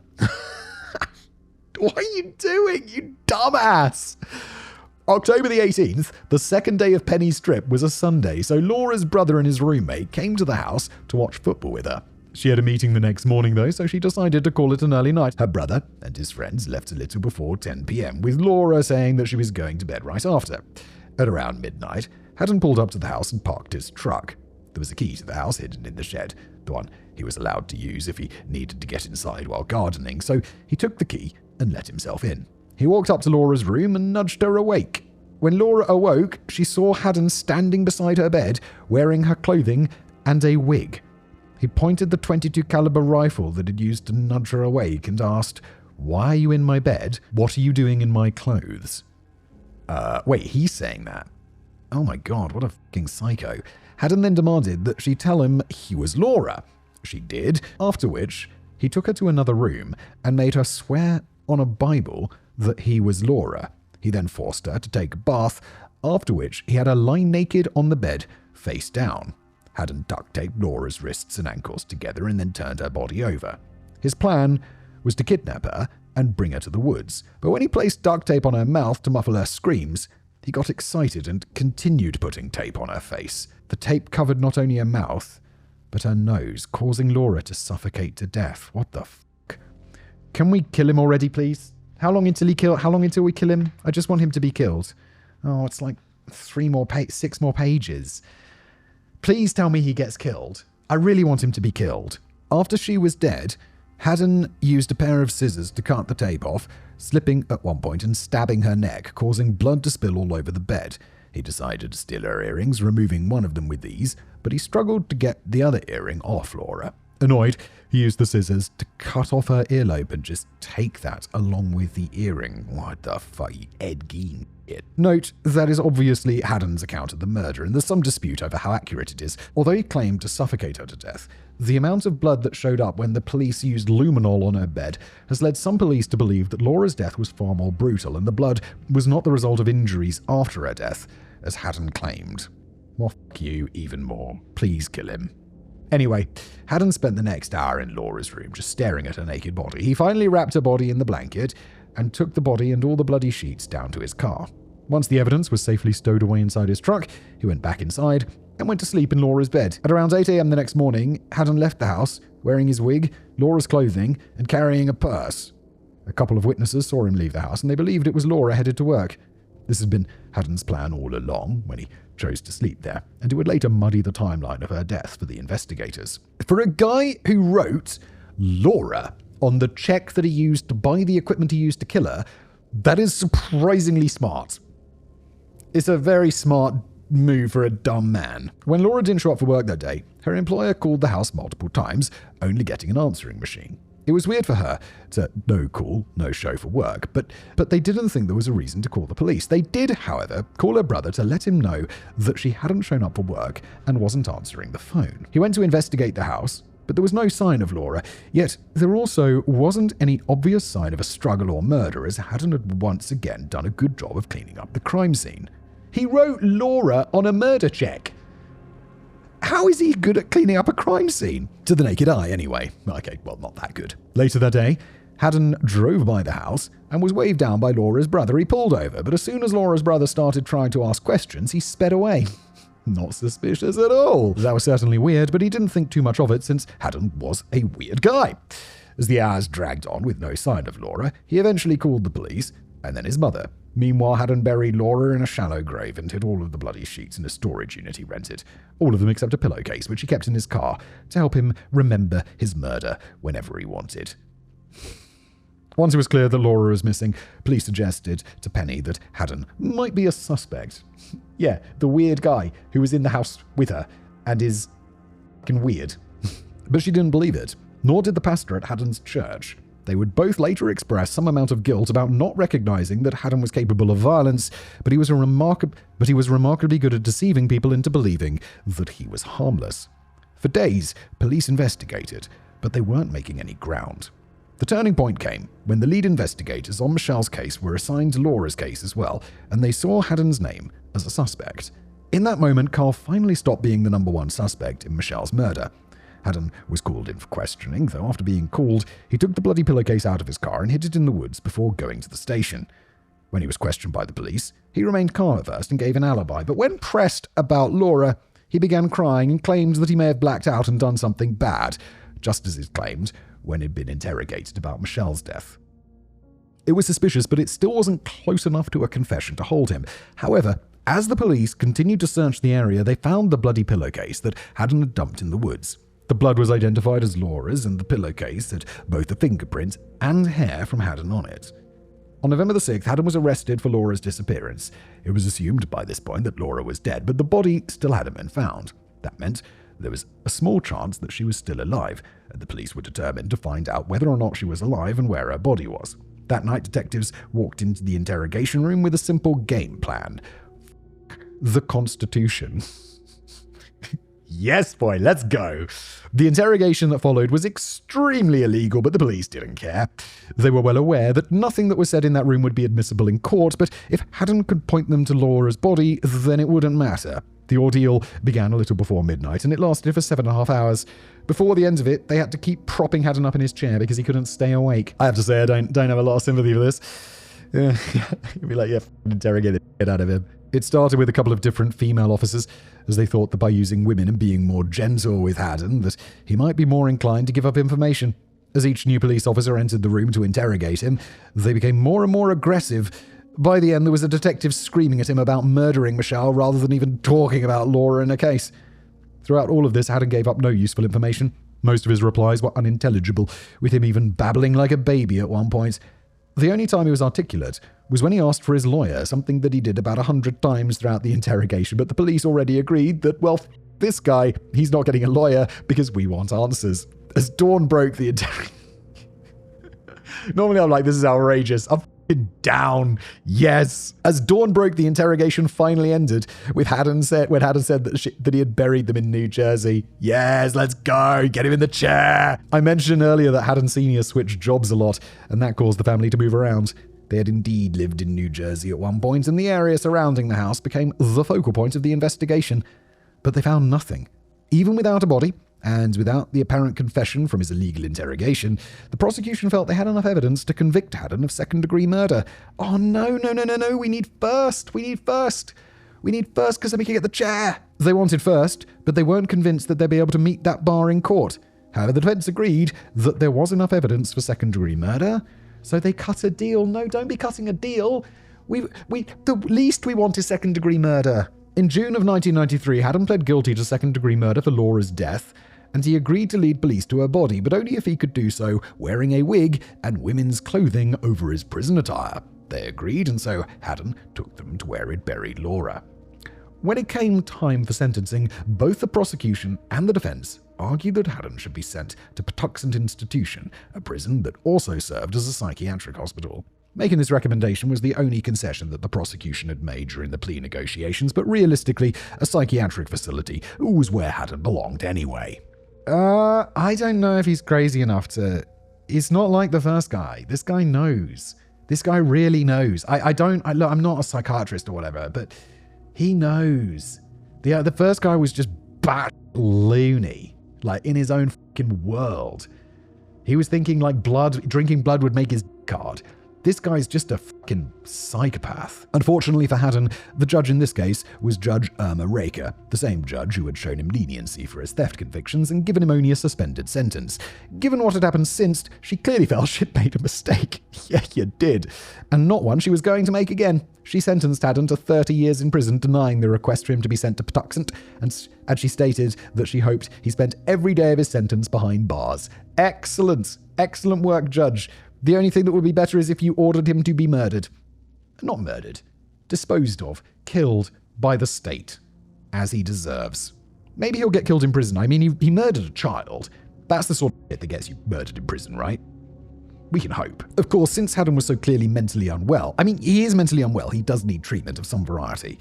But I don't think it's a defense here for murder.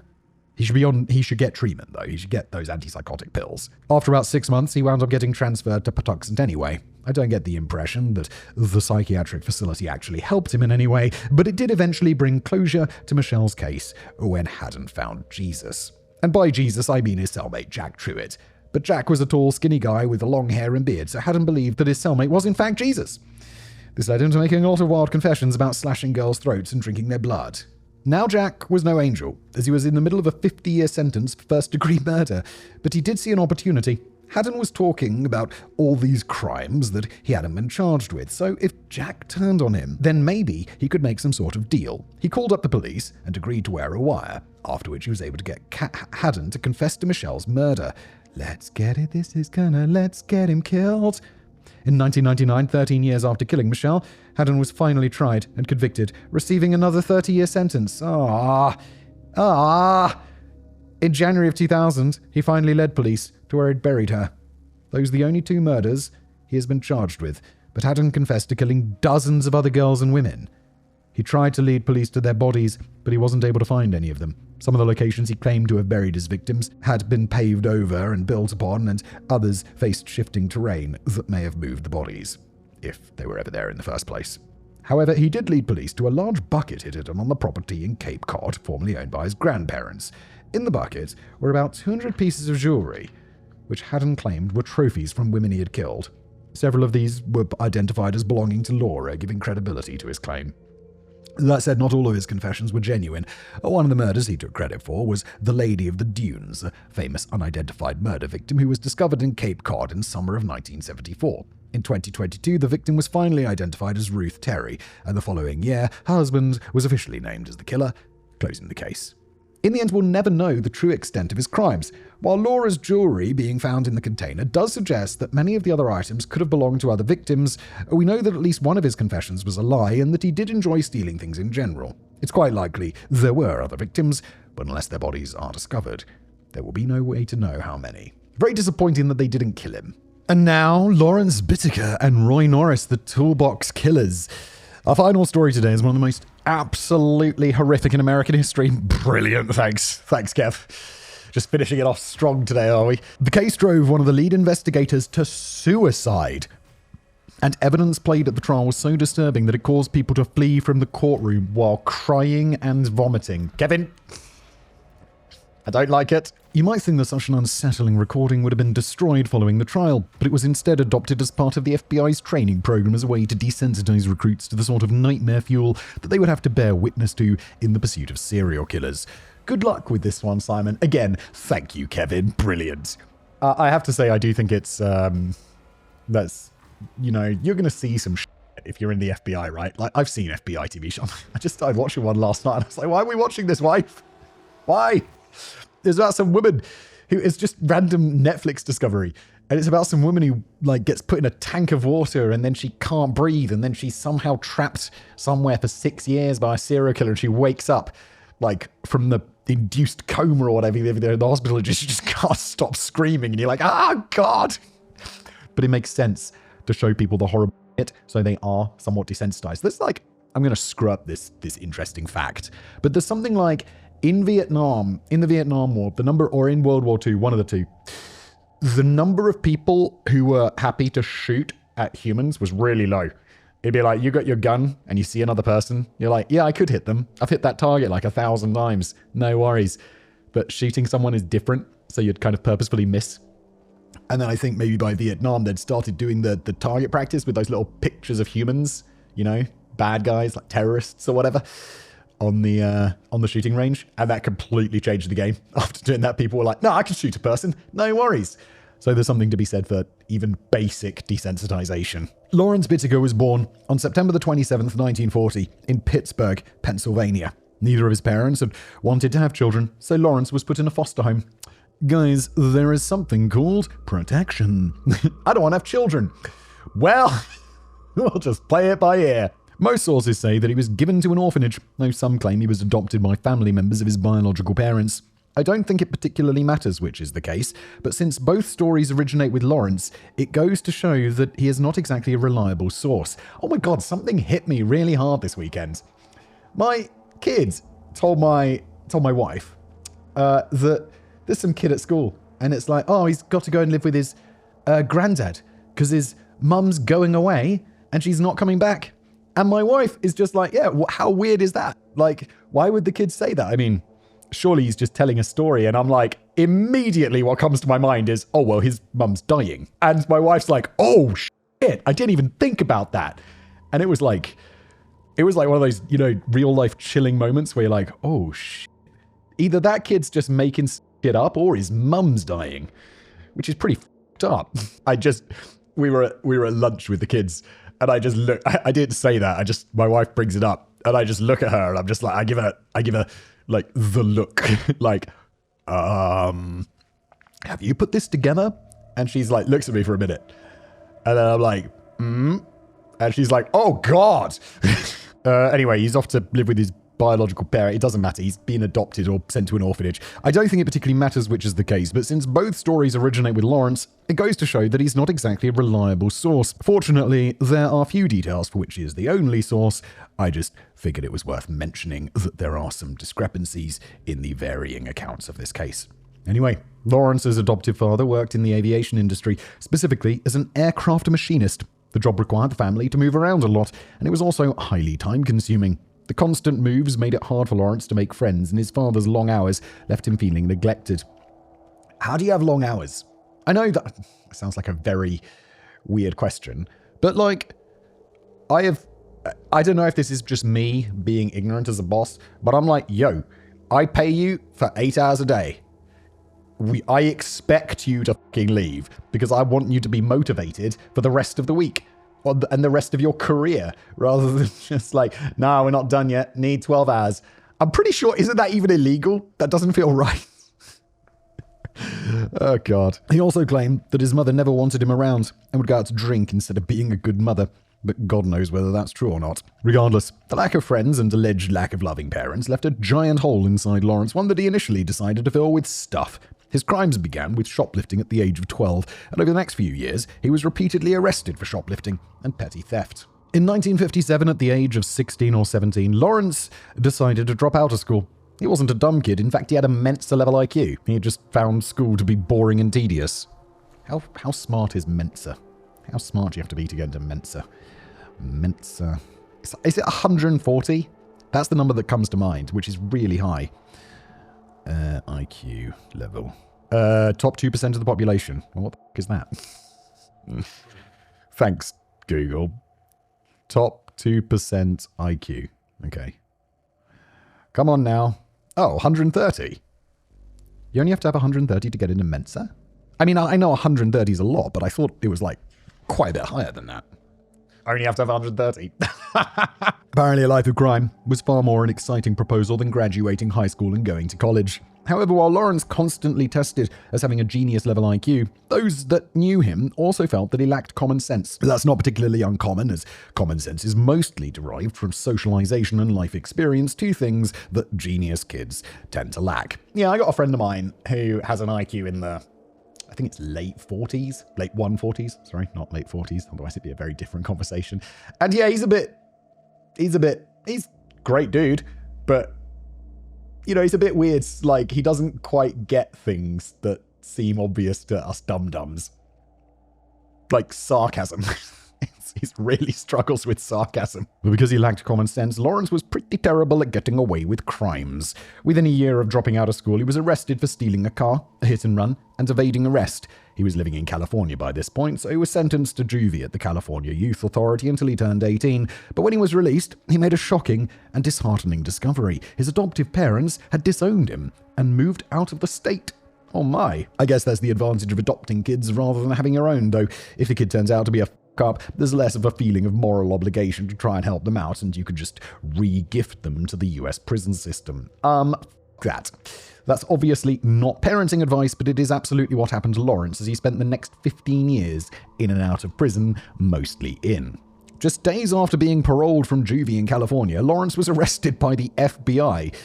That means you've done a proper crime. In Louisiana for transporting a stolen car across state lines. Okay. It's like stealing a car is obviously a serious crime. But I was like, FBI? Isn't that like murder and violence and stuff like that? But I realized there it's because it crossed a state line, right? Because it's the Federal Bureau of Investigation. He was I'm sure it's the blindingly obvious to every American listening. He was sentenced to 18 months in prison. This was originally served in Oklahoma, but he was soon transferred to a medical center for prisoners in Missouri. At least he was getting to see the entire country, I guess. What a pleasure. Lawrence was released after serving 1 year of his 18-month sentence, but a few months later, in December of 1960, he was arrested again. This time, it was for robbery in Los Angeles. You're really smart. Can't you do like smart person crime? Like some white collar shit? How about a little bit of fraud? Come on. The following May, he was sentenced to 1 to 15 years in prison. And yes, that was the official sentence. That was very broad. You could be out in 12 months or in 15 years. You see, this was before we had strict sentencing guidelines, so sentences were often vague and all over the place. Basically, Lawrence had to serve at least a year, but maybe he'd serve 15. They'd just see how it went and play it by ear. That's really an incentive to be a good boy in prison. Be like, I'm gonna be a model fucking prisoner because I want to be out in a year, not 15. And by official accounts, it didn't seem like it was going great. There aren't records of Lawrence acting up while in prison, but there are records of the psychiatric evaluations he was given. The first psychiatrist said that Lawrence was highly manipulative, borderline psychotic, and basically paranoid. He also said that while Lawrence had superior intelligence, he also possessed considerable concealed hostility. I mean, yeah, he does. The next year, another psychiatrist examined Lawrence and said that he had poor control of impulse behavior. Based on those two evaluations, this sounds like the sort of person who would be a danger to society if released. Obviously, that means he was released later that year, serving only 2 of the possible 15 years to which he'd been sentenced. I'm not suggesting that 15 years is a suitable punishment for simple robbery. I mean, it depends. What is simple robbery? Robbery is like taking something by force, right? You're scaring someone while doing it, essentially. I think that's the difference between robbery and burglary and theft and stuff. It's a much more serious crime. I don't know, 2 years does seem quite light. 15 years does seem quite heavy. But maybe sends the borderline psychotic to a psychiatric facility for a little bit before releasing him back into the world, no? It would have been good. A few months later, Lawrence was jailed on suspicion of robbery, though he seems to have avoided charges that time. But in October of 1964, he was sent back to prison for an undisclosed parole violation. In 1966, while still imprisoned, Lawrence met with another psychiatrist. He was again diagnosed as a borderline psychotic, though he did give some insight into his crimes. He told the psychiatrist that stealing made him feel important. Okay, I feel like you got some wires crossed there. And that many of his crimes happened under circumstances that were not totally my fault. Really now? That may have been a reasonable excuse for Jean Valjean stealing a loaf of bread. I don't know who Jean Valjean is, but okay. But it's a pretty wild defense to Grand Theft Auto. It's like, no, I really needed a car. I had to go places. He may as well have said, I didn't want to steal those cars. The cars demanded it. The doctor already thought he was psychotic, so it's not like such a statement would have done any harm. But the diagnoses from these psychiatrists didn't really matter anyway, as Lawrence was released from prison again a year later. I mean, yeah, because the psychiatrist can say all these things, but he's still committing these crimes that attach this punishment. So should he be sent to a psychiatric facility? Yes, but should his prison stay be lengthened because he's mentally ill? No. At least this time he was given a prescription for antipsychotic medication along with his release. Excellent. And I definitely believe that Lawrence willingly filled that prescription and took it as directed. Get the feeling there's some sarcasm there, Kevin. This is the sort of thing where we should be forcing people, yes, look, I'm not saying we should force drugs on people. In fact, sorry, that's exactly what I'm saying. But we should, it's like, no, you don't have to take the drugs. You absolutely don't have to go and fill that prescription. But if you don't, you stay in prison. And if you come every day at 7 a.m., we'll give you those drugs and we'll inject them so we know that you're getting them. No hiding them under the tongue, none of that bullshit. And then you can stay out of prison and you just have to come here every morning bright and early. And you'll be like, oh, I don't want to live near the prison. It's like, well, okay, then you could stay in the prison. Very convenient. A month after his release, he was arrested again for theft and another hit and run, and this time he was sentenced to 5 years in prison. He was paroled after 3 years, and the following year he was arrested for burglary. Where's that 3 strikes thing, America? Isn't there some 3 strikes thing? I feel like this guy's had like 9 strikes. And violating his parole.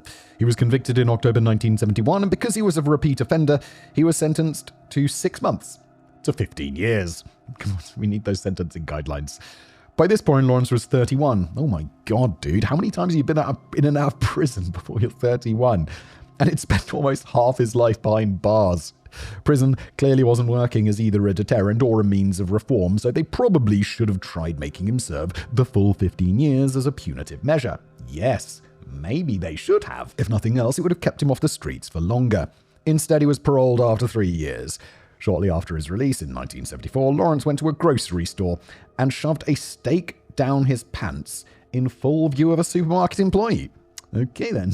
This guy, why are you stealing a steak? It's like, I really just felt like a nice ribeye tonight and I couldn't afford it. Actually, I guess that's something that does entirely happen. But it feels a bit weird when this dude who's been in and out of prison forever is just like blatantly stealing something, which is certainly going to get him back in prison because it's like like most people, you steal a steak, they'll be like, you're a very naughty boy. No more stealing steaks, okay? I don't know what they'd do to you in the UK. I guess it would be like a caution or something. I don't know. But this dude, he's a repeat offender. You're going back to jail. It's a wonder the authorities were able to catch up to this criminal mastermind. The employee followed Lawrence out of the store and asked if he forgot to pay, at which point Lawrence spun around and plunged a knife into the employee's chest, barely missing his heart. Bro, you're going to prison forever. He was quickly retrained by 2 other employees. Oh, sorry. It's like, what's going on? Why is that guy getting retrained? He says, restrained. I should learn to read. By 2 other employees before he had the chance to escape, and he was arrested and charged with attempted murder. But because the employee survived, the charge was downgraded to assault with a deadly weapon. He stabbed him where his heart is. That's attempted murder, which doesn't really make sense to me. Me neither, Kevin. The words attempted murder carry with them an assumption of the victim's survival. Yes, otherwise it would just be murder. So I don't know why it would have been downgraded once the victim had recovered from the attack. I never pretend that the American legal system makes sense, though. No, best not to. Before his trial, Lawrence received yet another psychological evaluation, and this one was a bit different. The new psychiatrist believed Lawrence had been faking all of his alleged psychosis, and he was actually a classic sociopath. The doctor added that he was incapable of learning to play by the rules, he would never learn by experience, and he would just keep butting his head against the barriers of acceptable behavior. As a final warning, the psychiatrist called Lawrence a highly dangerous man with no internal controls over his impulses, a man who could kill without hesitation or remorse. He stabbed a dude to nick a steak. Not just stabbed. Stabbed sounds like he stabbed him in the arm. He stabbed him in where the heart goes. This was an extremely accurate assessment, as Lawrence would later go on to tell a cellmate that he plans on being bigger than Manson. Well, Manson technically didn't... I mean, he did. He killed people, but by agent, not by his hand. He was sentenced to prison at California Men's Colony. Okay? And it was there that he would meet his soulmate and partner in crime, Roy Norris. Roy was born on the 5th of February 1948 in Greeley, Colorado. He was conceived out of wedlock, which, since it was the 1940s, meant that his parents had to get immediately married before the pregnancy started to show. This wasn't what either of them wanted, but it was just how life worked back then. Roy's father worked at a scrapyard and his mother was a drug-addicted housewife. Dude, America's past. It's like, oh, she's a housewife, she doesn't work. Oh, wow, what does Roy do? Oh, he works at a scrapyard. Life was just more affordable. The idea that someone can work like a manual labor job and have their wife stay home is like, that's bizarre to us today. Obviously, it'd be nice. And I'm not saying the wife necessarily, or it could be the husband as well. We live in a modern world. But I feel like that doesn't happen very much. The bright side should have been that his grandparents lived just up the road, opening up the possibility of them raising Roy. But despite the proximity of extended family, he repeatedly found himself placed into foster care. According to Roy, his childhood was one of neglect and abuse. He claimed that his parents were cruel to him and frequently accused him of things he didn't do. His foster families were neglectful and didn't feed him, and that one of his foster families sexually abused him. Whether or not any of that's true or just the sob story of an unrepentant murderer, that's up for debate. Even though he was frequently in foster care, he did have a bunch of intermittent stints with his parents. It was during one of these stays with his biological parents at the age of 16 when Roy went to visit his 20-year-old cousin. Forgetting that the family name was Norris and not Lannister, he proposed, oh god, it's going to be a Game of Thrones reference, which I'm not going to get. He proposed they have a different sort of family reunion. She immediately ordered him to get the fuck out of her house, and then called up her father to say what happened. Okay, look, I know there's a lot of incest in Game of Thrones, so I'm guessing that's pretty f***ed up, dude. All right. When Rory got home, his father threatened to beat him. Yeah, I mean, yeah. So he stole his father's car and drove up into the Rocky Mountains to end his own life. Oh my god. Roy attempted to kill himself by injecting pure air into his bloodstream. Why? You've just... I don't know. At the risk of getting this video heavily demonetized, you got a car, dude. There is a way better way to go, and it involves a hosepipe, okay? The plan obviously didn't work, and he was eventually picked up by authorities as a runaway and returned to his parents' house. Once he was returned, Roy's parents set him and his younger sister down to explain to them that they were both unwanted children, and the parents had just been waiting for both kids to reach adolescence before they got divorced. So that was fucked up. So your son has just attempted to kill himself up in the mountains after he went to sexually assault his cousin, and then you threatened to beat him. We'll leave him here. Listen, son, you were never wanted anyway, boy. What the parents? You know, I know you don't have your shit together, but Jesus Christ, get your shit together. Just a tiny bit, just a tiny little bit of togetherness. A year later, Kevin's just, so that was up. I like that. A year later, Roy dropped out of high school and enlisted in the Navy at the age of 17. He was stationed in San Diego for most of his 4 years, but in 1969 he was deployed to Vietnam for 4 months. He didn't see any active combat during his tour of Vietnam, but he did see weed. Lots and lots of weed. Oh, yes. In November of 1969, after being honorably discharged from the Navy, Roy's crimes would begin. Roy forced his way into the car of a woman in downtown San Diego and sexually assaulted her. This is like a very different... I know he was like weird with his cousin, and by weird I mean incestuous, but this feels like a change in direction for his crimes, because before they were quite object-based, financial-based. 3 months later, while out on bail, he would try again. Wait, he got arrested already? Dude, come on. Roy knocked on the door to a random house, and when a woman answered, he asked to use her phone. She refused, so he tried to break in through a living room window. That didn't work, so he ran around the house and tried to get in through a kitchen window instead. The woman had immediately called the police, and they arrived on the scene just after Roy got into the house, but before he had the chance to hurt the woman. He was arrested again, this time charged with assault with intent to commit rape. After this second offense, Roy was seen by a military psychologist. If you're wondering why it would be military psych, because he's on the VA, right? He was in the army, so now he gets the healthcare. If you've been in the army or whatever, or in the military, do you get healthcare? So if you serve 4 years in the Navy, do you then get healthcare afterwards forever? Interesting. I never thought about that. Yo, ChatGPT, what's up? If you serve time, we're talking about America here. If you're in like the Navy or the Armed Forces or something like that, and when you leave, do you get like healthcare for the rest of your life? How's that work?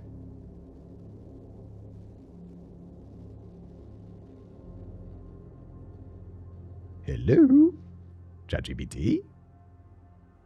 Hello? Well, I guess we'll never know the answer to that question. If you're wondering why we'd be military psychologists, he saw, as he'd already been discharged, as I certainly was. As far as I can tell, the standard military contract is for 4 years of active service, followed by 4 years in inactive ready reserves. It rarely happens, but people in the IRR can be called back to active duty if needed, hence the military's interest in Roy's mental state. But they were not at all fans of what they found. He was diagnosed with schizoid personality disorder and given an administrative discharge for psychological problems. The number of times this dude's been diagnosed with psychological problems, like we've had like 50 doctors already do it. Can't we give him some, can't we do the prison thing? Like the 7 a.m. for your pills? Or your injection? Between the 2 arrests and the concerning diagnosis, you might have thought that Roy would be in a jail cell awaiting trial or in a psychiatric facility. If you did, you clearly don't understand how the United States works, because Roy was out on cash bail. Ah yes, the bail system in America. Very, very weird. In May of 1970, so a few months after the attempted home invasion, Roy was arrested yet again. He had been stalking a girl on the San Diego State University campus when he suddenly came up behind her and started hitting her in the back of the head with a rock. What are you doing? Fuck. Once she was finally knocked down, Roy knelt on her back, grabbed her head, and repeatedly smashed it against the sidewalk. What the f*** are you doing? This is some American History X? Like, what the f***? Roy was arrested and charged with assault with a deadly weapon, and this time he wasn't let out on bail. Good! He should be in prison forever by this point. Jesus Christ. I know the strike thing's a little bit insane, where it's like, oh, you were caught dealing pot like 3 times, life in prison, or however it works. But this dude...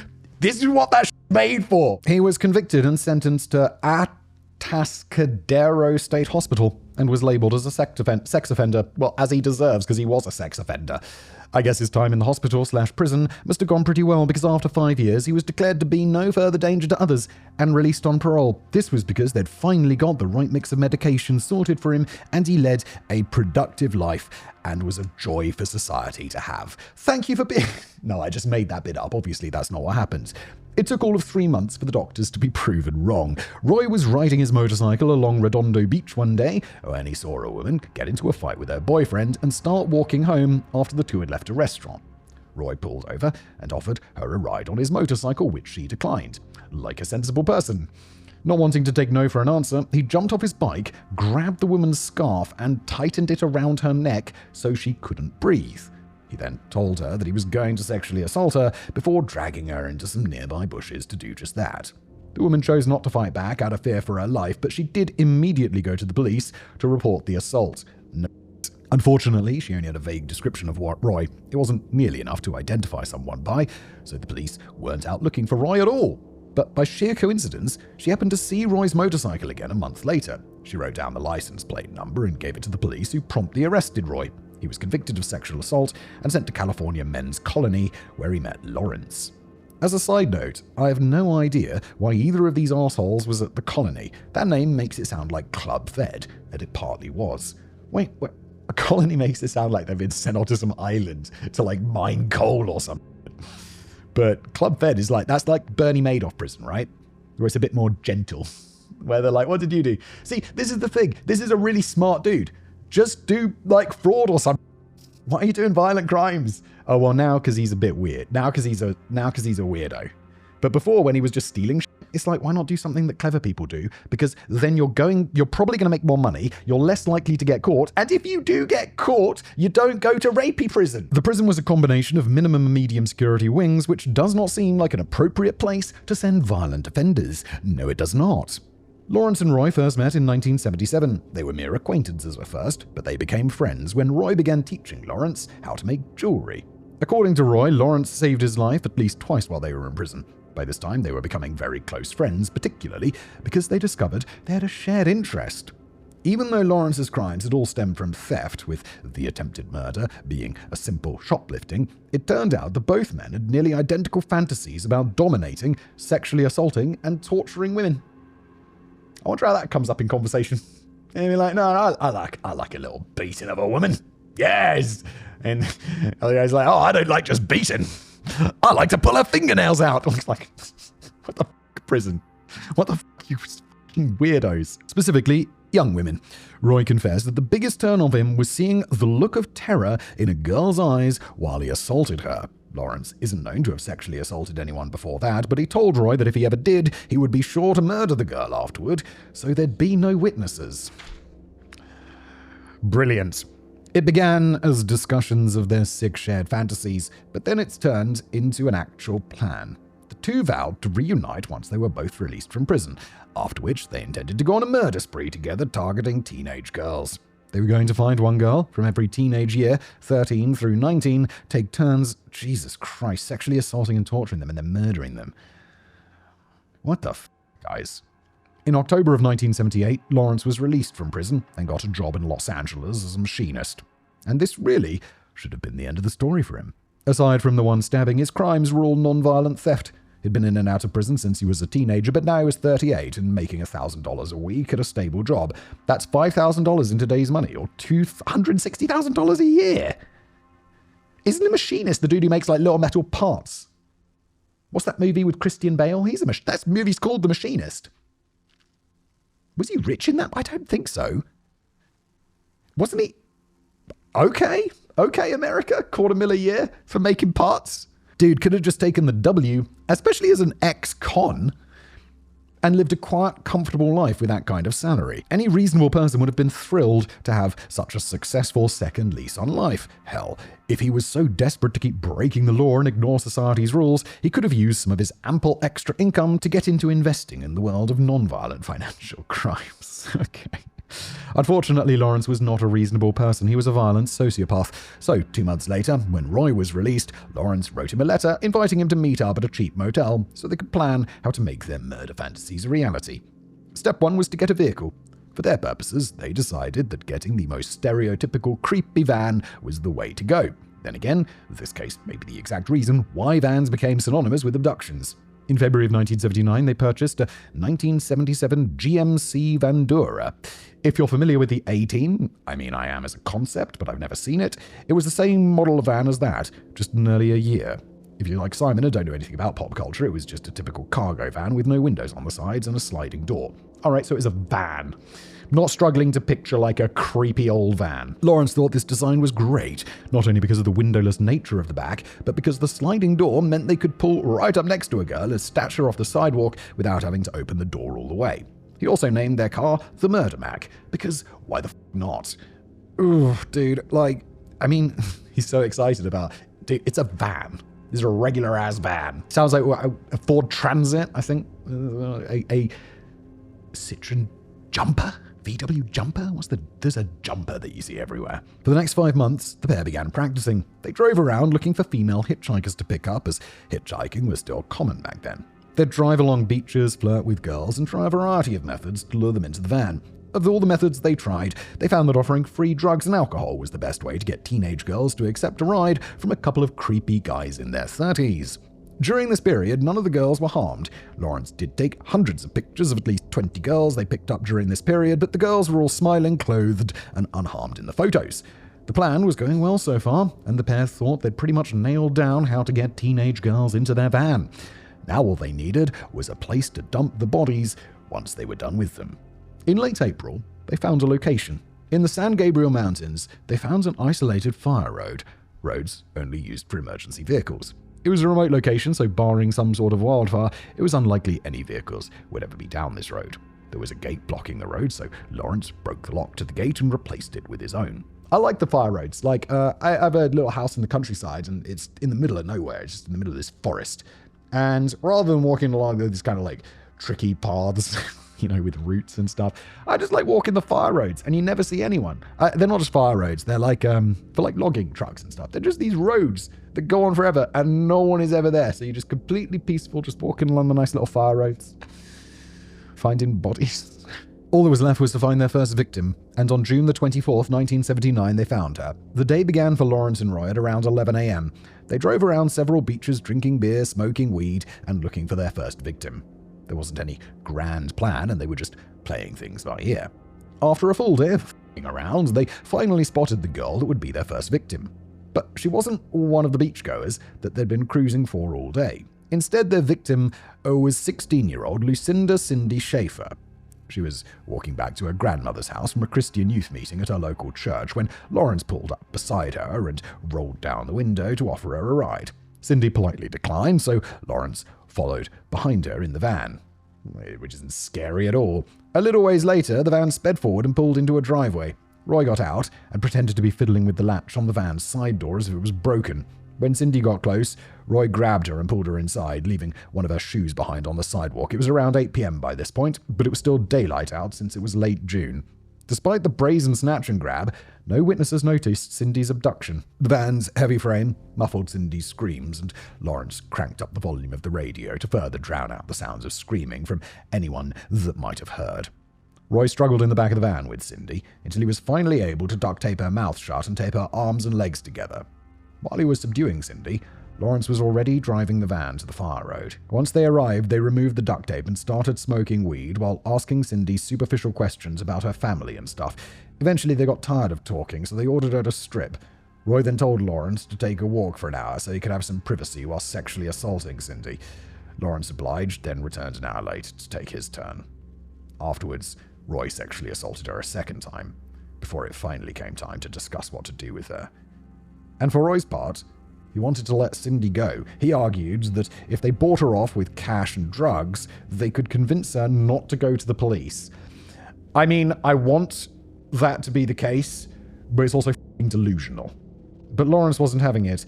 He was terrified of going back to prison, and he had said all along that he intended to murder any girl that he sexually assaulted. They couldn't leave any witnesses, so Cindy had to die. The argument went on for about an hour, undoubtedly within earshot of Cindy, but the decision was made. Even though Lawrence was the one that had insisted on murder, Roy was the first to try his hand at it. Cindy requested a moment to pray before she was killed, but that request was denied. Rory grabbed her throat and began choking her, but he couldn't do it. He said that his favorite part of the sexual assault, the part that got him off, was seeing the fear in a girl's eyes, but seeing the life drain from those eyes was something different that he couldn't stomach. Rory ran from the van to go vomit, with Lawrence making his attempt at murder. Lawrence attempted to strangle Sydney, but she wasn't dying. Her body was jerking and convulsing, but she was still alive and trying to breathe. Jesus Christ. Strangling someone to death with bare hands proved too difficult, but they happened to have a toolbox and a wire coat hanger in the car. They placed the coat hanger around her neck and used a pair of pliers to tighten it. Cindy died shortly after the makeshift garrote was applied. The pair wrapped Cindy's body up in a shower curtain, drove to a deep canyon with lots of undergrowth, and then tossed Cindy into the canyon. They were confident that the wildlife would finish cleaning up their mess for them. Cindy's body was never found. 2 weeks later, on the 8th of July 1979, Lawrence and Roy were out looking for their second victim. They were driving down the Pacific Coast Highway when they spotted 18-year-old Andrea Hall hitchhiking along the side of the road. They agreed that she would be a good second victim, but before they could pull over, a convertible pulled ahead and picked Andrea up. Roy was annoyed about their bad luck. Jesus Christ, Andrea, luckiest person ever. But Lawrence decided to follow the convertible and see where it went. Oh, God. Oh, no. Look, I just said no. After a while, the car pulled up onto the shoulder and dropped Andrea off, then exited the highway. Andrea stuck out her thumb to look for another ride, and Lawrence pulled over.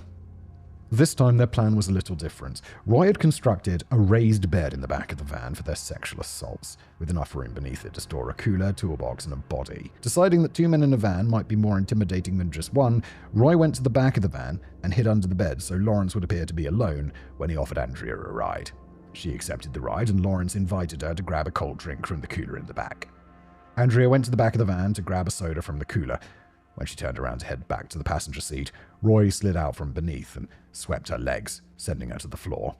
Lawrence again cranked the radio to drown out the sounds of the struggle, with Andrea putting up quite a fight. But eventually, Roy was able to twist her arm behind her back, subduing her long enough to tape her mouth, arms, and legs. Then it was back to the fire road where they'd taken Cindy. They took turns sexually assaulting Andrea, but when Lawrence was doing so for the second time, Roy thought he saw headlights in the area. Lawrence dragged Andrea into the woods while Roy drove around in search of another vehicle, but he never spotted anyone else. Wanting to be cautious just in case, they drove the van further into the mountains. Lawrence then took Andrea back to the woods and sent Roy to go and pick up more beer. While Roy was gone, Lawrence had Andrea walk through the woods naked, then perform oral sex on him. After that, he was ready to kill her, but he wanted one more thing. Even though Lawrence had successfully gotten away with Cindy's murder, he had nothing to show for it. This time he wanted a trophy. He informed Andrea that he was going to kill her, then told her to list all the reasons that he shouldn't. Now, as she begged for her life, Lawrence took out his Polaroid camera and took 2 photos of Andrea's face, depicting what Roy later described as sheer terror. After collecting his trophies, Lawrence pulled out an ice pick and shoved it through Andrea's ear into her brain.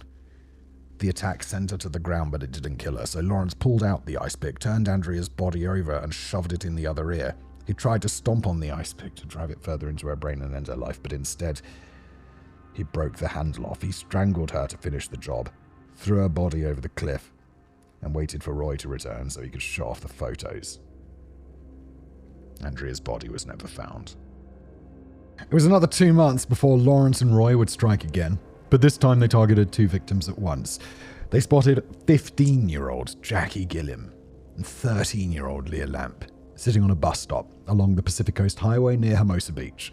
They pulled over and offered the girls a ride, and once they were inside the van, they offered the girls some weed. They accepted the offer, but they quickly became suspicious when they realized Lawrence seemed to be driving away from the beach and towards the mountains. Lawrence said that he was just looking for somewhere to park while they got high and pulled into the parking lot by some public tennis courts. Lee attempted to open the sliding door to escape, but Roy hit her in the back of the head with a bag full of lead weights, briefly knocking her unconscious. He overpowered Jackie and began beating her, at which point Lee woke up and made a break for the door. Lee was able to get the door open, but Roy grabbed her arm and twisted it behind her back. At this point, Lawrence realized they were in full view of people at the tennis courts, so he came to the back of the van, punched Lee in the face, and closed the door so they could finish restraining both girls. He then hopped into the driver's seat and sped away from the tennis courts towards the mountain. It's unclear how much of this the bystanders actually saw, if anything, but nobody called the police.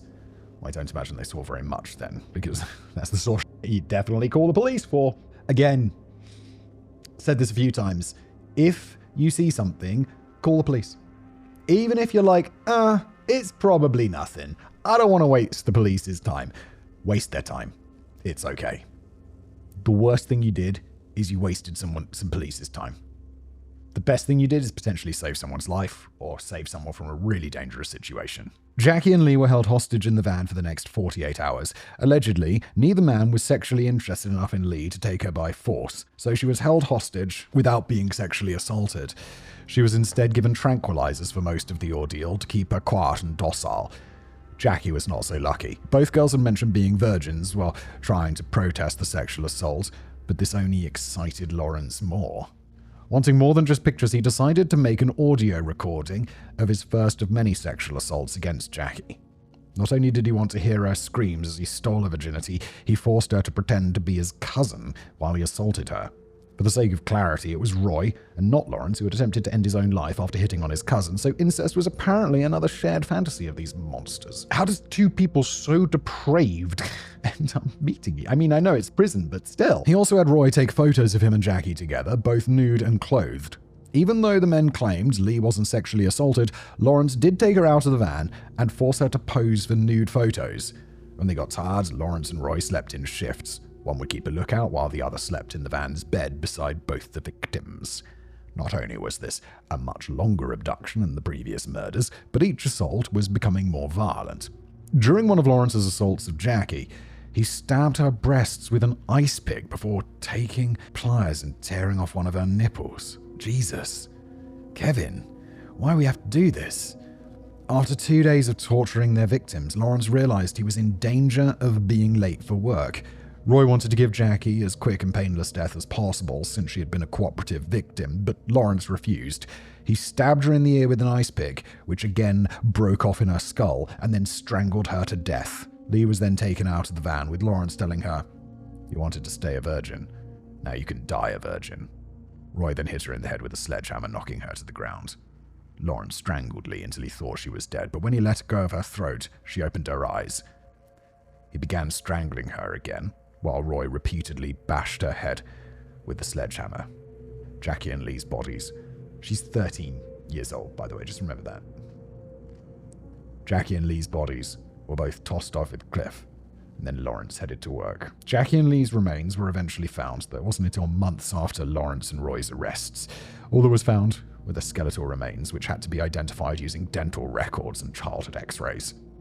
When their bones were found, Jackie's skull still had the ice pick inside it, and Lee's skull was broken and misshapen from the repeated sledgehammer blows. On September 27th, Lawrence and Roy attempted to abduct Jan Mallon, but she was able to run away. 3 days later, they saw Jan park her car at her apartment, so they decided to try again. Lawrence got out of the van and maced Jan, who immediately began screaming while being dragged to the van. This unsurprisingly caused people in neighboring apartments to come to see what was happening, so Roy sped away in the van, leaving Lawrence to flee on foot. Later that day, they'd strike again, this time macing Robin Roback. They then dragged Robin into their van and took turns sexually assaulting her, though she managed to escape afterwards. Robin reported the attacks to the police, but she wasn't able to identify the men at that time. For the next month, they decided to lay low. They were terrified that the police would come for them at any moment, but as the weeks passed with nothing happening, they decided it was time to try again. On Halloween, they would go in search of their final victim. Instead of scouring the beaches, this time they decided to try residential areas. That night, they spotted 16-year-old Shirley Ledford hitchhiking home from a Halloween party. It's believed that she accepted the ride because she recognized Lawrence as a frequent customer at the McDonald's where she worked. Roy offered her some weed, which she refused. Then he pulled a knife on her and bound and gagged her. Once Shirley was restrained, Roy took over driving the van for the time being.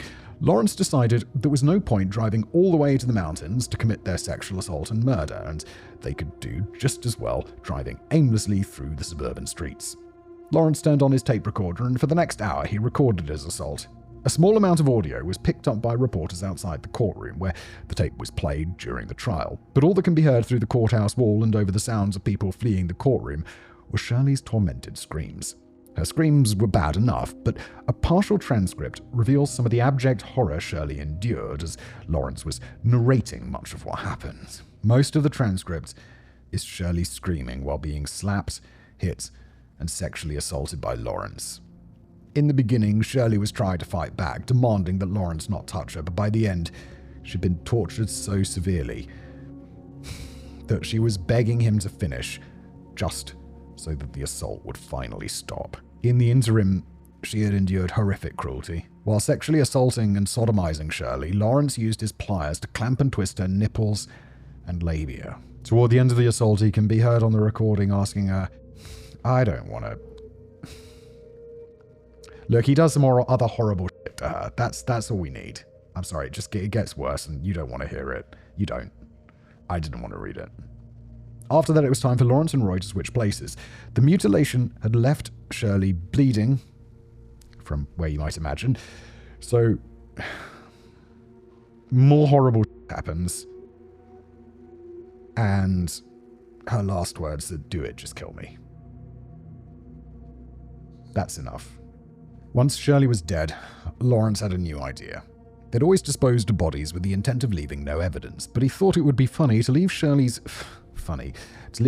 corpse on someone's lawn and see what the media had to say about it. They placed her body face up and spread eagle on a bed of ivy in someone's lawn, then drove away. The next morning, Shirley was discovered by a jogger. The following month, Roy reconnected with Joseph Jackson, a friend from his time at the California's men's colony. While they were catching up, Roy decided to reveal the details of the murder game he and Lawrence had embarked on. Bro, you telling people about your crimes? Not clever. From their perspective, it had gone really well until Shirley's murder, not because they'd gotten sloppy and left a dead body out in the open, that didn't seem to concern Lawrence or Roy, but the goal was to kill a girl of every teenage year, and Shirley was their second 16-year-old. They had plenty of time, though. They'd already killed 5 girls in 4 months, and they were missing only 14, 17, and 19. Roy went on to describe in great detail exactly what he and Lawrence had done. Not only did this include taking credit for Shirley's murder, the only victim whose body has been found, but he gave descriptions of the other 4 murders as well as the sexual assault of Robin. As you might have guessed, revealing all of this information was not a smart idea. I understand that Roy probably wanted to talk to somebody other than Lawrence about his crimes, and on the surface, his friend from prison seems like the logical person to confide in. There is no logical person to confide in, you sick f***. But remember that the colony was a minimum to medium security prison. The other guy's in there. Oh, you're right, he's just in for fraud.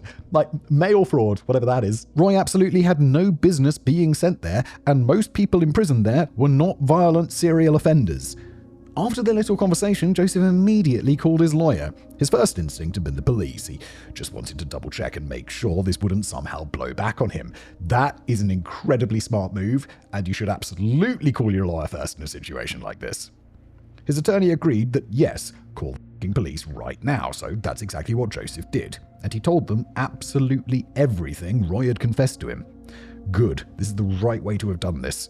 Detective Paul Bynum was put on the case, and he immediately saw that the details Joseph provided matched Shirley's injuries, the descriptions of 4 missing girls, and the details provided by Robin about her assault. Bro has just signed his own death warrant. Robin had only been in California to visit her father, so Detective Bynum sent an investigator to her home in Oregon to talk to her. She was given a binder of photos and identified Lawrence and Roy as the 2 men who assaulted her. They were immediately put under surveillance, and the police saw them selling marijuana from their van. Why are they selling marijuana from their van? That guy's making the equivalent of $250,000 a year as a machinist. Why are you selling some weed on the side? On November the 20th, Roy was arrested for a parole violation for selling weed. Later that day, Lawrence was arrested at his home for the assault of Robin. Police searched Lawrence's apartment, and inside they found Polaroids of Andrea and Jackie, both of whom were considered missing at the time. In his van, they found a sledgehammer, a bag full of lead weights, a jar of Vaseline, necklaces later identified as belonging to 2 of the victims, and a book on how to locate police radio frequencies. They also decided to check inside the tape deck where they found the audio recording of Shirley's torture and murder. In case the implication of that discovery isn't clear, that meant that Lawrence would listen to the tape while driving the van around, often... Oh God, well, you know what he was doing to his Shirley's screams. When searching Roy's apartment, police found a bracelet that had taken from Shirley and more photographs of women, though I don't believe any of the pictures of the victims were in Roy's possession. On November the 30th, 10 days after the initial arrests, Roy was taken to a preliminary hearing. Initially, he tried to deny any involvement, but between Joseph's testimony and the increasing pile of physical evidence the police were presenting, he caved and confessed to everything. At least, kinda. Although Roy confessed to being present to all the crimes, he kept trying to minimize his involvement and place all the blame on Lawrence. That is the smart move here, I think. His own involvement on the audio recording, in which he gleefully destroyed Shirley's elbow with a sledgehammer, undermined his claims that he was a less than willing participant who was only following orders from Lawrence. Roy knew there was no way he was getting out of this, so he cut a deal. He agreed to plead guilty to all 5 murders, 2 counts of sexual assault, and 1 count of robbery, and he also agreed to testify against Lawrence. In exchange, the prosecution promised not to pursue the death penalty or life without parole. Should definitely be doing that shit. We need to get him in the chair. Roy was sentenced to life in prison with the possibility of parole after 30 years. Parole was never granted. No, and he died behind bars of natural causes at the age of 72. Oh, this guy. We should have killed him. Should have killed him for sure. You could have locked it down. Come on, at least let's kill Lawrence. Lawrence pled not guilty to the crimes, and his trial began in January 1981. The 2 biggest pieces of evidence against him were Roy's testimony and the audio tape of Shirley's murder. Despite those both being damning pieces of evidence, Lawrence prepared for the trial by writing The Last Ride, his memoir containing details of the murders. Bro, you pled not guilty. The book officially claimed to be fiction, but it was still a semi-factual confession to everything he was on trial for. It was obviously heavily biased with exaggerations, omissions, and justifications. What the f*** could your justification be, you piece of shit? But it still contained a lot of real information about the murders. His lawyer had repeatedly told Lawrence not to write this, but the sociopath was convinced that his plan of blaming everything on Roy would work, and he would also be able to sell his story after being acquitted. Bro, you're not going to get acquitted. Roy did you in beforehand, so he got life with parole. 30 years with parole, sorry. So, what are you thinking? Your lawyer is absolutely correct here. You should not be publishing that. Listen to your lawyer. Don't write down your crimes. It's rule number 1. The trial was a bitter ordeal for all involved, except for Lawrence, who appeared to be having a jolly good time. The prosecutor, who had quite a bit of experience trying murderers and rapists, broke down in tears multiple times during the trial while trying to present evidence. Holy shit, he's the prosecutor. He has seen some shit, dude. And then there was the tape. The prosecution only played 15 minutes of the tape. Jesus Christ, how long is it? But that was more than enough. Shirley's screams echoed through the courthouse, leaving jurors openly sobbing and sending spectators fleeing from the courtroom to escape Shirley's cries. Many were seen vomiting after leaving the room. That is something I just hope I never have to experience. The only person completely unfazed by this recording was Lawrence himself. Not only had he lived this, he had repeatedly listened to the tape while pleasuring himself. To him, there was nothing disturbing at all on the recording, and he was seen smiling as it was played to the jury. When he took the stand, Lawrence claimed that all he'd done was offer underage girls money for sex, which he claimed they accepted, and that they'd all been killed while he left them alone with Roy. When asked about the tape, he argued that it wasn't proof of anything. Lawrence said that the tape was nothing more than evidence of a threesome, which he claimed to have paid her to scream throughout. He also tried to place blame on Shirley himself, stating that she was the one who told Roy to kill her. The trial lasted for 3 weeks in total. During his closing statement, the prosecutor made the unconventional move of apologizing to the jury. Not for the traumatizing evidence they had to sit through, but because he was only asking for the death penalty. He said that if it was allowed, he would have sought to have Lawrence tortured in the same way his victims had been. This prosecutor, a man after my own heart right there. Let's go. Let's make an exception. Cruel and unusual punishment. It's back, baby. The jury deliberated for 3 days. What? Not 3 minutes? Come on. Not because there was any question of Lawrence's guilt. There were dozens of charges related to crimes beyond just murder, so the debate was only about exactly how many of the related crimes had been proven. Lawrence was found guilty of 5 counts of first-degree murder and 21 related felonies. The jury was then instructed to deliberate on whether Lawrence should be sentenced to death or to life in prison without parole. It took only 90 minutes for them to return a death sentence. Let's go. Lawrence was sentenced to death. Yes, on March 24th, 1981. The judge also imposed an alternate sentence of 199 years imprisonment, just in case the sentence was ever reverted back to a life sentence instead of death. That's thinking ahead, judgy, and I love it. Lawrence appealed his case repeatedly, taking it all the way to the US Supreme Court, but his death sentence was always upheld. He continued trying to appeal, as well as filing dozens of the most frivolous lawsuits I've ever seen. In one such lawsuit, he cited being served a broken cookie in the prison cafeteria as evidence that he was being subjected to cruel and unusual punishment, which, Lawrence, I feel is something that you should know something about, and a broken cookie doesn't f***ing cut it. Now let's get a needle in your arm. He also reveled in his fame and the fan letters he received because people are f***ed up and worship serial killers. Showing a complete lack of remorse for his actions, Lawrence took to signing his replies to fans with the name Pliers. Later in his life, he attempted to show remorse, though since he was known to be a skilled manipulator, the sincerity of such remarks is highly doubtful. Lawrence sat on death row for 39 years, until he finally died of natural causes in 2019. He was 79. What the f***? 39 years on death row? Why can't we... I know it takes a long time to go through the process and stuff, but he went to the Supreme Court. Surely it can't take longer than a decade. Why didn't we kill this f***? That just leaves the tragic death of Detective Paul Bynum. In 1987, 6 years after locking Lawrence and Roy up for the rest of their lives, Detective Bynum ended his own life. He left a 10-page suicide note in which he explained that the murders committed by the two still haunted him. He also expressed fear that the murderers might someday be released from prison, and if that ever happened, he hoped that taking his own life would prevent them from targeting his wife and daughter. Fucking hell. Fucking hell. Well, this was all very extremely traumatic to research and write, but congratulations on making it all the way to the end. Now, if you'll excuse me, I need to go see if I can write off therapy as a business excuse. If so, I hope that applies to retail therapy as well, Kevin, ending it on a light note, which I like, but fucking hell.